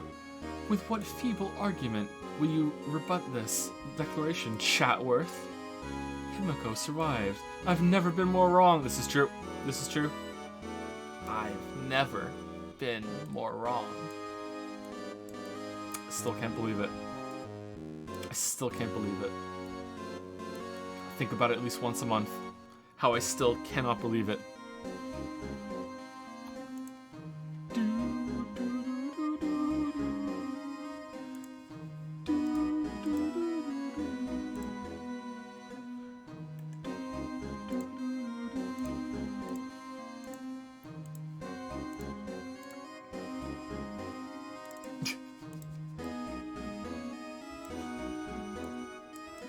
Why does this dad joke book have 30 blank pages at the end? So I was reading a dad joke book on stream the other day, and as it says, there was 30 blank pages at the end. Perhaps science can reveal the answer. Lubinol, psst, psst, psst. You got scammed. Yeah, it feels that way. It feels that way. You guys want another one? Here's a free dad joke.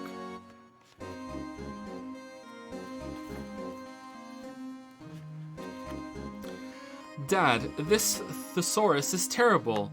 Yes, it's also terrible.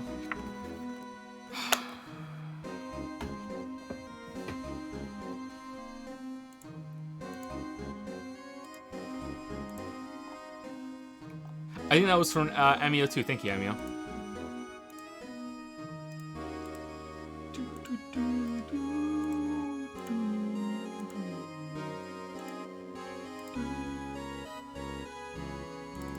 I'm thinking of writing my own dad joke book, which is all Witcher jokes. A dad joke of Witcher jokes. I'll test it on you guys. Alright, so this is from D5R. I'll prove to the court that this case is connected to the SL9 incident with this note.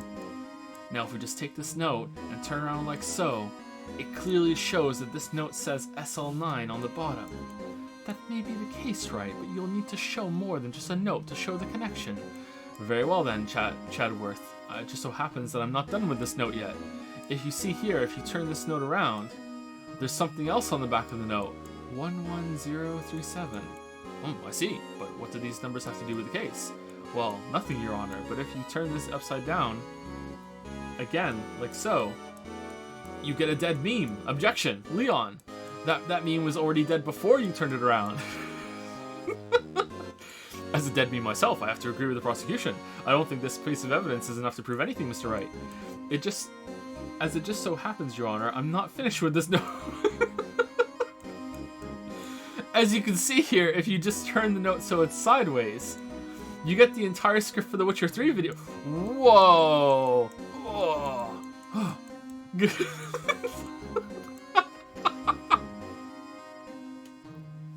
Holy shit, the hands! What the fuck?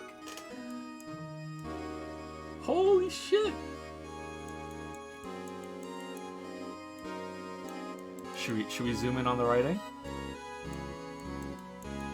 I'll be impressed if it's readable. I don't think it will be. No, it's not. Okay. Whew, that would be a lot to read.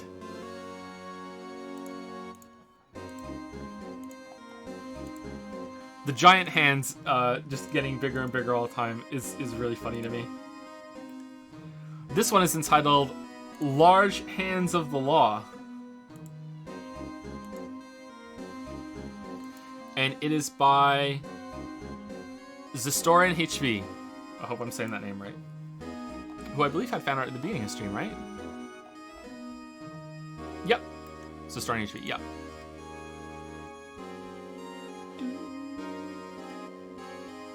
Thank you for naming your fan art. That makes it so much easier for me to find. Thank you for naming it. Like the image file that goes up in the Stream Art Museum. Thank you for giving it a name. Yeah, oh god.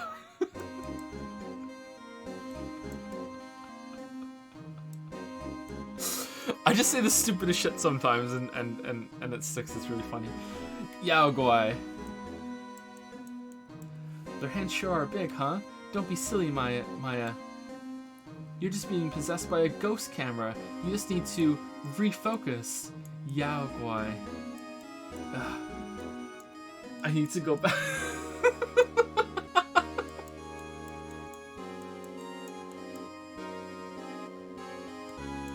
But no, if she was possessed by a ghost camera, she wouldn't be able to see because you can't see when you're trying to take a picture. So yeah, there's no way.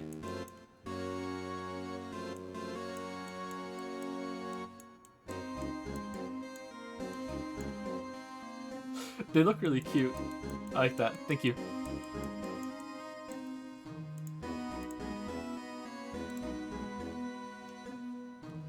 Maya likes big hands confirmed.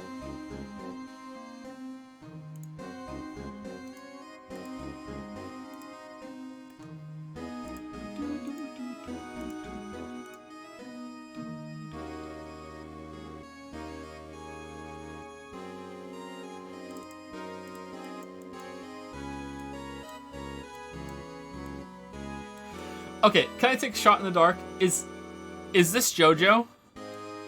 Is this a JoJo pose? For some reason I looked at this and I thought JoJo.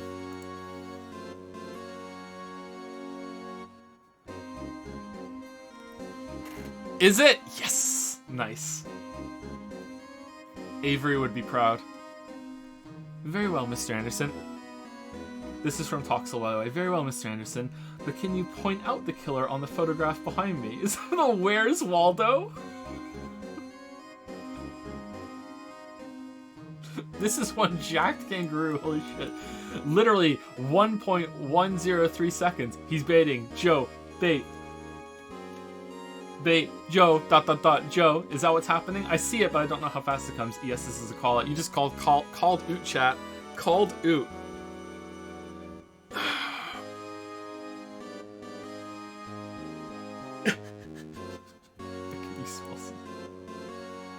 That is an awesome pose. Look at the butt. Holy shit.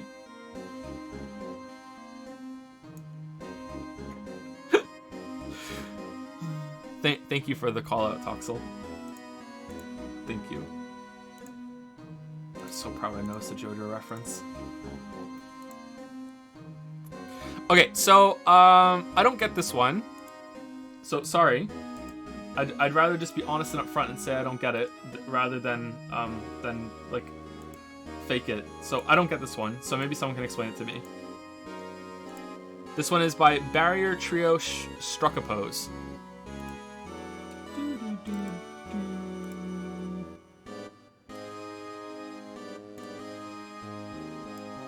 I mean, it's cool with Japan's arms coming out. Is it like the hands are gotten so big now they're like getting out of the fucking country, like they're going into orbit, that sort of thing?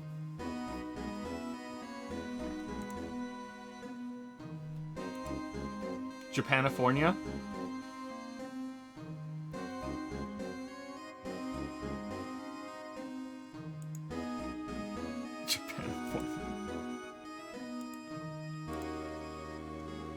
Yaoi hands are determined. Okay, yeah, all right. It's funny now I understand it, right? Sorry that I didn't get it right away.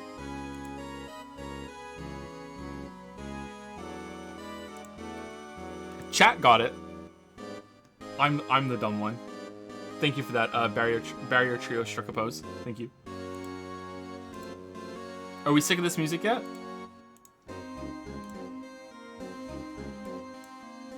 So that's all the fan art I have. If you have, if I miss one, then please let me know and I'll put it on screen. But in the meantime,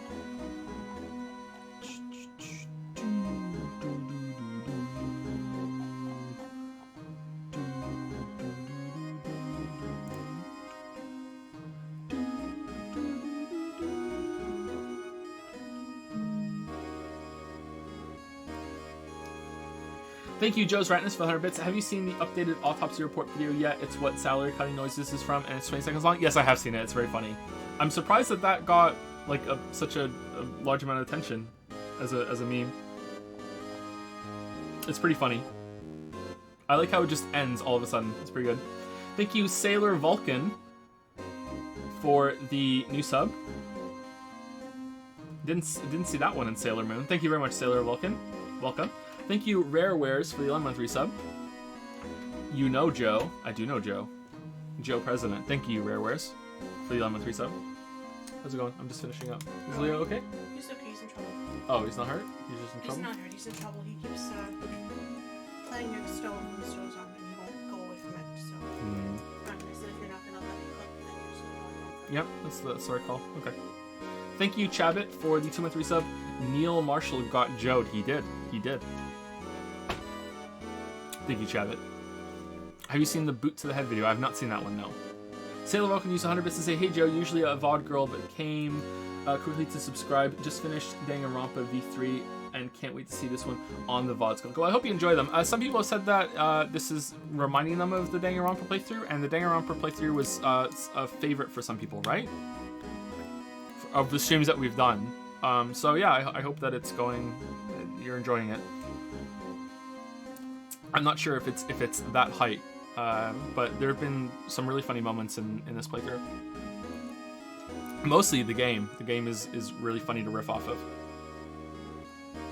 Don't look up Boot to Head video. It features characters from the second game. Okay, I think I've been spoiled on one character from the second game though. Just today or last stream, as I was loading it up, there's some. I got cards, trading cards, and it shows the characters on the Steam page. There's some guy with some fucking metal mask with red lines on it. I don't know what the fuck that's all about. He looks like, kind of like Nagito, but yeah. So I don't know who the fuck that is, but yeah. So I've seen him, but that's it.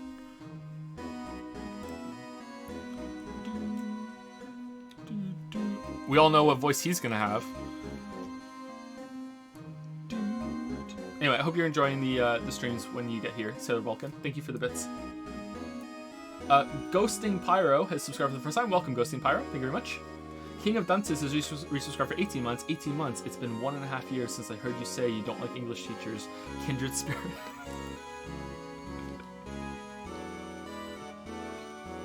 Well, we had I think 24 surgeons here earlier, so we probably have like 36 English teachers. Sorry, English teachers. No offense to any English teachers out there, I just hate you. It's fine. Thank you.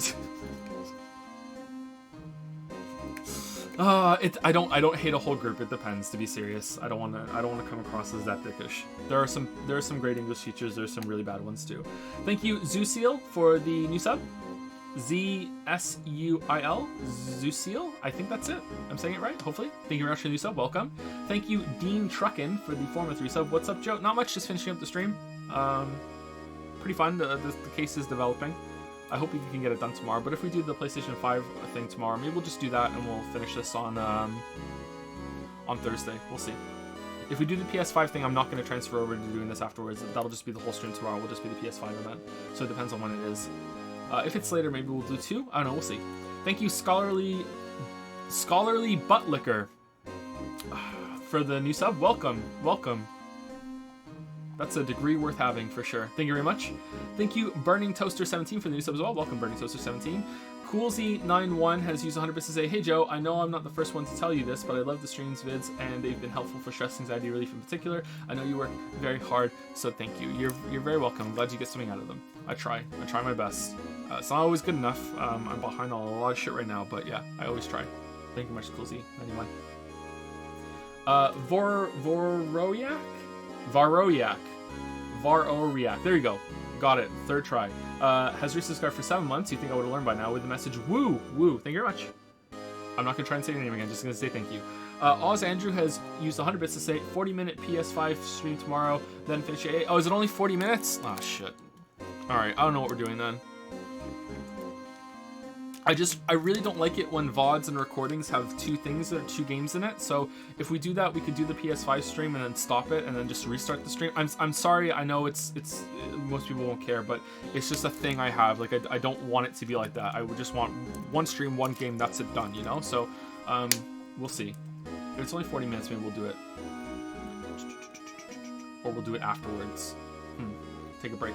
Anyway, Shola is meta, maybe?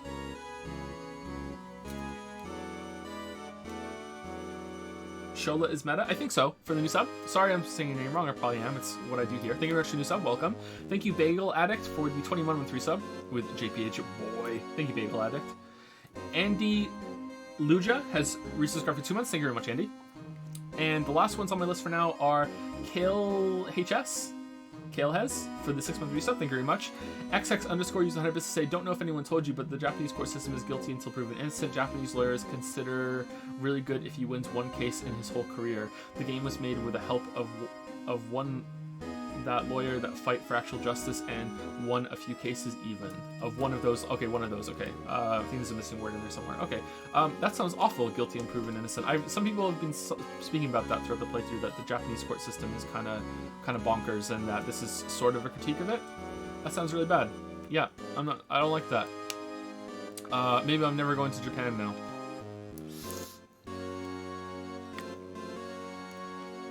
Just in case.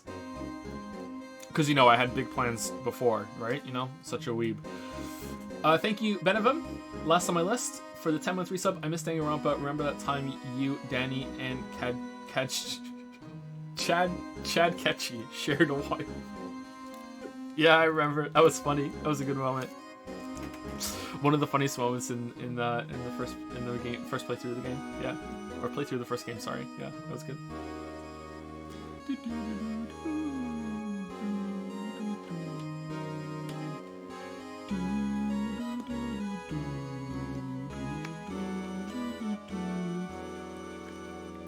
And that's it, I think. I think that's it. All right, so like I said, I'm behind on my messages again. Well, still behind on my messages. I didn't do all that much. Not the best weekend. Let's put it that way. Nothing really bad happened. Just not a good time. But yeah, that's it. So I'll try and catch up and do my best. And we'll continue tomorrow. Maybe we'll do this and then we'll stop the stream for like an hour, then come back and do the PlayStation 5 event and see how, if anything new is announced. Yeah. Who would win, a grizzly bear or a gorilla? I don't know. I don't know who would win, a grizzly bear or gorilla. My first thought was grizzly bear, but maybe the gorilla would win. I don't know. Does the gorilla get prep time? Are you going to play Hollow Knight Silk Song when it releases? Absolutely yes, but I'm probably not going to stream it.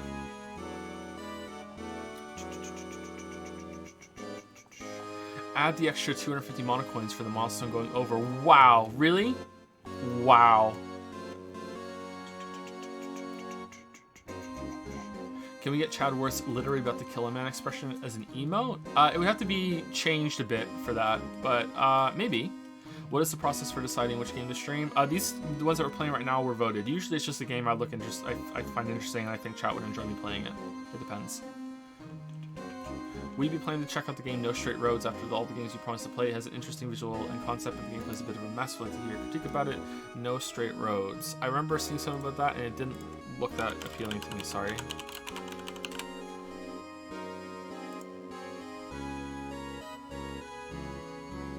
Oh, I don't know what this is. Okay, I was thinking of something else. Yeah, maybe. I don't know. I have no idea how long it's going to take us to get through the games that we have right now and what we're going to go into next, but yeah, it's possible. Any plans to check out Spelunky 2 at some point? I'll probably play it on my own time, because I played Spelunky 1 quite a bit. I didn't really love it all that much. Sorry. That's probably a bad take for most of you, but I didn't really like Spelunky 1 all that much, so I'm not, like, thrilled about Spelunky 2, but I'll give it a try and see if I mesh with it a bit better. Don't forget to take off the 1,000,000 mono coins if you haven't done so already. Alright, I'll do it right now, and then that'll be the end of the stream. Alright, here we go.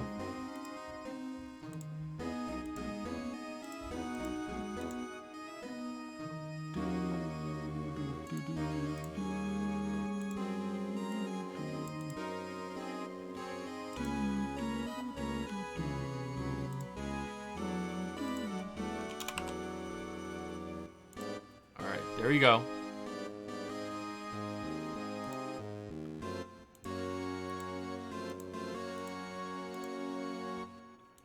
I'll have another one tomorrow. Maybe I'll put like 5 up at a time so you guys have 5 to work on concurrently. Did you take off the 4 million? Yeah, I took it off earlier.